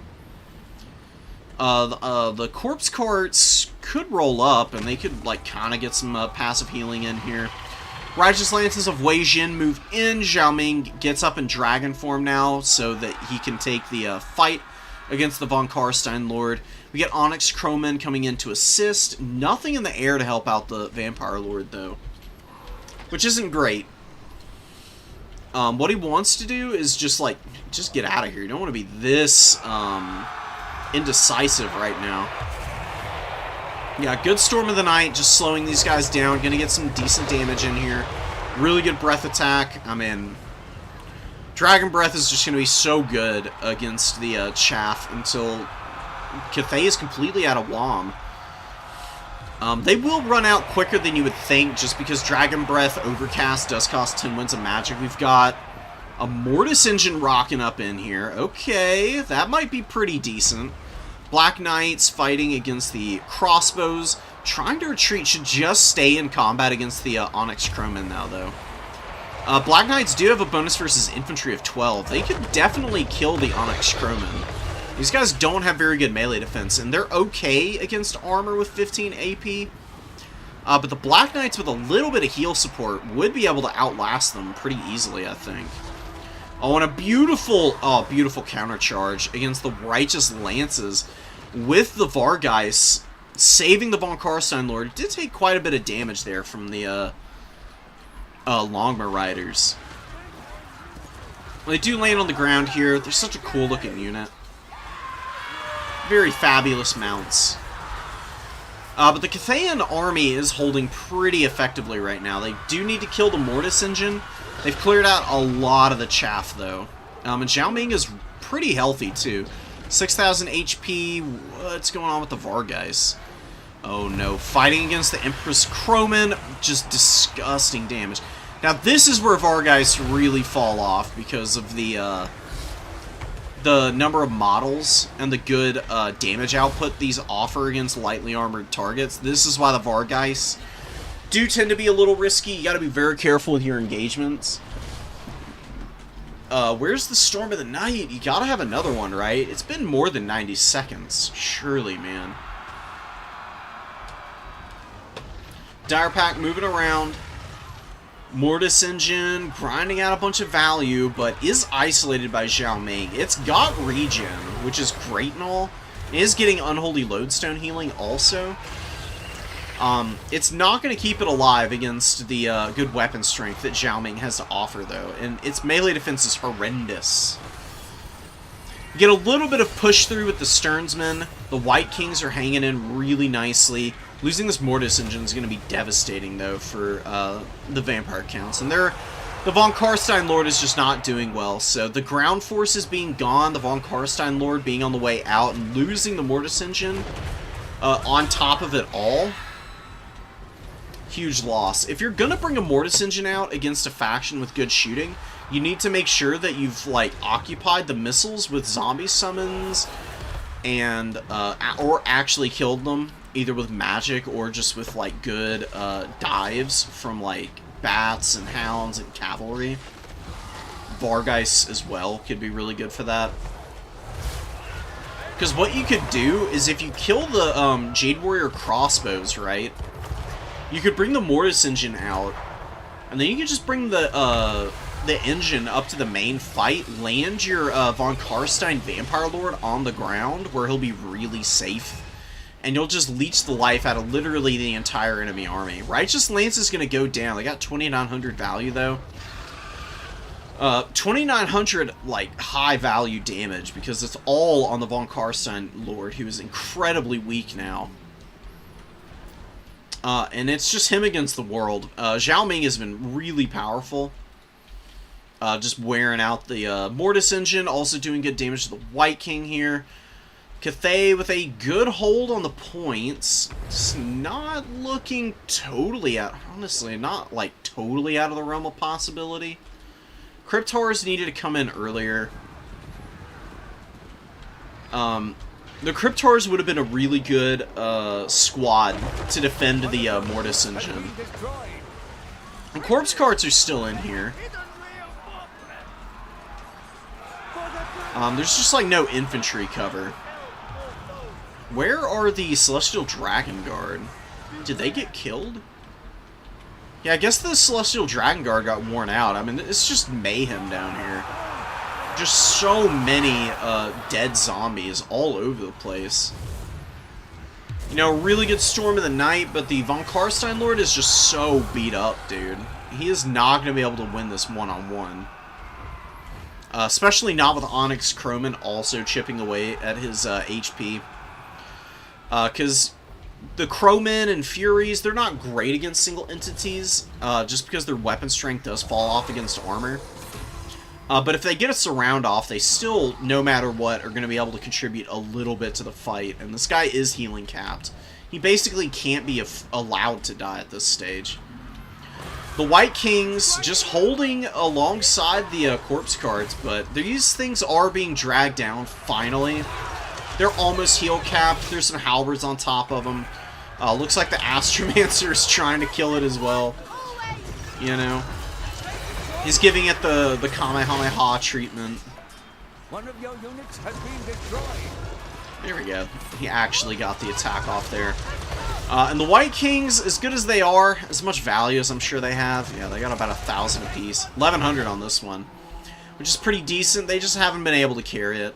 The Scab Scraiths, I don't think have been doing a whole lot. You know, Cathay has quite a few armored units. I think you bring the Scab Scraiths just in case there's Peasant Archers. I don't know why you would bring Peasant Archers, though. But just in case your opponent makes that mistake, you can capitalize on it. And then maybe, if you can force Onyx Crowman to the ground near the White Kings, you can get the Scab Scraiths off on the Crowman as they're on the ground. Crypt Ghouls I see being a huge waste of money in this matchup because they're just going to get killed by missiles. And then Jade Lancers can just totally flatten those little guys. And they're also not very good against Jade Warriors either. Yeah, the Undead have, you know, 5 units left on the field. 6 it says. Oh, well, I mean, I guess, yeah, the White Kings. But, you know, 2 of those units are basically on death's door. The Stearnsman, some spears coming out. Trying to bait Zhao Ming to the ground, but he doesn't go for it. He still has the Burning Bane braces. He ain't dying anytime soon. Vampire Count's desperately trying to grind it out. One White King dead. The other one's still fighting the good fight, I guess. Or the evil fight. I guess it depends on how you feel about the Vampire Counts kind of being the good guys in the end times in a way. I mean, they're like dedicated anti-chaos. It's all relative, right? One of your units has been Like, destroyed. eviler than the Empire, who is pretty morally gray as is. But less evil than Chaos, which is just like abject, chaotic evil. Break it down however you want. Jade Warriors, again, not really like damage dealers, but held the line respectably. Decent amount of kills on the Astromancers and Zhao Ming. And Jade War Drum held in. It was pretty nice to have. It gives harmony and extra melee attack and reload skill, which is really powerful. Righteous Lances put in a MVP performance with a 3,100 value. The Von Karstein Lord got 2,800, but honestly, it was a pretty bad performance from him. He was isolated on several occasions in some pretty bad fights. Vargeis, I mean, the first time around, they got some pretty decent value. The second time, they just got absolutely dumpstered by Onyx Crowman. Mortis Engine just got shot to pieces, and Zhao Ming did a good job of finishing it. I don't hate this build from the Vampire Counts. It's not bad. I would get rid of the Black Knight and just get Graveguard with the great weapons. I'd cut the Crypt Ghouls. And honestly, I mean, I just don't think that they're ever really going to be all that good. Maybe you can keep one. Keep one. Cut this Direwolf. And I hate to say it, cut the Mortis Engine. Bring one more Vargeist. Make sure you got 2 Fellbats. Think you'd be better off. The Dire Pack is okay to have against Cathay, because they do like to throw out their Peasant Horsemen. So you've got a little bit of clear against them with the Dire Pack available. It's really about all they're going to be useful for, though.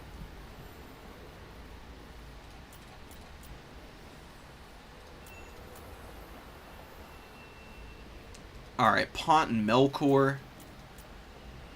Random Cuban and Clayton. Mr. Fly and Jaden. We got a Changeling sighting. Hell yes. Super excited for that one.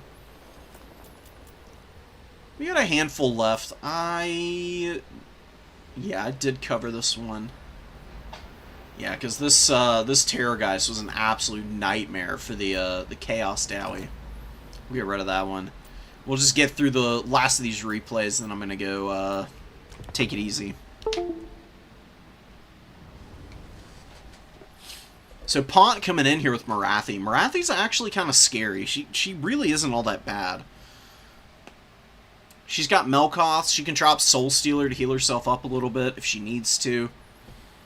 She's got a lot of debuffs she can apply. And she's really quick, so she can get around the battlefield nice and speedy and be pretty high impact, honestly. I've been kind of enjoying seeing her get used more regularly. Kill as many as you can. She has an awful lot of her toolkit. I don't think you need all of this. Greater Arcane Conduit I would keep. Wand of Coridon is not that good. Enchanting Beauty, Heartrender in the Darkness, or in the Dark Sword. Heartrender in the Darkness, LOL. Heartrender in the Dark Sword is pretty good. Get rid of Spiteful Conjuration, and yeah, get rid of Pit of Shades, because Empire just doesn't have that much armored infantry. Don't really need it. Just use Melkoths and Soul Stealer. And yeah, just don't... Wand of Coridon's just so mid, man. Just doesn't do a whole lot of damage. Doombolt is just, like, massively overcosted and underpowered to begin with, even though it's only 200 gold. I think you can honestly better use the 200 gold elsewhere in your roster. Shade Dual Weapons did get a little bit of value. I mean, they've opened up on some of the Pistoliers, I think. Oh, just Outriders. Got some pretty good damage on one of them. Just a big wide line getting up onto the point. You know, Pont's very experienced with the Dark Elves, and has been known to bring some pretty cool stuff, like the Charybdis build that we saw earlier against the Ogre Kingdoms was interesting. Maybe not the most, like, meta thing in the world, but honestly could have worked, I think, with just a little bit different targeting priority. And Double Hydra has been something that Pont's brought in the past, so with a more standard Dark Elf build, I do envision he'll be doing pretty decently here. Dark Rider's getting the point out there on the flank. 2 Reaper Bolt Throwers are on station here. And Marathi is just going to screen Boris, it looks like. Oh, gets back up in the air. She really should commit to this fight. She'll be able to put in some serious damage on him. You can see how much she's debuffing him. Minus 10 melee attack here. Marathi not suffering quite as badly. Although, oh, the White Cloak of Ulfric. Or Ulrich, sorry. Debuffing the melee attack there, and then there's Crush the Weak. Also interesting. I don't know who wins in the battle of the debuffs, then. She is a little stuck up in here, but she is starting to escape now. She could drop a Soul Stealer, heal herself up, but it looks like opting for a Pit of Shades instead. The Outriders, kind of being forgotten about. Oh, and running into the Pit of Shades. Well, that's going to be some really nice value for Marathi, then. Good grief. Wrecking the poor Outriders there. She's still fairly healthy. Oh, and Cold One Knights coming in to save the Reaper Bolt Thrower. They do clear it. They stuff the Empire Knights pretty badly here, man. They are easily going to win that fight, too. Empire Knights are horrible against the Cold One Riders.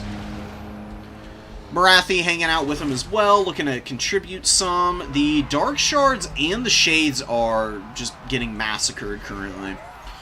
Swordsmen get in here. The Royal Altar of Gryphites are available. Really good Soul Stealer going down. Hitting all 3 of these units and gonna suck the life out of all of them. It's not nearly as effective on the Royal Altar of Gryphites, but, you know, does pretty good, decent damage to Boris in exchange and heals Marathi up.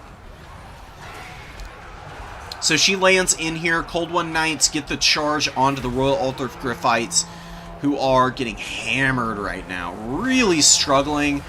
All those debuffs keeping them very honest, and the Cold One Knights are just grinding the value out currently. Although Marathi does take some big swings from Boris. She's got to be careful, man. I mean, she's a good duelist for the most part. Her melee defense is a little low. She at least has the support here, right? That's kind of the saving grace. Pit of Shades definitely does not need to be used on this great sword. greatswords are a little annoying to deal with, but they are pretty mediocre for a damage-dealing greatsword infantry. I'm never really all that impressed by them. Clearing them off the point, I guess, is not a bad situation. We do have some problems going on for the Dark Elves back here. The Reaper Bolt Thrower does get attacked by some Empire Knights on that side of the battlefield. Cold Knights looking to rally back. 1,400 value on them is really nice. Witch Elves moving in. And the Bleak Sword front line, man oh man, it doesn't seem like the Bright Wizard was all that impactful. What's going on the front line? Dark Elves losing the frontline fight, which I'm a little surprised by. I guess the Dread Spears are just kind of getting out-muscled by the Empire State Troopers. Bleak Sword's probably really all you really want to go with. Dark Shards doing their best. Shade Dual Weapons do have 1,100 value. And the Empire Knights going down here. Marathi has done so much damage to poor Boris. Wow, and he does rout, so Marathi gets the kill on Boris. She'll be able to chase him down pretty easily. Boris isn't nearly as quick as she is. And he is still getting attacked by the Cold One Knights here, who have 2,200 value. They've been used so well this game.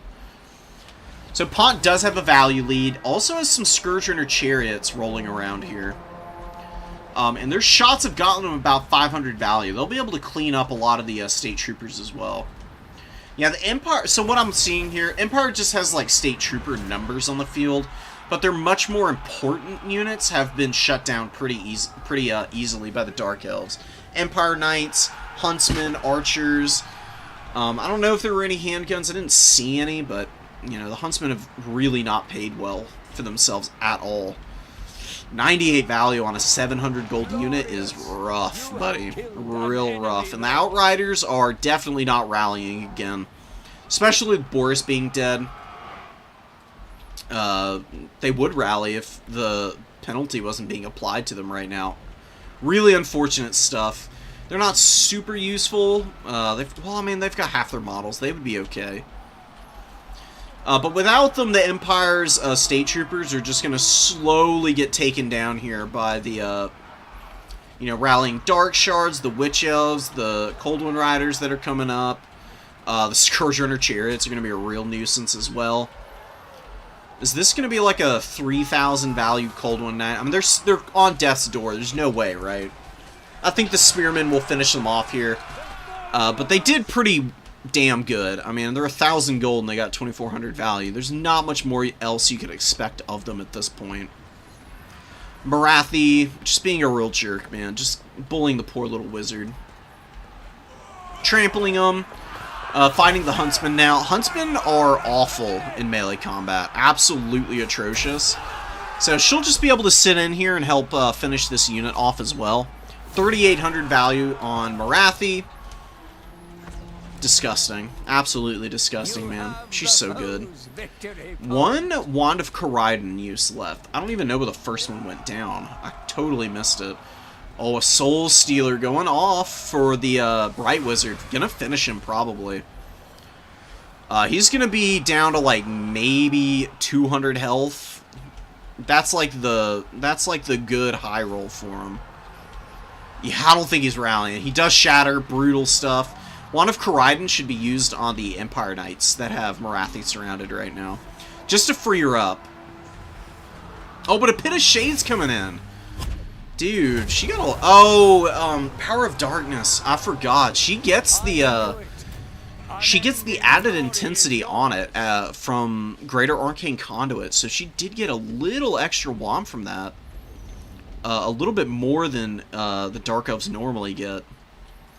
Dang, okay, so I hope that everybody has learned to appreciate Mama Marathi here. 4,400 value.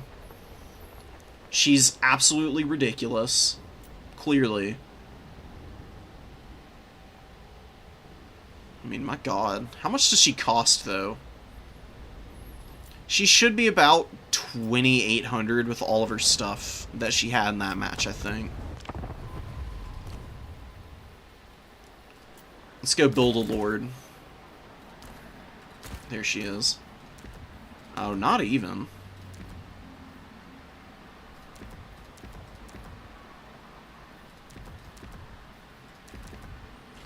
Oh, never mind. I was right. About 2,800. You can cut Wand of Koraidon if you want. Maybe you keep it. Why not? You know? Just torment your opponents. Like, drop some Doom Bolts on their head for free. Or mostly for free. You can probably get 200 value out of it. She's got a lot of leadership. She's kind of hard to break, so... Well microed Marathi seems to be kind of a terror in domination mode. You can probably do something similar with Malekith, but I think there's a little bit more utility to her spell kit. Just having the options here. Like, Doom of Darkness and Soul Blight, not that good, but everything else really impactful.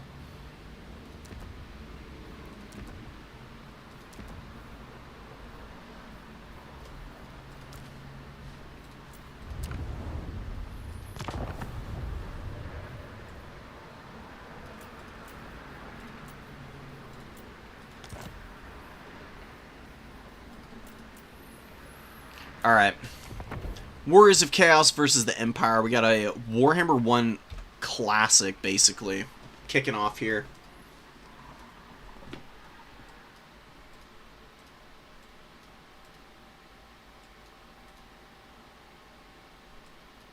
Missed your last week's suggested lineup against Dwarves. Looking forward to the review.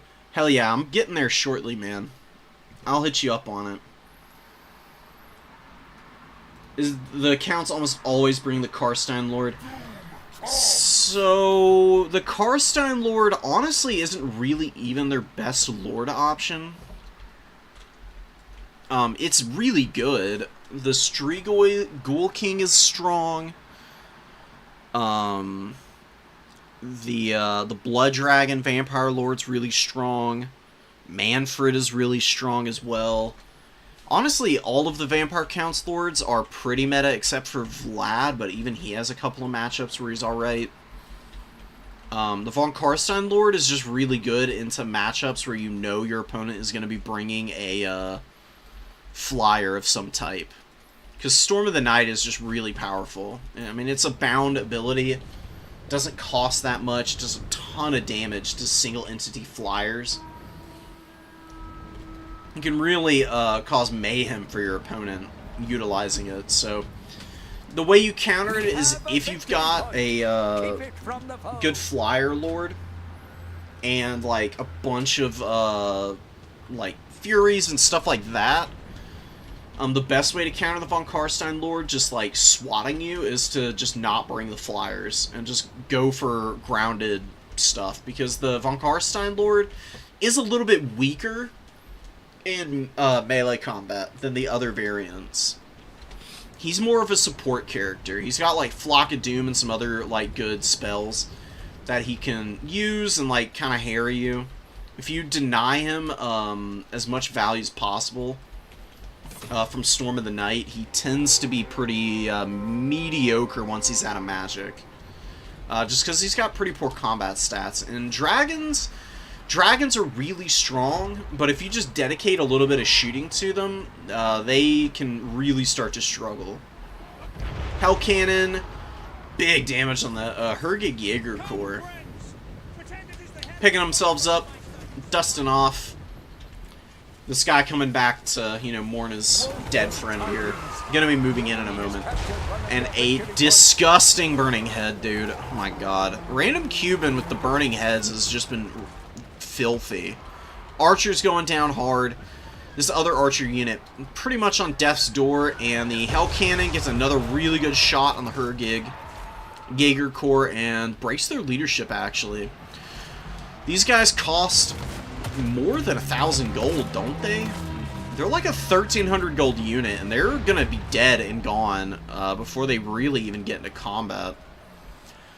Boris is being forced to go to the back line. This is going to be a disaster for Boris, dude. He's going to get wrecked by the Hell Striders and the Marauder Horsemen.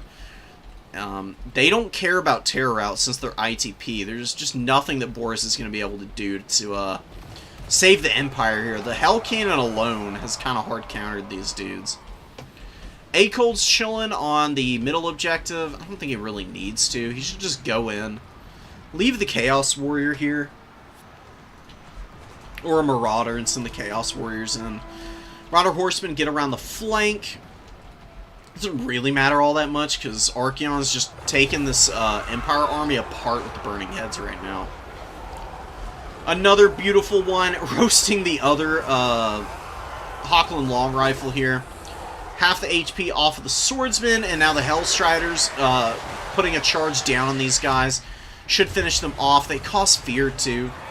No ITP on the Swordsman. They break. They're going to get on top of the Hochland Long Rifles, and they're going to die. Shadow Mage does drop a pretty nice Pit of Shades. Really just hitting a bunch of Marauders here, though. Not super impactful. The Chaos Warriors would have been the better target for it. They got hit by Melkoths instead. Swap the target priority up on that, and you'd be in a better spot. Acol just still sitting and just watching. He's a little freak. Doing what he does. Hellstriders break through the front line and get all the way up to the Reichsguard, actually. Getting them shut down. All the shooting for the Empire is just in total disarray. The throwing axe is moving in, and another disgusting burning head, dude.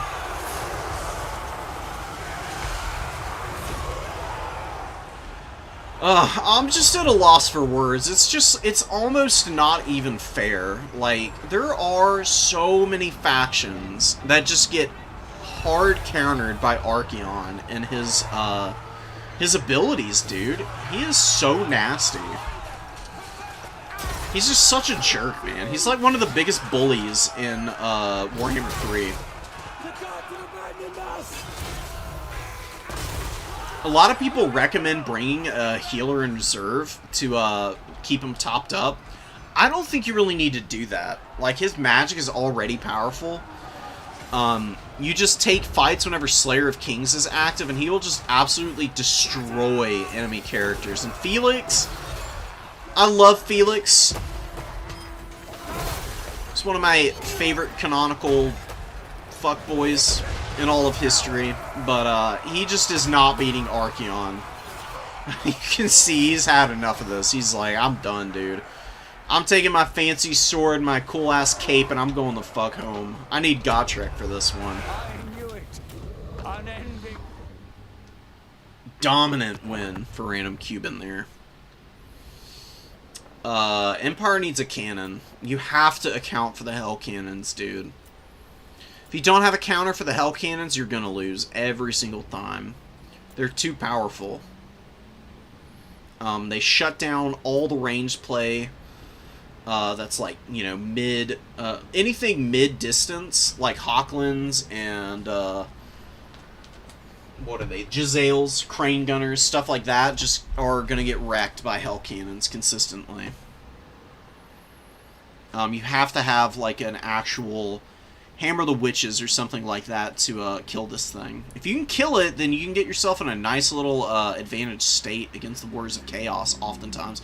Warriors of Chaos have a very, very, very rote playstyle right now. You do not see varied builds from these guys oftentimes. You'll see Archaon, you'll see Azazel sometimes, and Sartorial. And you'll see pretty much the same build of Marauders with some Chaos Warriors, or maybe Forsaken, with a bunch of Horsemen, a Hell Cannon, either in the start or in reserve. Acold, you see sometimes. They're one of the most varied rosters, but a lot of those units are in a mediocre place right now, and the marks being so limited with just 5 means that you basically prioritize the same things over and over, which is basically the Hellstriders, the Rotting Riders, Severed Claw sometimes. I don't think the Severed Claw would be very good against the Empire, but that's neither here nor there. Blood Beasts, depending on the matchup. And I feel like I'm forgetting something. What's the other marked units? Oh, the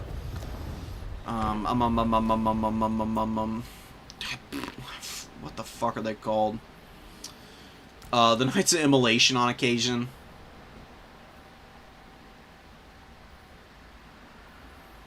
And I feel like I'm forgetting something here. Oh, the Nurgle Sorcerer Lord. He's pretty good. You'll see him sometimes. Stream of Corruption and Miasma are just really strong, and he's, you know, got the perpetual healing. So into factions that can snipe Archaon, he's a pretty good choice. You can do death magic with him too. Because he still gets the Crown of Everlasting Conquest. And, you know, not healing Nurgle armies is not really all that bad. You can get away with not bringing any heals for them. And for the Warriors of Chaos, they typically don't have healing anyways, so why not bring Lore of Death on this guy sometimes? Spirit Leech is just really good. It's super consistent. Gives you a ton of value. Fate of Buna is really good against, like, overly expensive, high-impact units. You can basically one-shot stuff, like the Knights of... Or not the Knights of Immolation, what the hell are they called? The Royal Altar of Griffites. You could do the same thing to the Rotting Riders, Salamander Hunting Packs, and, you know, like Seekers or Heartseekers and other units of that caliber, even.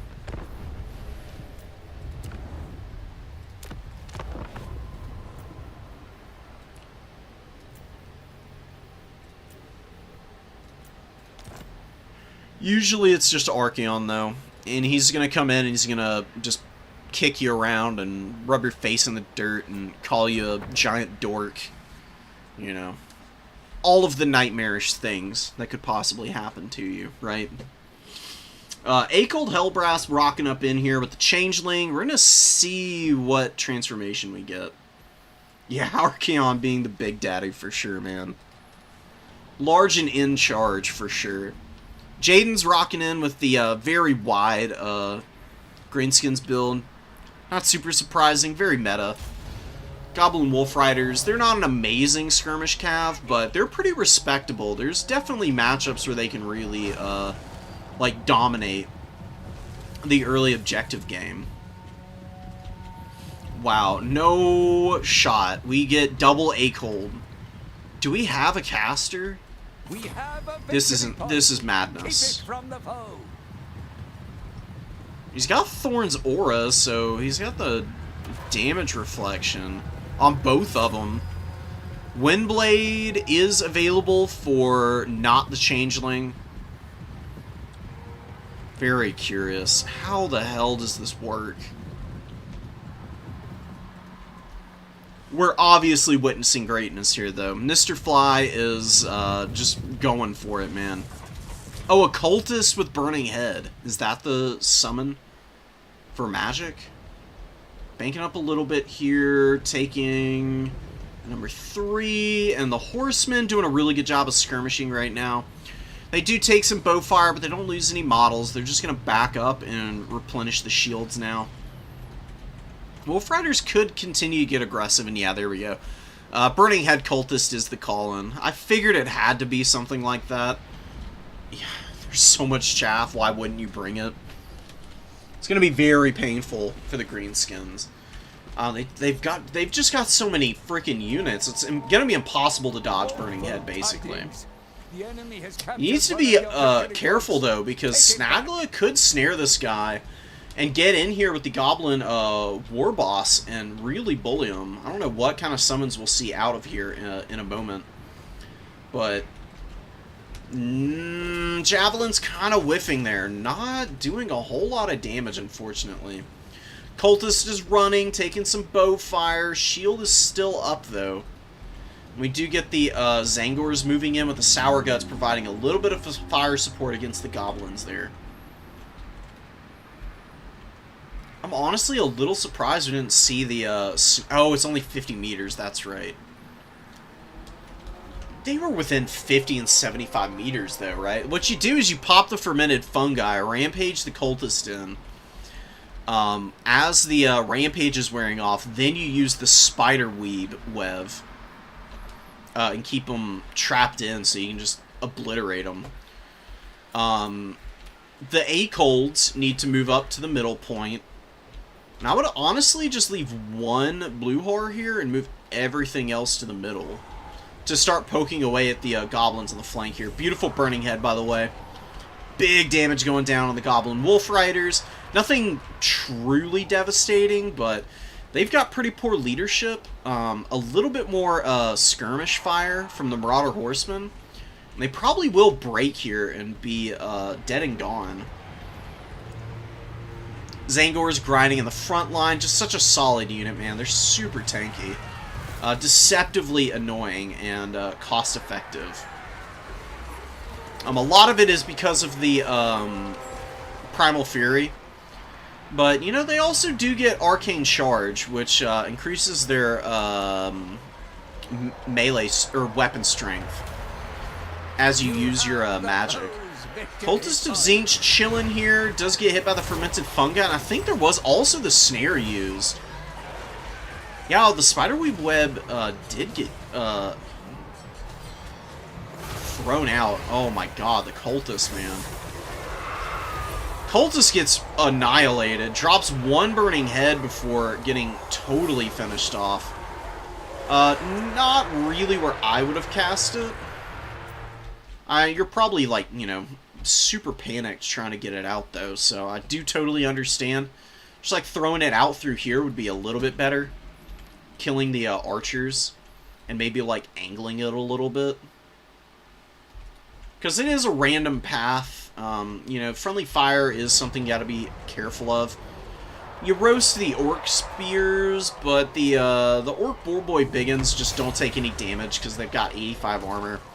They're very juicy. They don't care that much. Cultist gets away though, and now now Snagla and the Night Goblin Warboss are kind of trapped up in here. Really nice Vindictive Glare. Actually did a lot of damage to the Sour Guts there. Sour Guts are struggling, man. They're getting wrecked by the focus fire from the poor, the orc error boys. The poor error boys. I mean, I guess orcs are not, like, the richest faction in the game. They don't really care for traditional avenues of wealth acquirement, so to speak. More Zangors on the point. Greenskin's controlling it, but, you know, there's a little bit of movement for Tzeentch up onto the middle. Oh, the Acid Burpa, no less. Finds the actual Acold, not the imposter. Doing some pretty good damage to him. The Acid Burp is a pretty cool, unit. We do have the Thorn Aura going down. That's what I assume this is, at least. Does wear off. See how much more effective it can be. Changebringers moving in, Air Boys lining up shots, and they'll be able to wreck these poor guys. Big damage going down on them. Horseman being chased around by a Wolf Rider, which is pretty hilarious, honestly. Tzeentch is struggling on the value trades. Part of the problem is all of these pinks and blues being over here. So the numbers are just not there for Tzeentch. Oh, and a beautiful rampage to the ground. Oh, you love to see it. And that's a fermented fungi you can hang your hat on, man.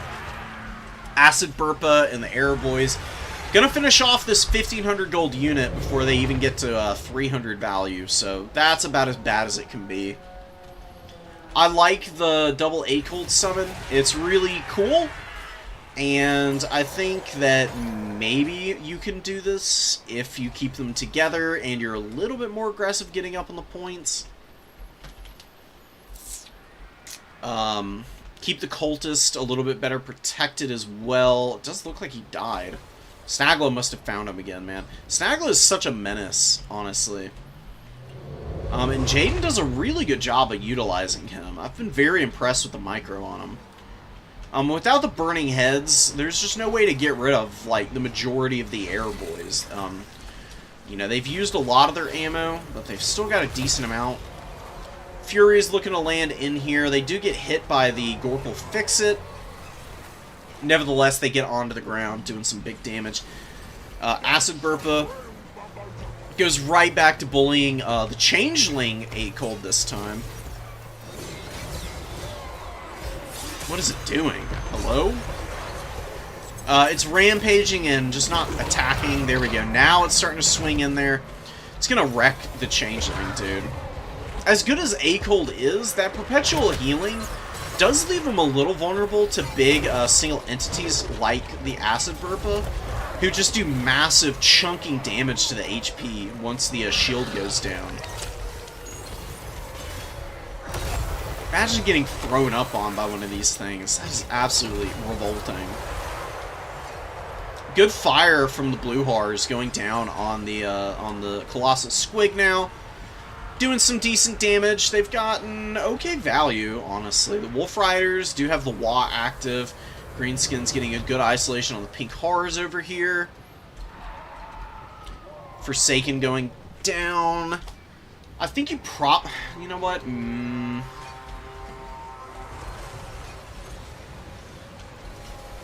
We'll go to the drawing board after this to see if we can figure out a way to get maybe a little bit more cost-effective options on the field for Tzeentch without totally changing the build-up. I mean, I do have to emphasize that I do find the double A-Cold to be quite interesting, and I think it could work. You just have to have more protection from the Acid Burpa. It's just done so much damage to those guys. There's so many nets and rampages going off across the field. It's been very, very devastating for Tzeentch. They just can't get a lot of value out of their units right now.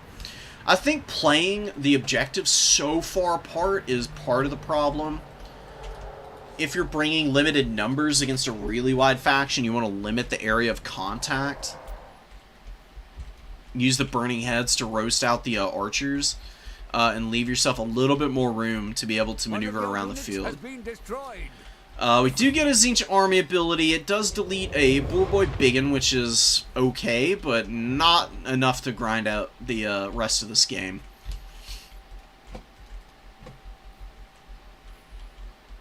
Changeling and actual A-Cold healing up. He throws the Windblade down. I don't think that did anything. What the hell was that? What is this good against? Supposedly it spawns a vortex. I didn't see no vortex, man. That was pathetic. A-Cold abilities seem kind of bad. Maybe that's why you never see the Windblade. You just see him with the heal. No, I don't think it's too crazy. I think you can pull it off. I think you just have to maybe mix the build up a little bit more. I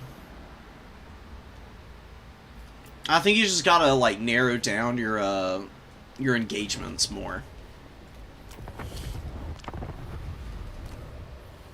Let's see if we can figure it out real quick. Bear with me for a moment. Alright, so you got the Changeling. You're gonna, like, cut all the spells in Garbo. Where the hell is A-Cold? He's supposed to be right. Oh, he's the first one. Okay. Definitely don't need Deceiving Shadows. So you're paying 2,000 gold for A-Cold. Not breaking the bank or anything. You bring the other A-Cold here. Yeah, I mean, just, I didn't see the Windblade do anything that game, so forgive me for wanting to cut all of that and make him as cheap as possible. Thorn's Aura you can bring just to clown around with a little bit. You bring the blue horrors and the pinks. I don't hate it. Probably do want some, just plain old Marauders, though.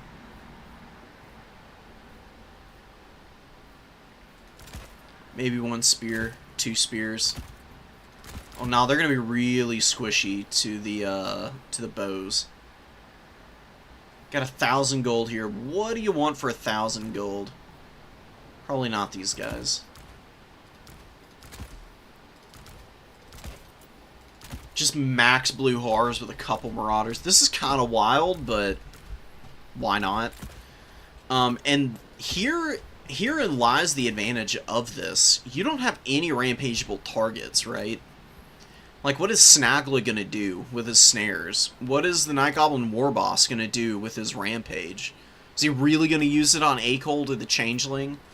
There's nowhere for them to route to, basically. Yeah, then you do this. You just bring your, Burning Head. Don't really need the summon. The Wand of Whimsy's kind of cool. It gives melee attack to everything. So maybe you could do something like this. Yeah, you just spam Burning Head. And maybe use Cascading Fire Cloak and you just always have extra melee attack on your army. So the blue horrors actually become kind of a menace when they're fighting in melee combat. Same with the pink horrors. I mean, the idea with the blues is that you just focus fire and they use all their ammo before the actual combats open up. You delay a little bit with some marauders. When the blue horrors are out of ammo, then you send them into melee combat. Try and protect your pinks. And you bring a couple Centigores. You can bring... I mean, you could bring the Changebringers, but I'd be a little hesitant. A couple Furies. I actually think Screamers wouldn't be bad here because they can do big damage to Boarboy Biggins. So comboing them with the Centigores isn't a bad idea, and then you just get the rest of your army to be Zangors and Marauders. Then you've got actual numbers for the late game, with a little bit of mobility to protect your like core army that should win at range if you're using it correctly.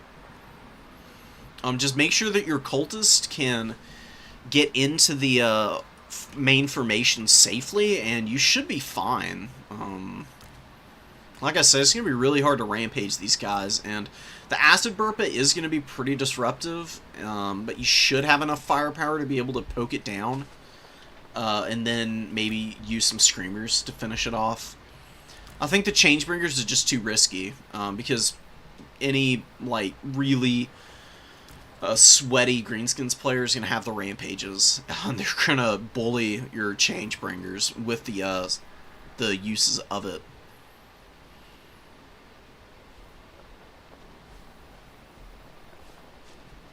Try this one out next time, Mr. Fly. Let me know if it works out. If there is a Foot of Gork, well, Foot of Gork's not going to be very good against a build like this. Because you just don't blob the units. Make sure that you've got good spacing and keep it nice and spread out. If they want a Foot of Gork, a pink horror, and waste 18 wins of magic on one infantry unit, fine, honestly fine. Like, it's just not going to be that impactful. I think you're overestimating it a little bit. And you can use Acold and the Changeling Acold to go and, like, push the points and kind of sit and attract aggro, where you can then, like, cover them with your shooting. If you need to, you can always build up, because you'll win the build-up game. You've got the better, like, chaff clear. You've got your own chaff that you can throw up. You've got really hard-hitting mobility with the Centigores.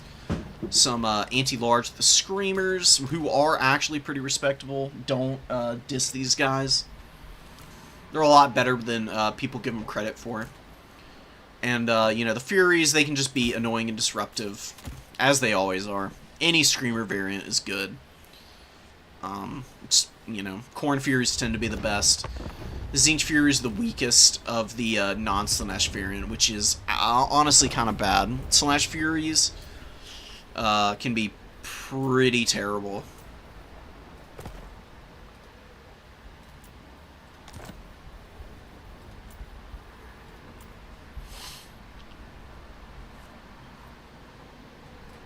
Alright, let's see what Tyrion can do against the lizards here. We got a double noble build. No magic incoming. Wow, Emmerich is on horseback too, so we're going real aggressive early on with the single entities. We've got the Shadow Watchers, Shadow Walkers. I always get them mixed up. There's Shadow Warriors and Shadow Walkers. For the dragons! Yeah, for the dragons. Let's go. So yeah, Emmerich and the nobles are going to be looking to go in and probably bully the Slan Priest. It's going to be a little hard because the Legion of Chaqua is a pretty chunky unit. They're kind of hard to get through, man. They got pretty good bonus versus large.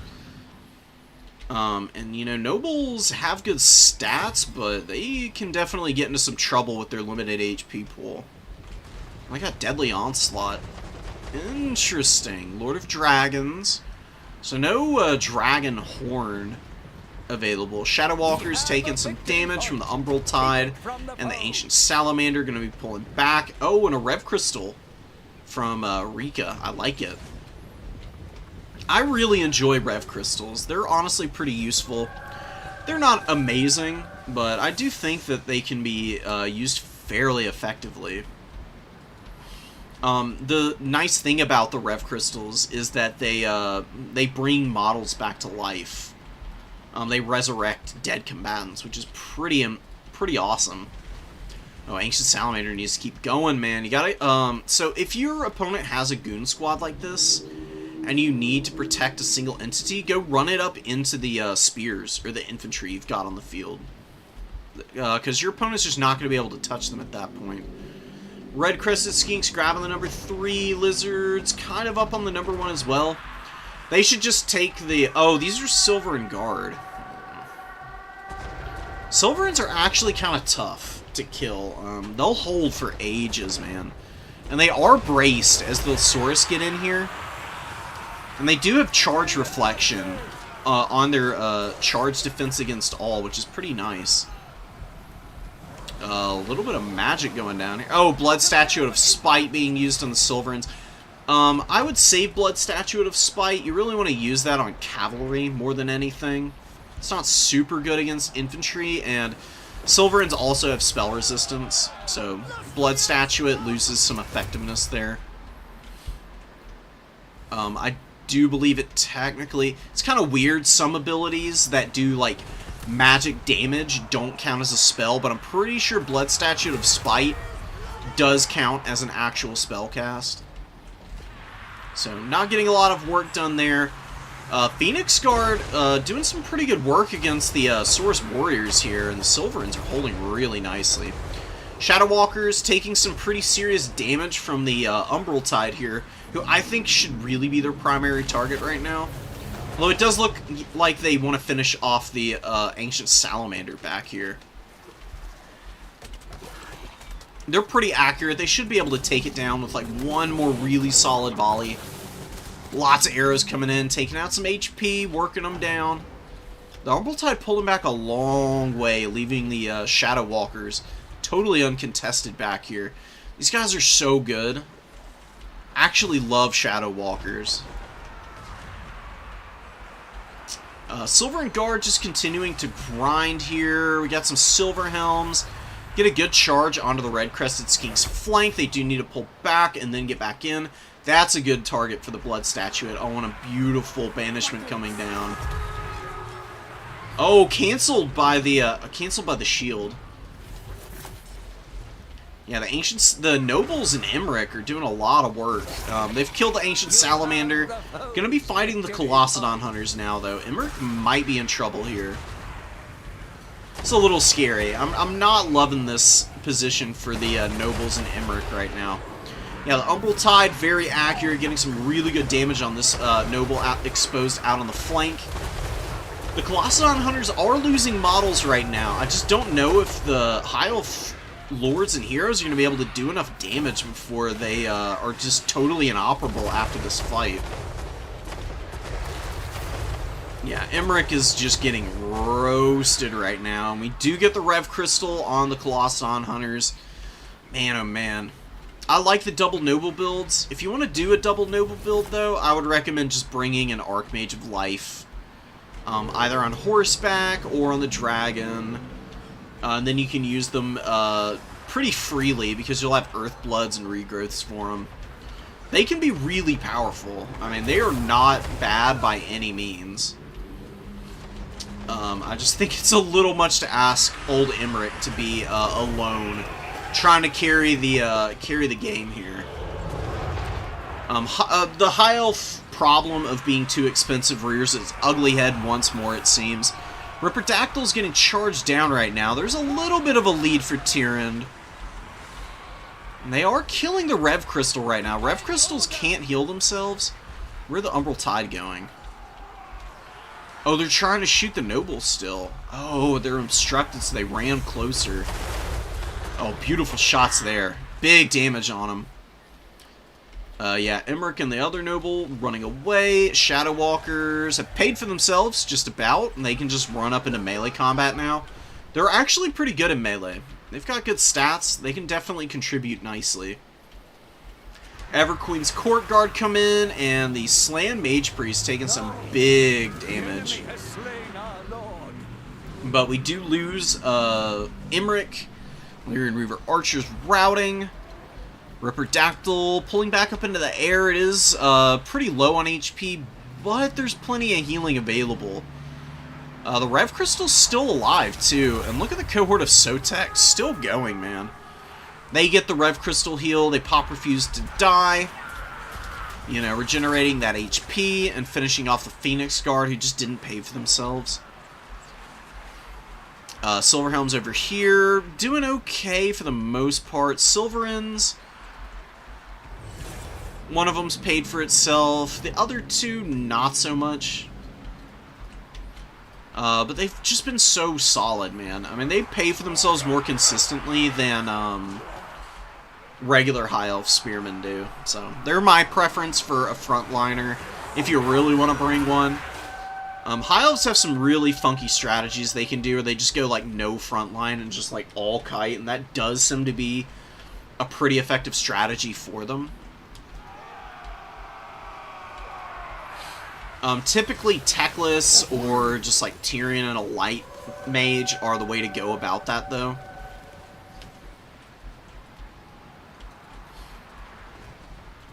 Silverin still scrapping. Illyrian Reaver Archers trying to finish the Slan. Slan is super beat up, and the Noble did rally and has a little bit of room left on the HP total. Could kill the Slan here. Beautiful snipe. Awesome stuff. The Banishment did some good damage to the Silverin Guard. The other Silverins going down. Legion of Chaqua. You know, pretty low. Probably not going to be able to hang on much longer either. Only about 600 value on them. Everqueen's Court Guard getting attacked by the Ripper Dactyls. Oh, and the Noble comes back out. Immediately resummoned by Tyrion. And Tyrion has done a great job of holding the value lead.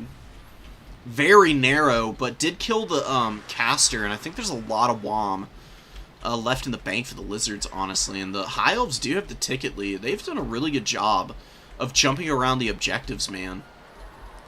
The Everqueen's Court Guard, they're taking a bunch of work back here. They did use most of their ammo, got just about their value back. I think they do cost 1,300. The Noble's almost done with the fight here.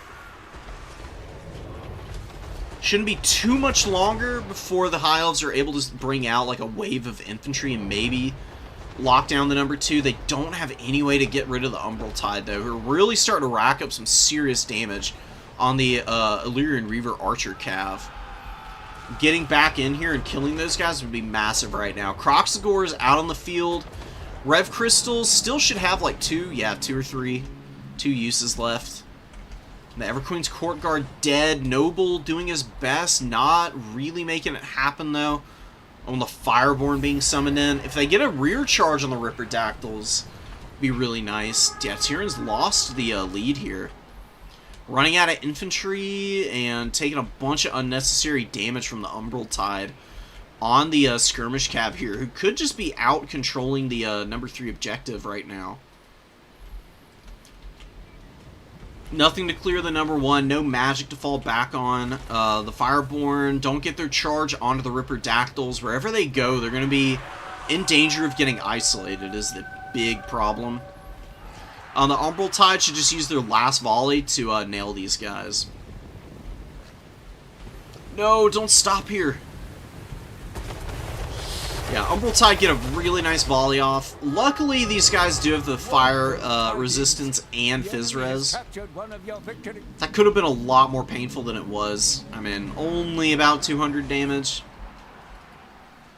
But Legion of Chaqua and the Croxagors get on them. Tyrion lapsing in micro a little bit, probably because of the fight going off on the number 3. And the army is getting cleaned up now, man. Emmerich with a Noble and a Life Caster probably would have gotten you a lot farther. I respect the no magic attempt, though. Almost worked. Just running out of steam at the end here. How High Elves are just so reliant on heals, man. I mean, they just don't do well without magic. Like, that is mostly the reason why they've got such powerful mages. Is because their leadership, or not their leadership, but their HP is so squishy, and they're pretty low armored across the board. They need stuff to, like, keep units from diving them. They need to heal. They got a lot of needs, you know. What about my needs? Said the High Elf. The lizard did not answer. The lizard just kills the High Elf in response. Illyrian Reaver's getting massacred on the way in against the Umbral man. Rika with some great micro on these guys. Has done a very good job of keeping them alive. Unsummoned them, gets them right back out, and goes right back to terrorizing the opponent. The Shadow Walkers actually managed to save themselves from the Ripperdactyl dive here.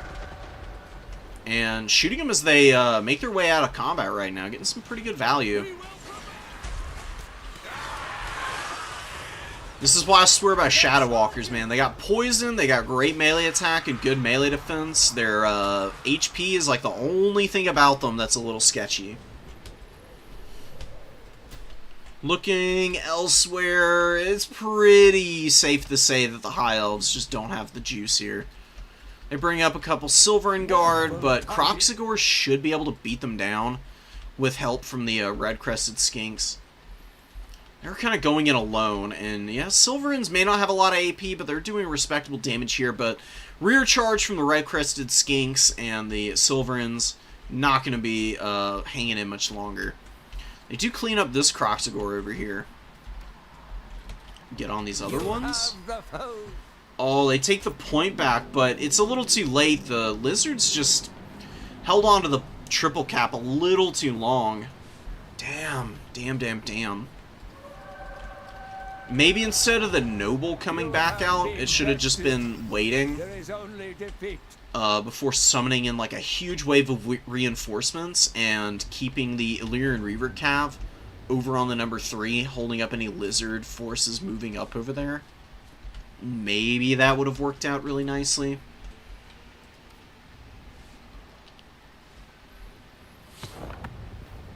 This is just how so many High Elf games go, though.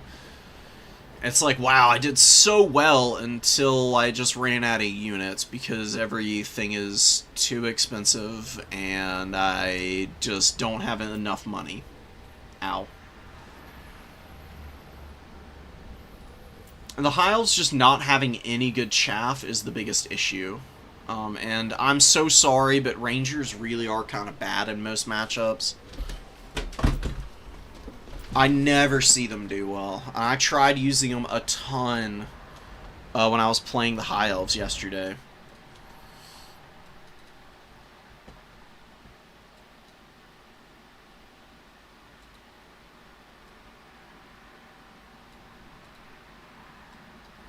Corn Furies do beat Tzeentch Furies in a one-on-one. The thing about the Tzeentch Furies that makes them maybe a little more versatile is just their overshield. You know, they can like actually fly over an enemy formation and land in combat before they get totally annihilated, which does happen to Corn Furies sometimes. Corn Furies have Frenzy.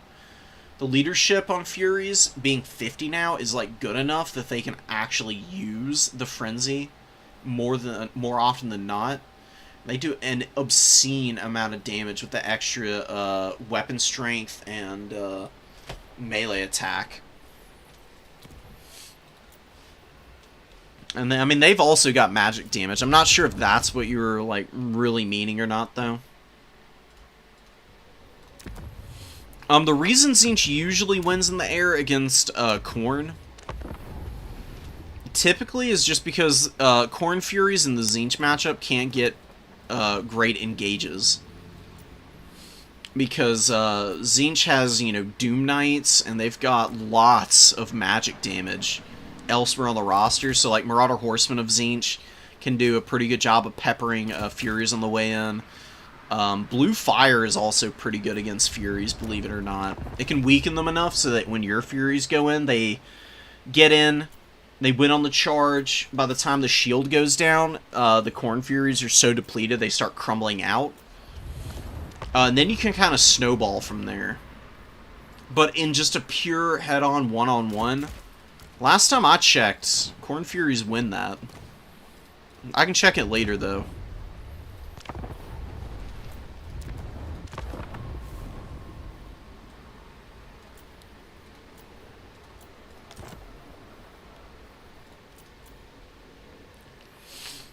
Alright, let's do it. We got Hogs coming in here on Vampire Counts versus the Dowie. This matchup is just brutal for the Dwarves. They just don't beat the Vampire Counts. It just doesn't happen. The total tavern win rate is abysmal, and I'm pretty sure if you went in and checked the stats, if you had a way to check the stats for like ladder and stuff, you would still see the Vampire Counts winning a majority of the matches against the Dwarves. They just have so many tools they can use to like muck up the works for Iron Drakes and Quarrelers and Rangers. And they've got a lot of perpetual healing. They're one of the few factions that can truly outmuscle the Dwarves. A lot of Longbeards, which is kind of cool. You don't see them too often, but I do think that they have a time and place. And having ITP against the Undead is pretty nice. They've also got better melee attack, a little bit more weapon strength than a standard Dowie warrior. So they should be able to win a lot of the frontline fights without getting too worn out. The Black Coach is going to be pretty dangerous. Von Karstein Lord with Storm of the Night. I don't know why you're bringing Flock of Doom. It just doesn't do anything to Dwarves. You're better off with just Invo and Raise Dead. And just cutting Flock of Doom altogether. But Storm of the Night will be good for any Gyros or Skyhammer Squadron that comes out. Pestilent Breath is good for, you know, breaking down expensive infantry. Or just blobs of units. So the Unholy Lodestones, man, they're gonna need a little help here. Because the Dowie, the Iron Drake Trollhammer torpedoes and the flamethrowers both do pretty nasty damage to these things. As long as the Lodestones don't die in the early going, though, the perpetual healing from them should be enough to, like, slowly allow the Vampire Counts to grind down the front line here. There is a cannon. The Black Coach rolling around. Cannon is shooting at the Dragon character. Honestly, not really the best target. Shoot the Black Coach. It's a little bit squishier. It's got much worse leadership. You know, Von Karstein Lords takes a long time to get them crumbling. And the Black Coach is going to just annihilate your weapon teams, basically. Not the most impactful charge onto the Trollhammer torpedoes, but just continuing the movement in and out of them, slowly working them all down. That was a much better charge than that one. Going to be going back to the other guys. I'm really liking Hog's micro on those things. A lot of blobbing in the front line, though. Oh my god. It was a pretty easy mistake to make for the Vampire Counts. You do want to have your units pretty close together.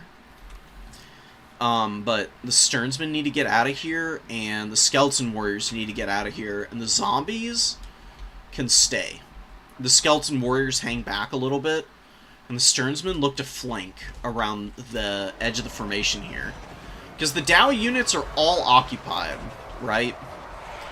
If you can get your Sternsmen around the flank, though, and get into the back line and shut the guns down, or the Trollhammer torpedoes, very nice for you. We do have one Skeleton Warrior looking to do that. Flamethrowers and the torpedoes. Flamethrowers are trying to kill the corpse cart and missing spectacularly.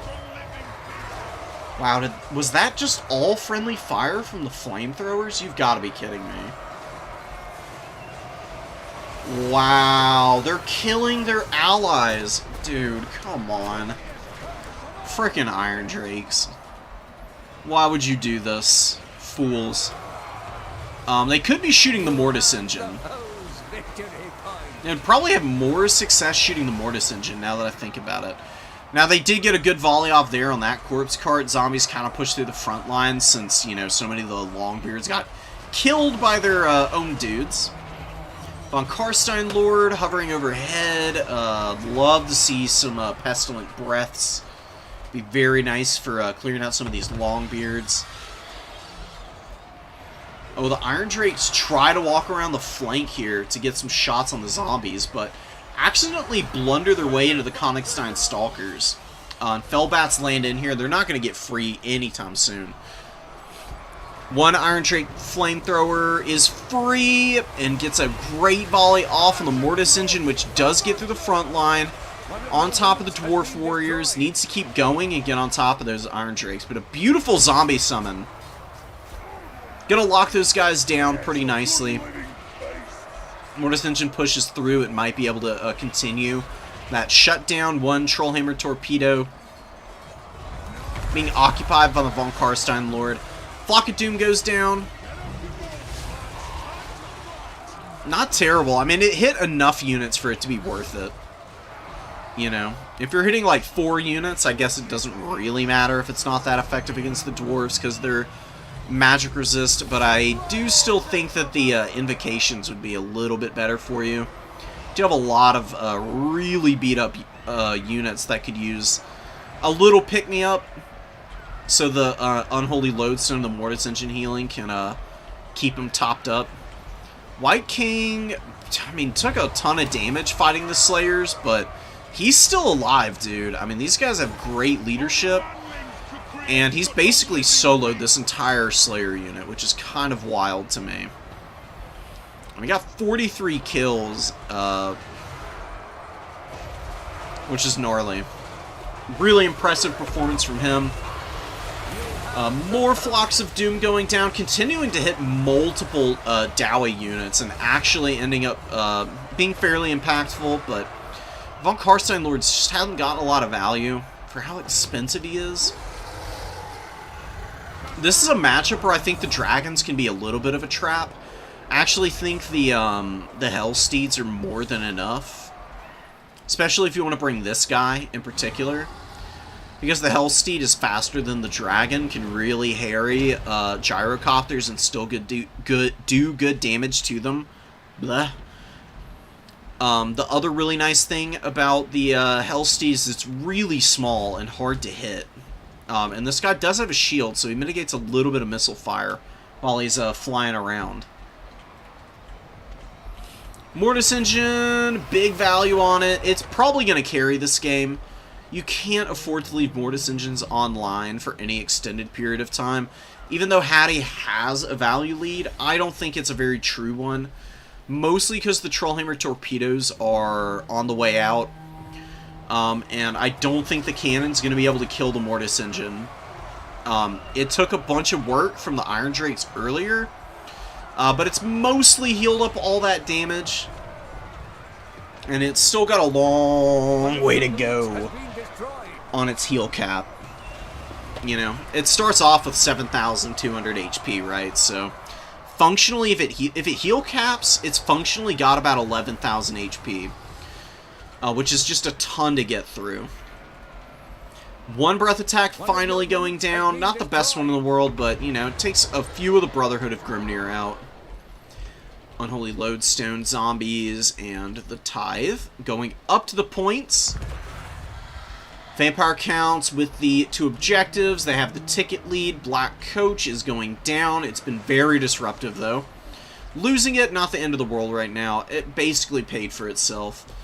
Crypt Horrors can scream up in here, finish those guys off. Brotherhood of Grimnir doing their best, but I imagine that they're going to be able to hang, dude. They're fighting on top of the Mortis engine. The Crypt Horrors may not be the best unit to fight the Brotherhood of Grimnir with, but they'll be reasonably effective. Debuffing some of the weapon strength. And there is a lot of stacked healing here, which is the real big X factor for why I think the Vampire Counts will win this fight. The Brotherhood of Grimnir are just not going to be able to out-damage the passive healing that's stacking in here on the Crypt Horrors for sure. And once they're tired, you know, they're going to lose a bunch of stats, making them even less effective, while the Undead are just all about this life, dude. They don't care. They're fully geared up and ready to go. Thanks to that Unholy Lodestone with the Vigor Mortis. That was a really good breath attack there. The Von Karstein Lord kind of waking up now. Could be running around and finishing off the Iron Drakes, which is what he's going to do. Massive damage on the charge. Get back up in the air and look for another opportunity. That's all you really need to do with him now. Look for one last good breath attack and make sure that he's available to just cycle charge stuff. Dowie send a very tattered unit to try and cap the number 3, but Fellbats intercept him, get him routing, get rid of him. And the Brotherhood of Grimnir out here have only gotten 800 value. They're really expensive too. There's just too much here. They are getting fully overwhelmed by the numbers. They're cool-ass tattoos. Very, very aesthetically pleasing to look at, but not going to be enough to really save their bacon. Black Knights with the lances rampaging around now. Actually doing alright. 500 value on one, 260 and counting over here. Last Iron Drake getting shattered. Direwolves moving up to cap the points. I do kind of like this. They're not going to do a lot of damage to Dwarven units, but just being able to like run around and threaten caps on a premium and force the Dowie to like throw units onto objectives where it'll take forever to reposition them from, it's kind of worth it. Slayers fighting the Black Knights, who should pull out and cycle charge. Mortis engine still going, 2600. It'll end with about 4,000 value, if I had to guess right now. It's just been so damn cost effective. The Von Karstein Lord is basically, he's kind of running into a really bad spot right now. The Trollhammer Torpedoes, there's 11 models left, and, you know, they do a lot of damage to large targets. He's pretty low on HP. He could really end up getting killed here if he's not careful. Or are they going to get one more shot off? They could terror out. They're not ITP or anything. They do get another shot off, but they do terror out, and then they rout, and then they shatter. Ouch. But he's real close. Really what he should do right now is just fly over and hover above the corpse cart, which will heal him up. Mortis engine still rampaging. Literally impossible to kill right now. Crypt Horrors with 1,000 value is an awful, awful thing to see if you're playing into the Vampire counts. And yeah, the Dowie were up, but boy oh boy, does that mean nothing against the Vampire counts and their healing. You can be up almost 3,000 value and still potentially be losing, depending on what the game state is. Cannon comes out, and is that enough to get him crumble? Yes. Von Karstein Lord about to start crumbling off the field here. No more magic, no more dragon. We do just have Vargeist rampaging around. Trollhammer Torpedo gets resummoned and just gets absolutely annihilated. Poor little dudes, man. Horrible POV there. Good micro on the lances, dude. they've gotten respectable value. I've been very impressed with their performance. Mortis Engine, still going. The cannon's going to try and kill it, but I don't even know if it's going to be able to.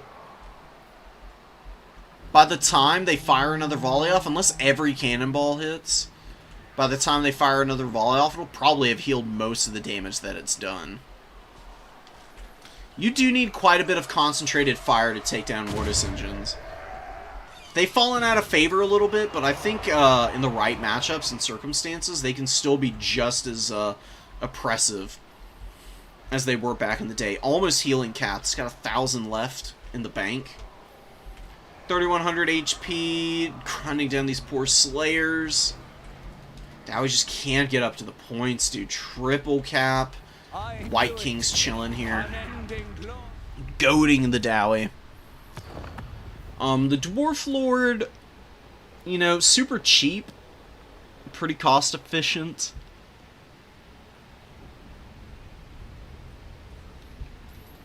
I don't know what you do here. I don't think there's really a whole lot you can do as the Dowie. Maybe you go for a Slayer Rush with a bunch of Doomseekers and hope that works. Bring like Garagrim and the Demon Slayer. That might be an option. I don't know how effective it would be, but it could potentially play out favorably for you.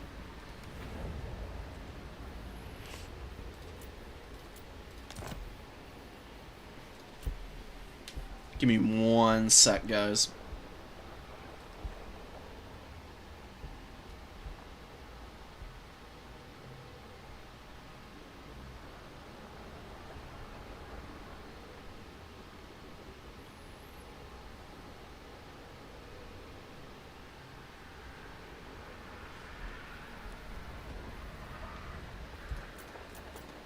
Yeah, last few matchups here.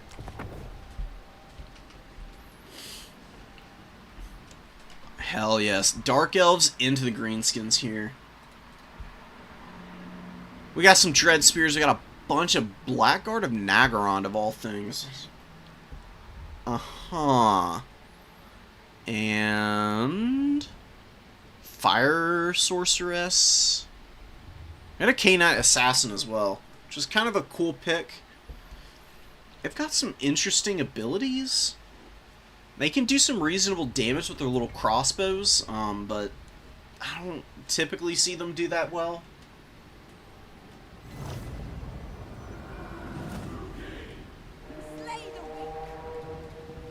At least not in terms of pure value trading. Black Dragon Egg, Black Lotus here, Assassin's Trophy, and Web of Shadows, all available.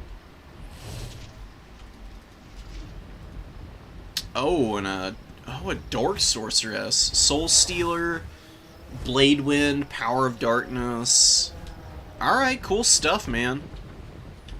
See how she does. I could have sworn that she wasn't going to be here, but... Hey, I mean, I guess you know, you're bringing a pretty small army. Why not bring a big dragon to try and get the routes going? Wurzag and his big boss get up on the high ground here, looking to cap the point.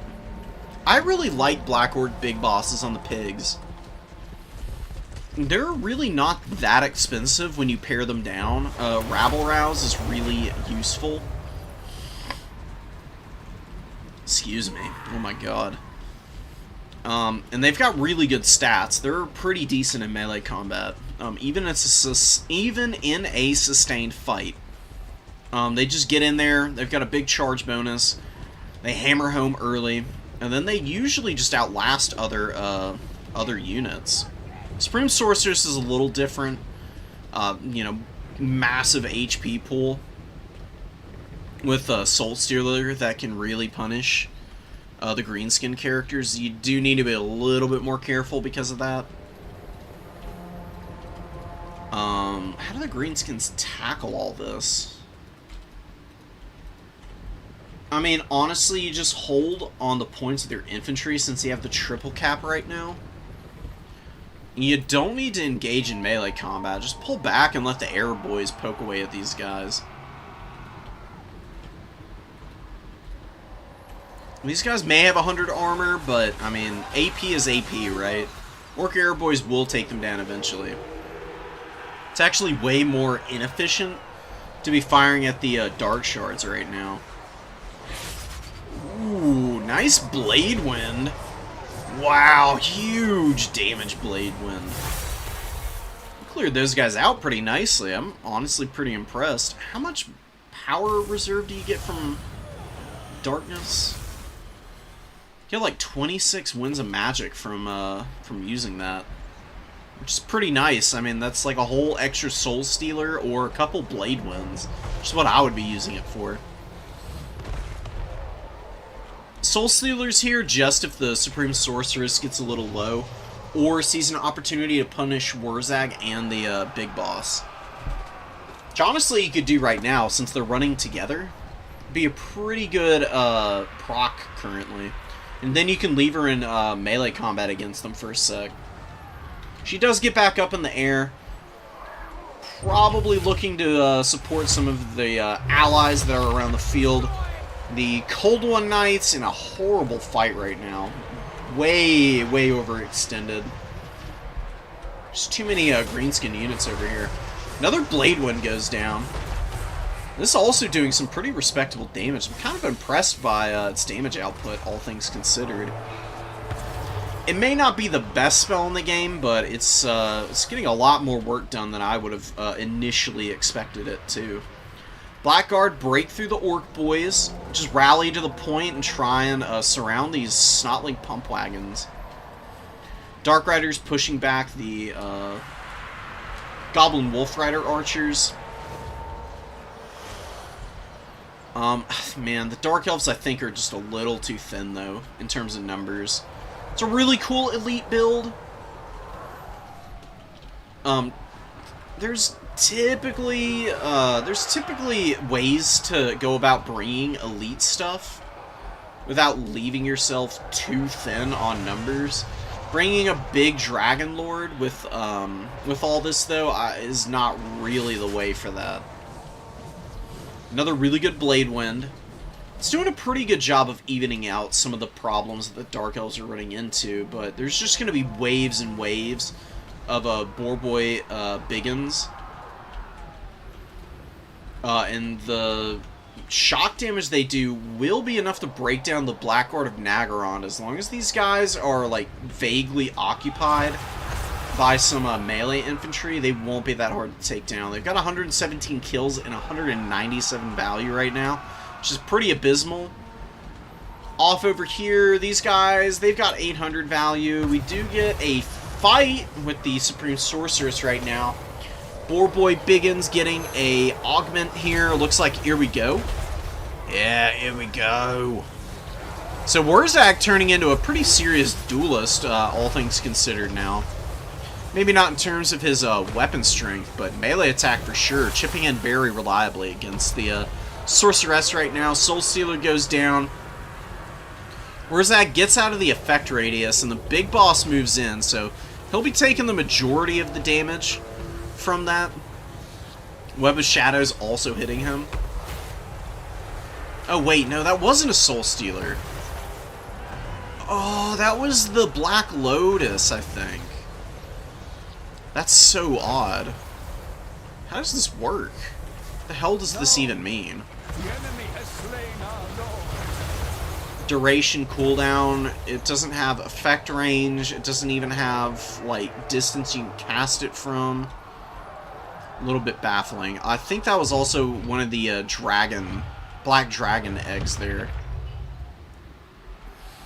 So, Dark Elves swarming out with numbers now. See how that goes. I'm not super confident in the odds without their lord.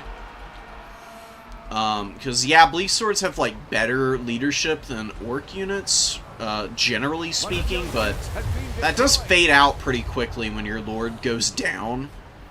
And you get such a serious leadership penalty. This Blackguard and Aggron has pretty respectable value. Air Boys being a nuisance, and the Wolf Riders have also been pretty obnoxious. They've almost all gotten their value back. The Dark Riders have been chasing them a lot and really not having a lot of success with it. We do get some repeater crossbows moving out. Just, you know, peppering the poor Orc Bullboy biggins. Goblin Wolf Riders out on the edge of the map. Probably chase something off if I had to guess. Just being all the way over here. Hear them screaming their little war cries. Snotling Pump Wagon is going down. Got its value back and a little extra. Orc Boys continuing to stream up onto us. Are just going to come pouring off the hill here and just run over everything that's on the low ground. Including these Flappas.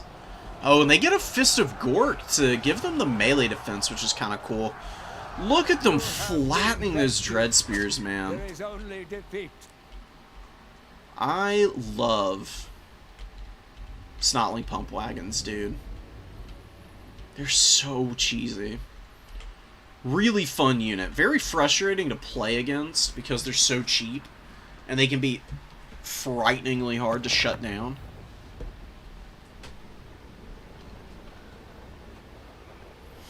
Regardless, though,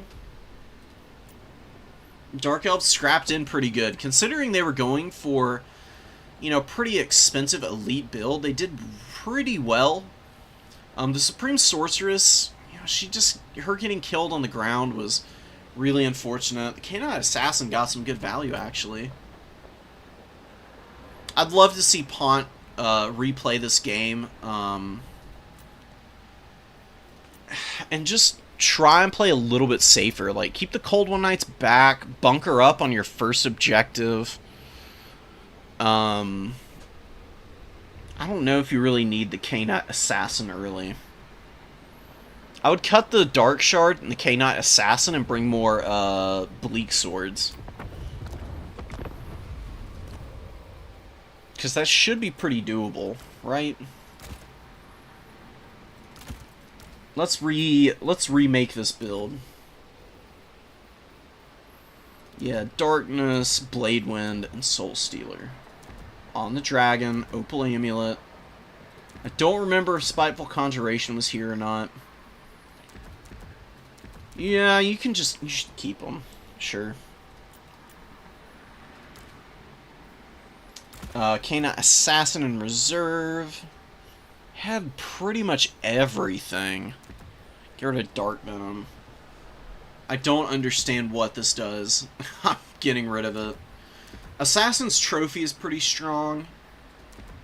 Black Dragon Egg is okay. Yeah, bring these two. Sure, 1,000 gold character. I would not bring a Black Dragon in reserve. I don't think it's worth it.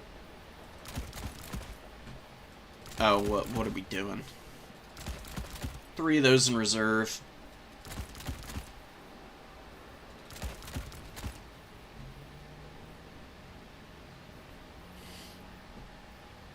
Do have 850 gold. Since you're not bringing the Assassin.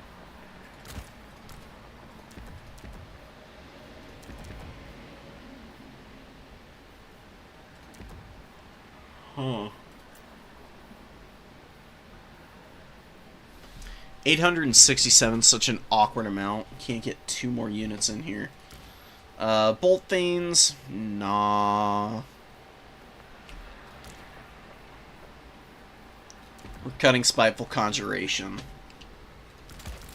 That way we can just get more infantry out. And then, since you've got, you know, lots of infantry with some elite halberds, then you can focus on bringing all your other stuff in. Like, yeah, you don't really have any missiles.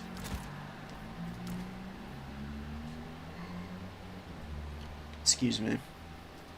You bring a Bloodrack Medusa, though, for some poke. Clear out chaff. Do some serious damage. They cause terror as well for the late game. They're kind of hard to kill for ranged units, actually. Boar Boys want to try and blob up on these Medusas. That's when you can punish with your Dark Riders, but especially your Cold One Knights.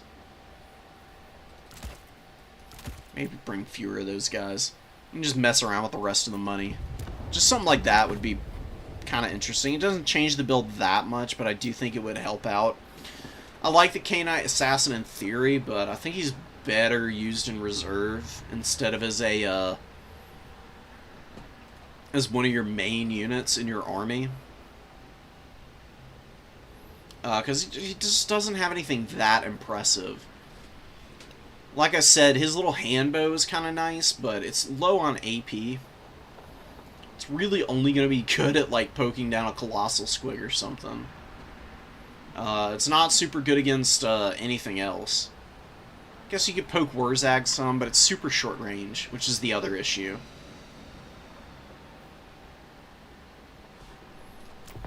I don't know, fellas. Alright, finally, here we go, okay. This is what Mr. Fly has been waiting for. We're finally here. We've got Dowie, we've got Tzeentch. Super hard matchup for Tzeentch. This is a build that I gave some tips on for Mr. Fly. Very curious to see how it performs. We got Tzeentch's Firestorm instead of the Gate of Tzeentch. 1 pink heart, 2 Exalted Flamers, 2 Horsemen, 2 Zangors, 2 Marauders. Zangor should be able to get objectives early with the Horsemen, which is going to be really nice. Dowie don't have a very strong Vanguard. The Exalted Flamers have some pretty decent targets here. They just need to not get killed by the cannon. This is a pretty bad map for artillery for the most part. Yeah, it's just the flame cannon too. Flame cannons are much shorter range and are not nearly as effective as a regular cannon against single entities. We'll see where the Exalted Flamers go. The best place for them would be up on the high ground here. Because they can get some nice arcing shots down the hill onto targets once they come out of the tree line. They can kind of retreat to the back edge of the hill and fire onto the other objective and stay relatively safe. Because this might not seem like a cover, but it really is. Units have a very hard time shooting from one side of a hill's slope onto another. And if you're just off the crest, that's really where the best position is. It's kind of cool. That's kind of also how you position. It's also kind of how you position units in like the Napoleonic era to like avoid artillery fire. The reverse side of a slope is the absolute best place to be if you're trying to avoid artillery. A lot of damage on the Tzeentch Horsemen. They really should not be tangling with the miners like that. Like, you cap the objective, and then you just stay out of range of them and just keep poking them. And frustrating them. By diving in like this, you're sacrificing these guys for not really any gain. The Exalted Flamers with big damage going down here on the miners and the Dwarf Warriors, making up for it, honestly. So, you know, one area of the battlefield not going amazingly for Tzeentch, but they are getting some really good engagements elsewhere. Pink Horrors poking down Slayers. Really nice stuff. Exalted Flamer misses, but the other one is actually hitting a little bit more accurately. Look at the damage these things do. It's so nasty. There we go. Getting some good shots in. Zangors get into the fight against the Slayers while the Pink Horrors kite back. Really nicely executed. Playing very patiently. And a beautiful Tzeentch's Firestorm over here. Oh, baby. That's it. Oh, no. Oh, the Dowie. Just eating it right now. A little bit of friendly fire on one of the Zangors, but, you know, whatever. It was worth it for that much damage onto those Dowie warriors. Village clearing those guys pretty nicely, and, you know, he's pretty tough to kill. He's going to be charging up the Twisted Twin as well, as he's using his magic. Flamers, you know, okay value. They got some good shots early, but they've been a little inaccurate since then, which is a little unfortunate. They will give a rebate, though, when they get unsummoned, which is, you know, the more important part of that. Yeah, the horsemen just go down. Like I said, the horsemen, I think they can work, but what you really want them to do is to shoot slayers and the Doomseekers, which is their absolute best use. Centaurs absolutely annihilating the Thunderers here. Fury's doing the same here to the Quarrelers. And the Furies with 1,000 value, obviously being used very well to dive isolated Dwarven ranged pieces. And the Exalted Flamers still being very disruptive. Even if they don't quite get their value back, for what they've done, it's still been more than enough, honestly. You know, sometimes the value on a unit can be a little deceptive for the amount of disruption that they cause. Because they've been keeping Dowie units pretty occupied up to this point. The old Grumblers over here. Just out here, smacking away at the Zangors. Doing a pretty good job of clearing some of the chaff here. But that lead for Tzeentch is really starting to rack up, and the Furies are continuing to be a problem. Bugman's fully occupied here by this Fury. The Tattered Fury could get a rear charge, do some pretty respectable damage. Zangors occupying the Ekron's Miners, while the Centaurs just bullying the Dowie backline. Dwarves are very cut off right now, and Village is fighting the Dowie Lord right now. Should be a pretty easy win for Village.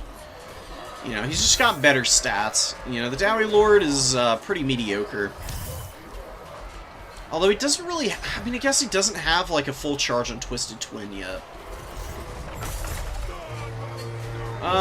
We'll see about it. I mean, Village does have his Paragon of Change, so he's regenerating the shield slowly. Mitigating a lot of damage. It's very hard to get through his shield, in fact. Especially since the way the barrier works is it operates just as additional health.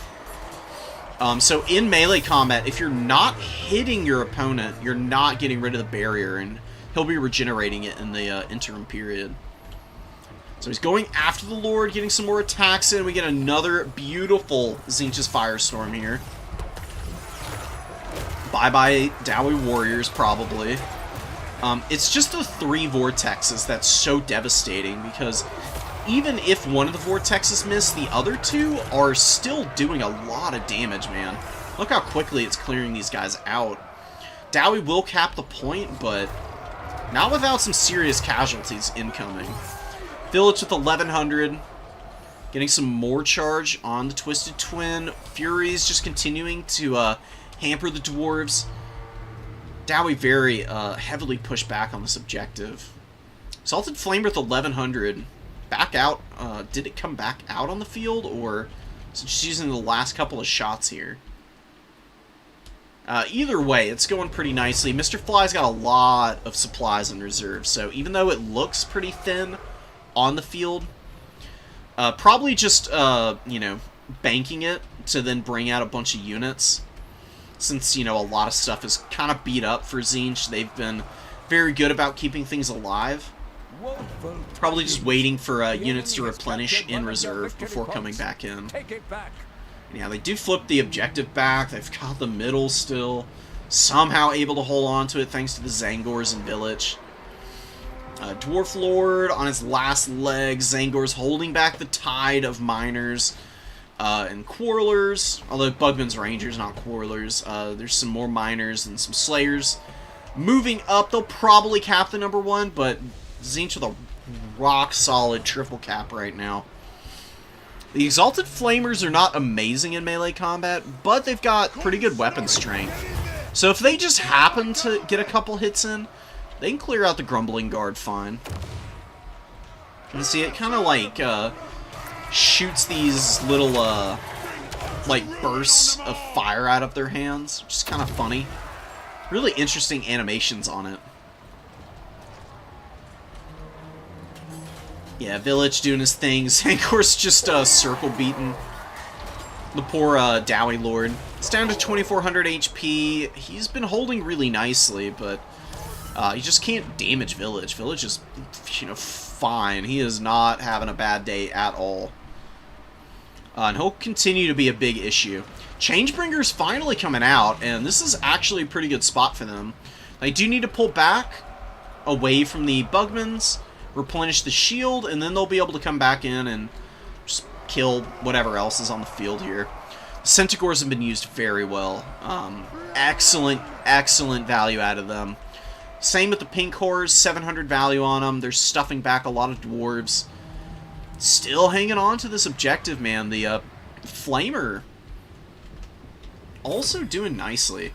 Furies get on top of the Bugmans, just being super frustrating. As somebody who has played the Dowie a little bit, this is one of the reasons why I don't like playing the dwarves. Is just constantly being at a mobility disadvantage. And another beautiful, beautiful Tzeentch's Firestorm, annihilating even more Dowie. 2,000 value on Village just about now. He's like single-handedly anchored this middle objective, dude. And, despite the value kind of evening up for the dwarves, it doesn't really matter because they just can't outmuscle Tzeentch. Tzeentch just gets up to the points quicker. They've got more supplies in the bank. They'll be able to throw up more units momentarily here. I would just get, 3 Zangors out right now. Like, one for each objective. And you'd be pretty set. There wouldn't really be a necessity for anything else. And the Changebringer's finishing off the Bugmans and the Slayers here. Getting good value in the meantime. Almost 1,000. They've got 4 shots left. Where would I use it? I would honestly just save the shots from the Changebringers right now. Get them back, replenish the shields, and come back in with that the ammo and roast down something. Although the Slayers, now that the Furies have cleared them, or gotten clear of them, perfect target for the Changebringers. Oh, brutal. That particular volley not nearly as devastating as some of the other ones, but doing a pretty good job of just slowly poking them down. More Longbeards and Miners coming out. Dowie Lord routing. Slayers fighting Village now. He's finally actually taking some damage here. He's got 300 kills, dude. Beautiful. The Dowie should have just ignored Village as much as possible. I mean, he can be a little irritating. But if you don't blob up on him like the way the Dowie were, then there's no way he's going to get that many kills ever again. It's really just because Tzeentch's Firestorm has been hitting so many bunched up units that he's gotten this much value. No! Oh, what a great shot to end it on. It kind of looks like he's slumping over, but then his evil twin like slams the staff down and you get this cool little vortex animation. Yeah, look at these guys. Just charging in there. Exalted, or not Exalted Pinks, just regular Pink Horrors, holding the line. Really well done by Mr. Fly. The only thing that was not utilized to full effect was the Marauder Horseman, but it is what it is. Not everything can go perfectly, right? Everything else, that's how you beat the Dowie, dude. I mean, this is not an easy matchup for Tzeentch. This is kind of difficult for them, and you played that really well. And Lazuka's a great Dowie player, too. So that should kind of tell you all you need to know. It's really just about, composition on your early game, good long-range poke, and good micro on it, holding back the Dowie Tides, having some good magic that can actually do damage to them, or, massively debuff the Dowie and keep them off balance while you just swarm over them, break down the front line, and then just spend the rest of the game, trying to push them back and ping-ponging around, dealing with the very slow dwarf units advancing up the field.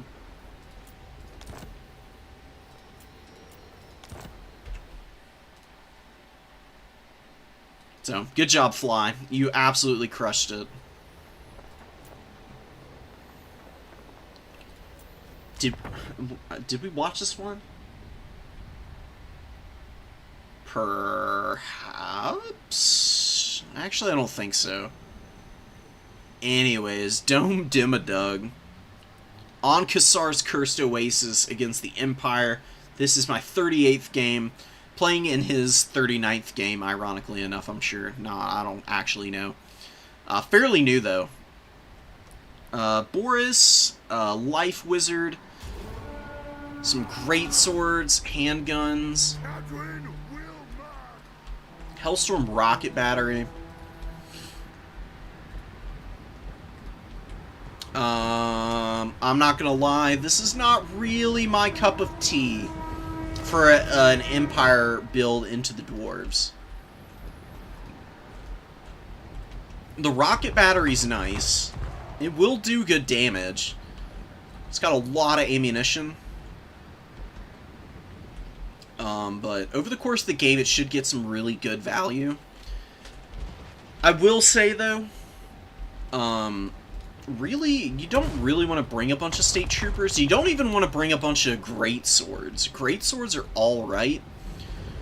I played a bunch of games against a pretty good Dowie player where I was playing Empire, and I used Nuln Ironsides to poke the Dowie front line and really hammer them down with a Steam Tank Lord.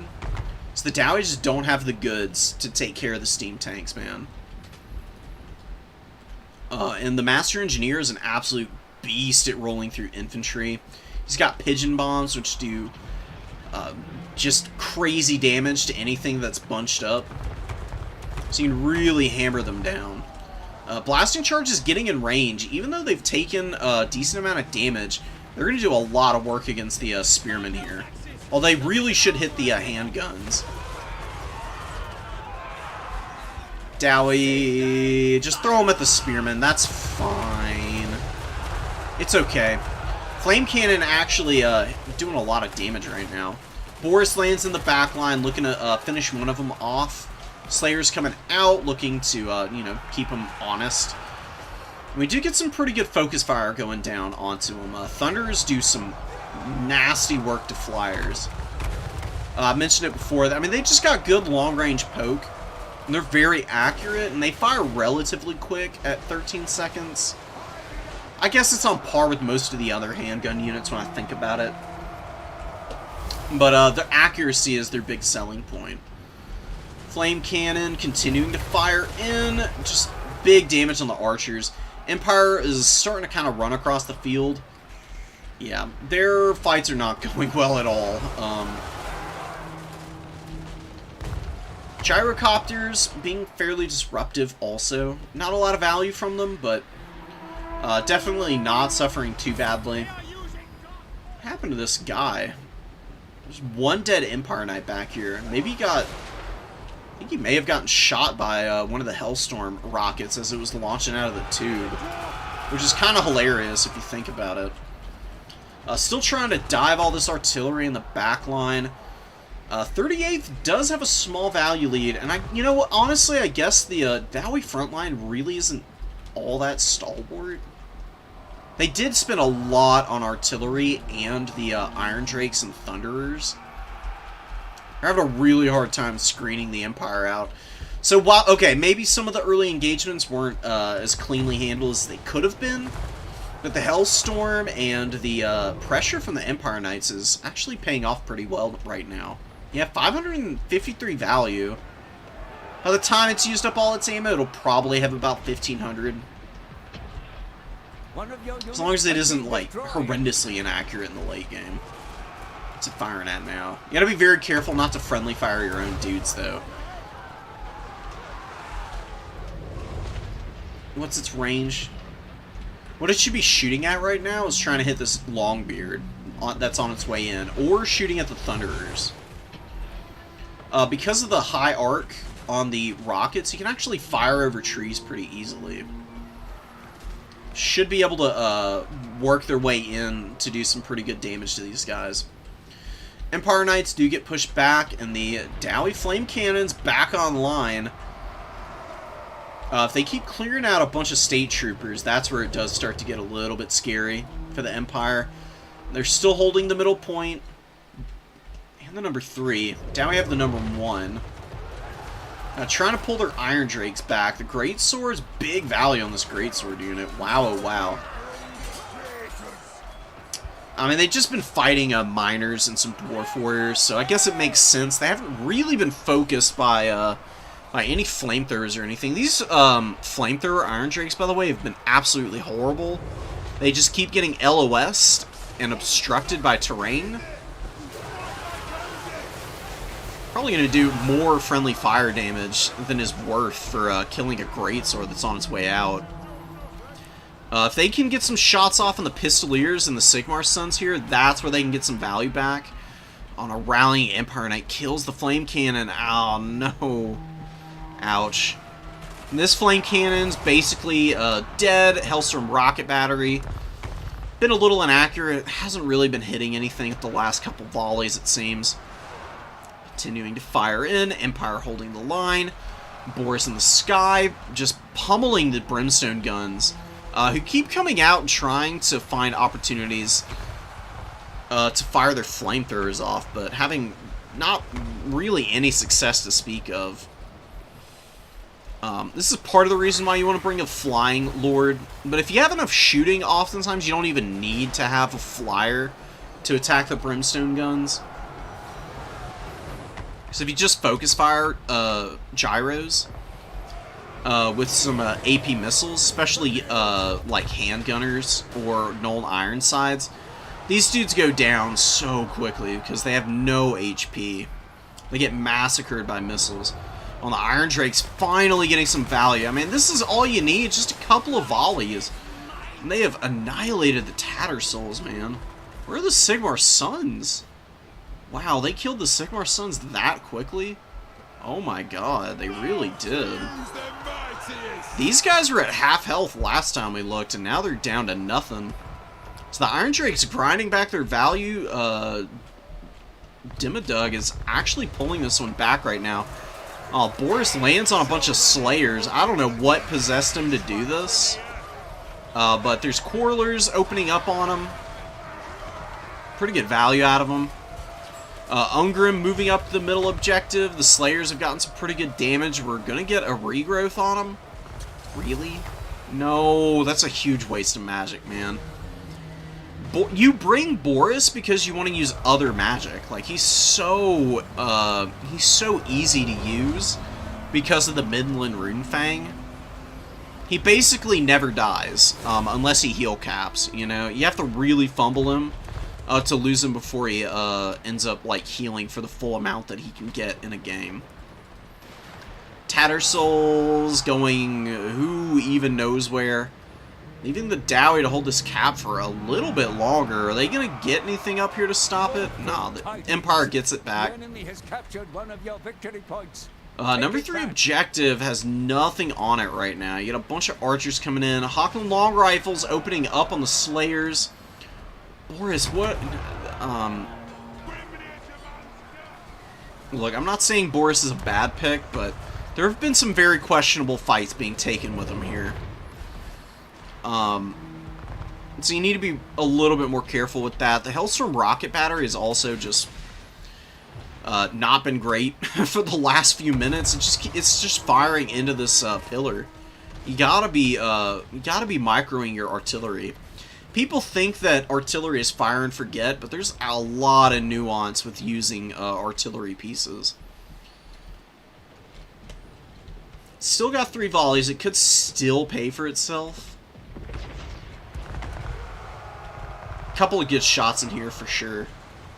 Longbeard's moving in. They're going to annihilate the Spearmen.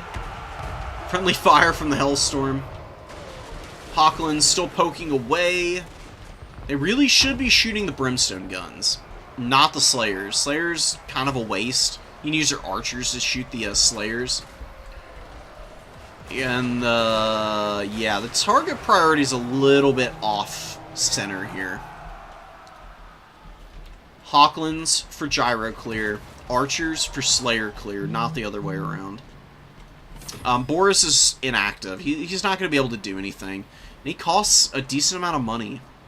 So just having him sitting back there with only 800 value or 750, was looking a little rough. And the Dowie were looking, they were looking like they were on the back foot for a minute there. Kind of rallied in here. They need to grab this other objective for a little bit. And that'll be nice. And it's not worth healing Jade Wizards. They don't do anything.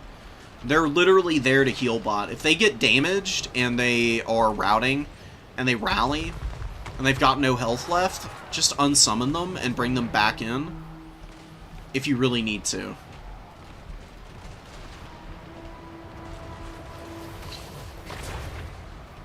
Alright, the Hochland's finally chipping down the Brimstone guns now that they're shooting at them.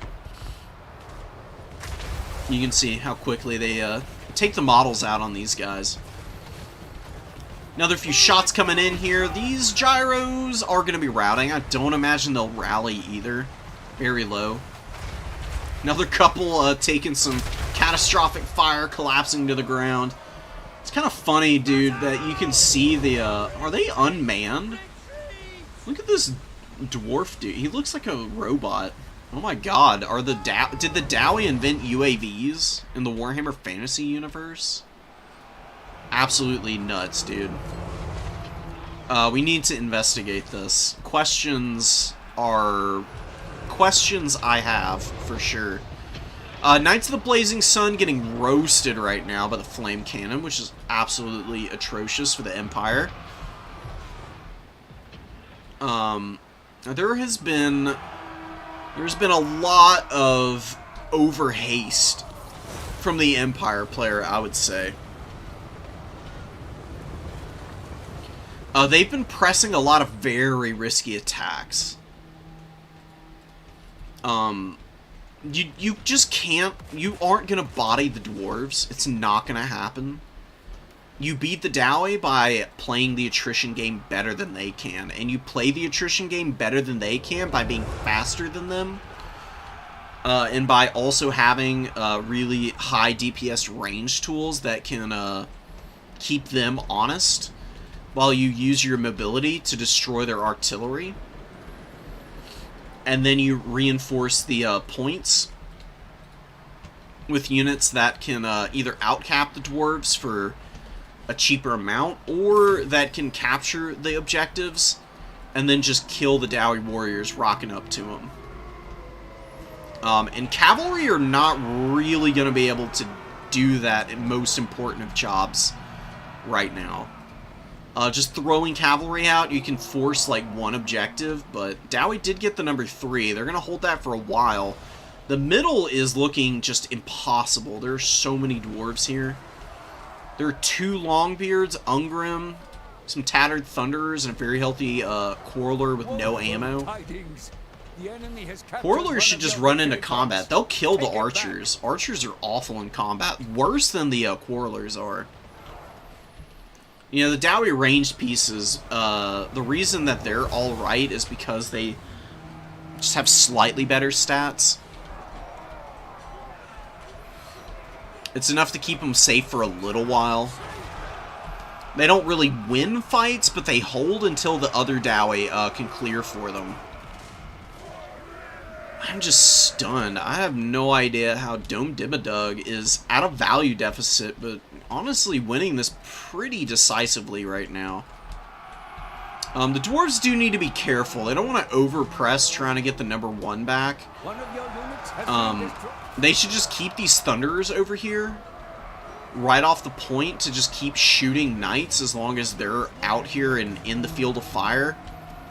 Use the Dowie Warriors and the Slayers to kind of screen for them and just value trade over here.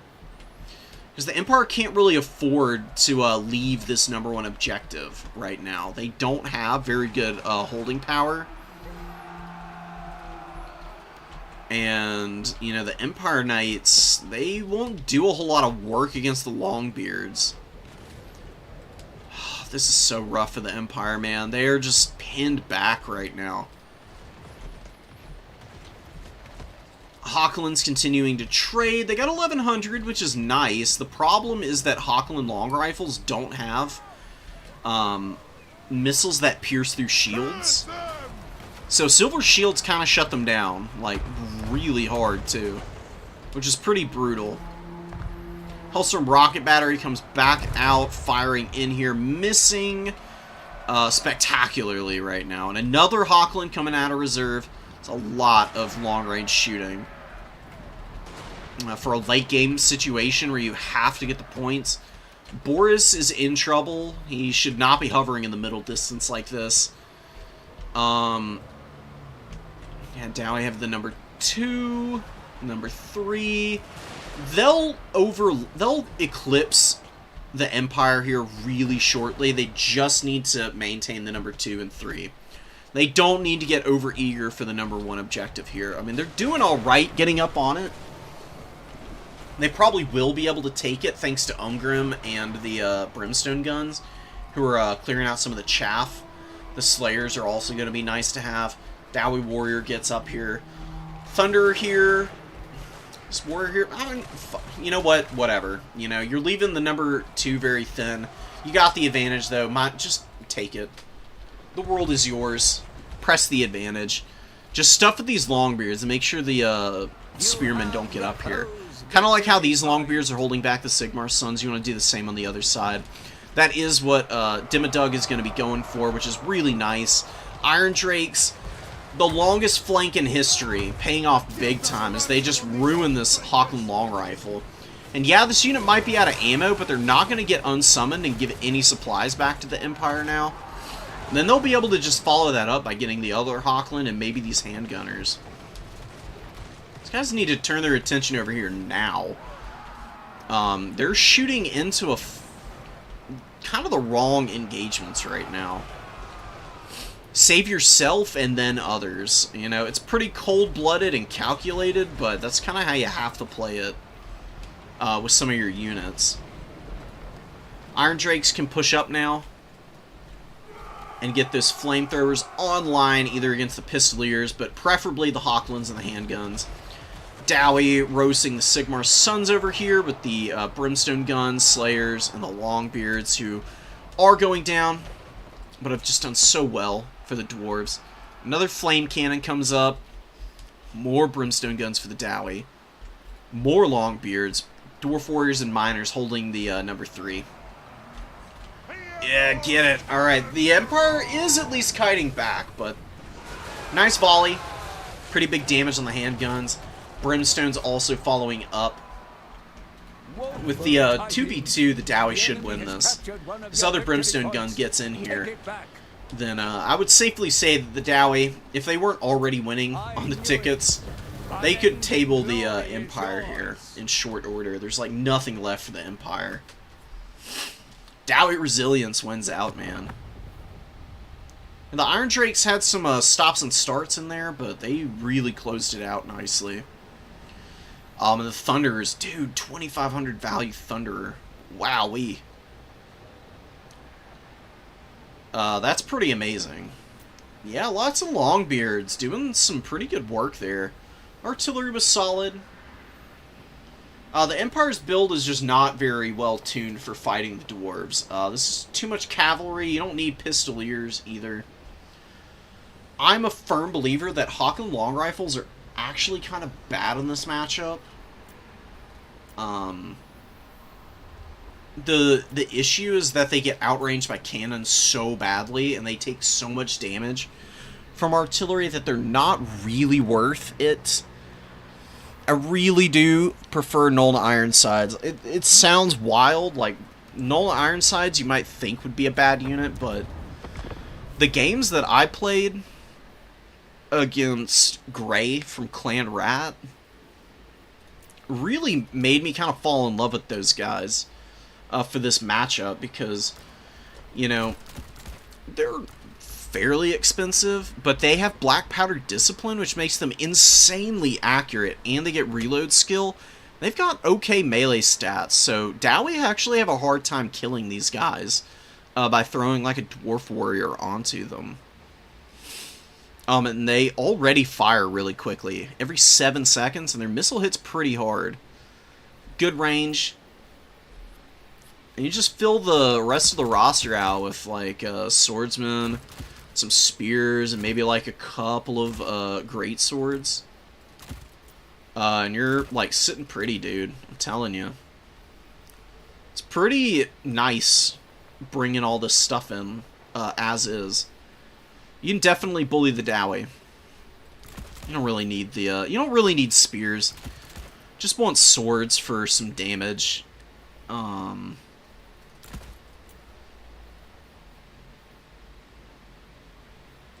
a Hellstorm rocket battery. Hellblaster volley guns are also pretty good against the dwarves.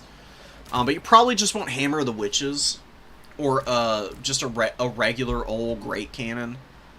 Because they're 800 gold, you know, cheap as hell. Still fairly accurate. You can do some pretty big damage. You can get an archer in here as well. Just use the Master Engineer to just run over the dwarves. They cannot stop this guy. It is really vile. And then you bring a life wizard to heal him up. Just boopty bop. There you go. Bring him on foot. You don't need any of the other shenanigans. You just run in with regrowth, heal up your Master Engineer, and pop Earth Blood on everybody else. And you keep him in reserve and you bring him in when your Engineer really needs a heal. Because then you'll have a bunch of WOM saved up. So you can spam regrowth if needed, but also spam Earth Blood in the mid-game. When your units are going to be a little more beat up and you need to really save some vital units from going down. Which is pretty nice. A couple more Nulns. You can do a couple handguns. Knight of the Black Rose. A couple Flagellants are actually pretty good, and then more great swords. Like I said, I don't love the great swords, but they do alright against the dwarves. Well enough that I think they are worth it in this particular matchup. Sterling's Revenge is also really strong. Got 1,300, so just get a couple free company and then some swordsmen. You really don't need cavalry against the dwarves. People just massively overestimate the usage of mobility against the Dowie. Dang, not quite enough for the Empire Knights.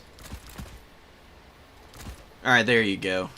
2 Empire Knights is like the max that you really need. If you need to shut down cannons, if you can't do it with 2 Empire Knights, and just by steady, consistent pressure in the front line and with your Master Engineer, then you are just screwed no matter what anyways.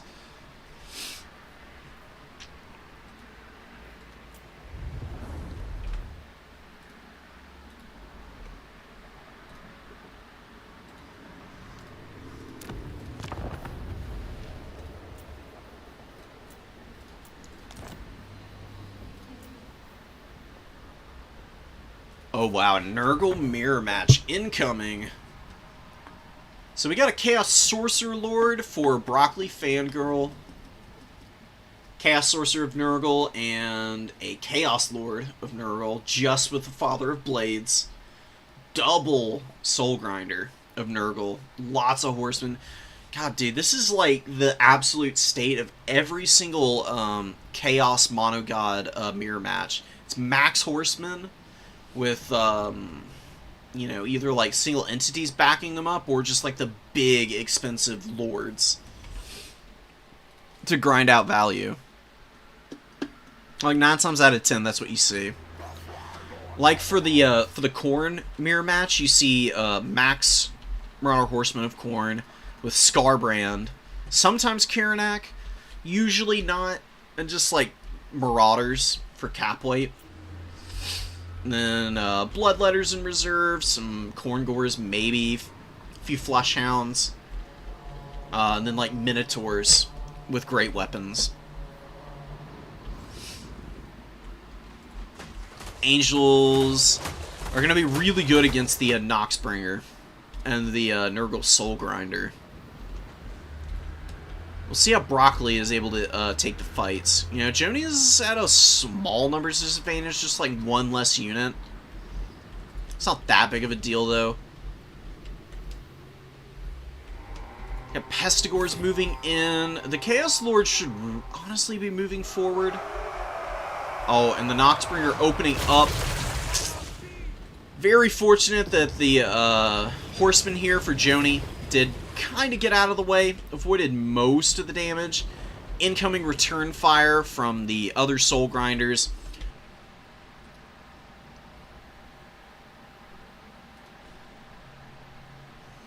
Big oof. I tripped, well, I don't know if I tripped the power, but power got tripped, stream got cut off. We're back, though. Let me get back into the game, and we'll finish up those last two replays.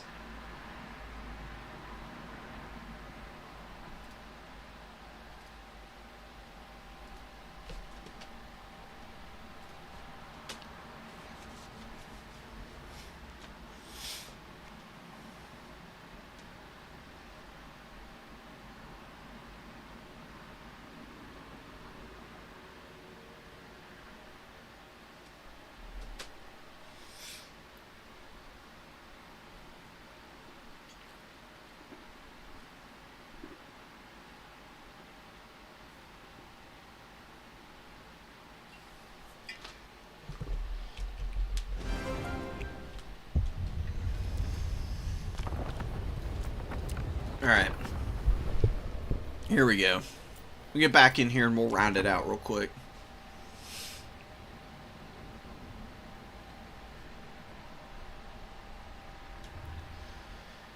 The thing I'm worried about with Joni's build is that, you know, as good as the Chaos Lord of Nurgle is in melee combat, there's really no fights to force here.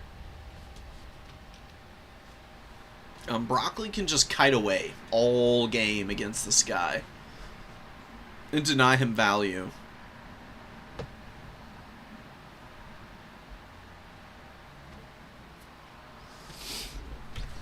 That's the smart money for how Broccoli is going to deal with that dude. And just use the Angels of Decay to kill the Soul Grinders. So we'll fast forward, we'll get up to the to where we were. A little bit of skirmishing, a little bit of shenanigans, a little bit of wasted ammo from all the Soul Grinders involved in this particular replay so far. Just no real damage to speak of up to this point. Broccoli does have the lead on the points, though, which is kind of huge. Especially in these, like, very skirmish-heavy mirror matches. Getting a value lead is very important. Noxbringer kind of missing a prime opportunity. Joni's value looking really nice. The Angels of Decay do miss with one of their volleys here.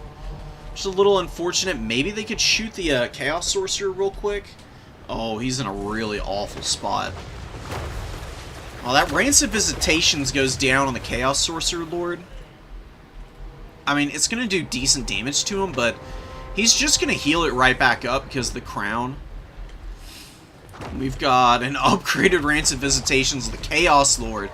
And this is similarly going to get healed up probably, but the big difference is just that Broccoli doesn't have to invest in any healing on this character. And the Chaos Lord is going to take a ton of damage since it's the upgraded Rancid. He doesn't have any passive heals. You just saw your opponent pop Rancid Visitations. They probably don't have enough for a fleshy abundance right now. And Kazik and the Chaos Sorcerer Lord really bullying this poor little guy right now.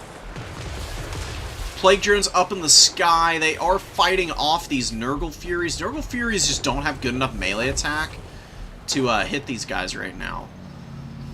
They've got 54 melee defense with Cloud of Flies up, so they're just fine. They're having a peachy old day right now. Big loss for Joni. The Horsemen just get terrified by the Noxbringer, and while Broccoli's Horsemen aren't looking that much better off, they at least secure this objective and are holding it right now. And Broccoli's actually doing more important damage, I would say. Joni's targeting priority is a little bit off. It's not bad. It's just that it's stuff that you would do against other factions. Whereas against Nurgle, it's just that little bit less effective. And man, this Chaos Lord is just having an awful, awful time. A shot actually hits the Noxbringer in the face.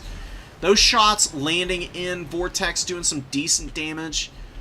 Angels of Decay get free of the Furies, and they're going to have a amazing fight wherever they end up throwing their grenades now.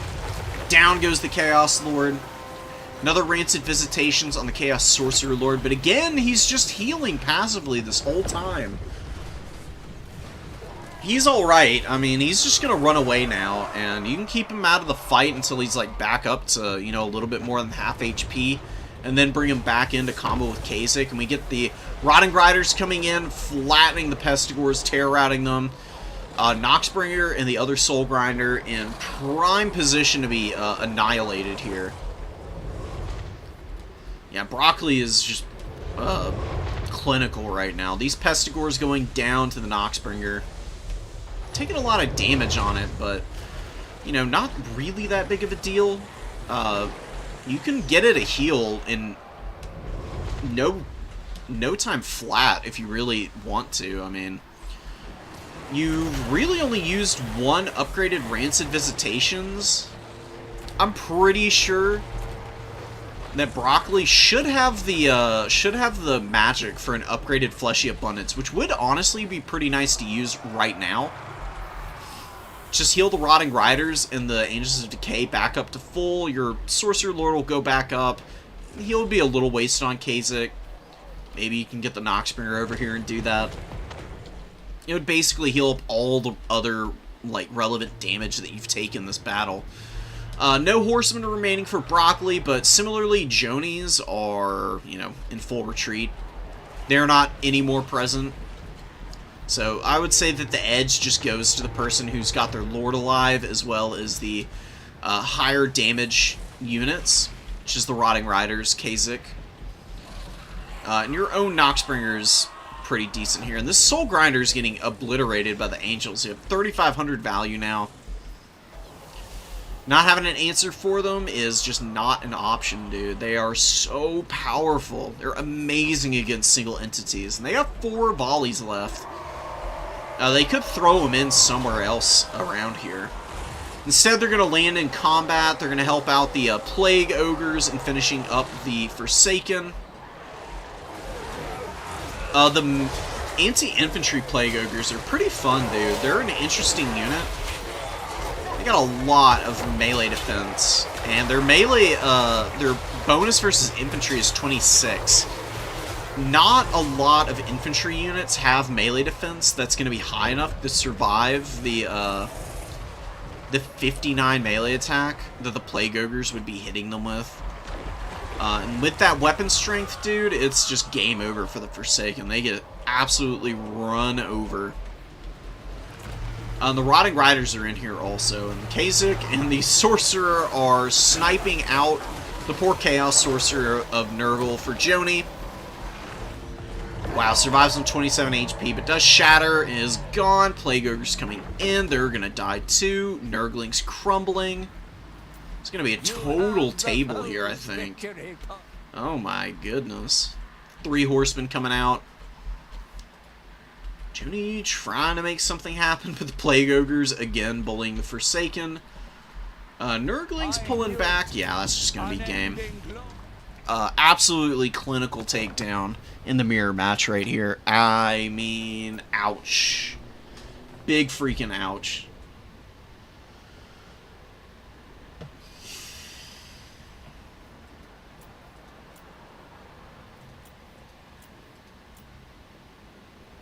Yeah, I don't know, man.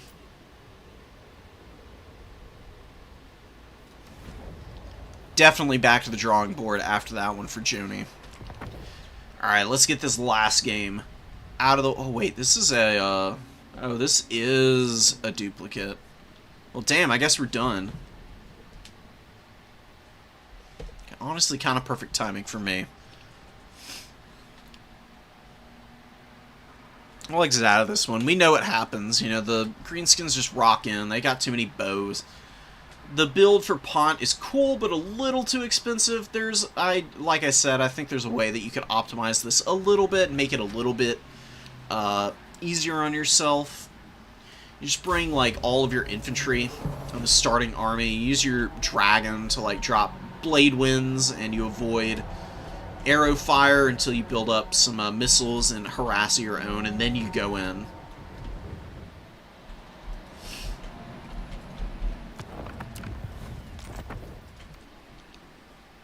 So we're going to back up out of this one. And I'm going to go ahead and call the stream here. A little bit awkward here at the end, I know, just because...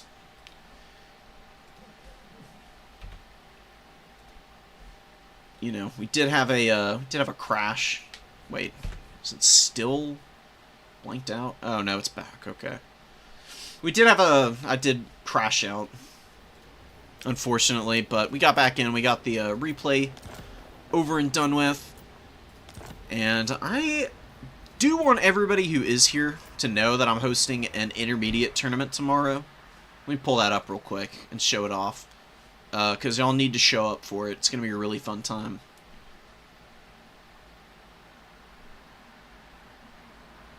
Where is it at? Oh, there's so many other tournaments going on. Here it is.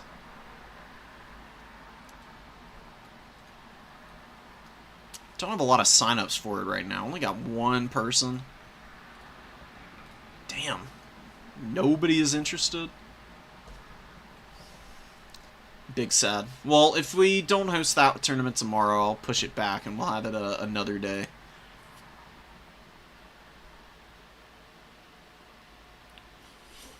Need to get the word out onto the Discords. Oh, I completely forgot to post it. Whatever. I'll figure it out. Anyways, go check the tournament out, sign up for it. If we get enough people in, I'll host it. If not, I'll push it back and I'll make sure that we rally up some more people. But until then, I'll catch y'all later, and I'll see y'all on the next one. So, peace out, guys.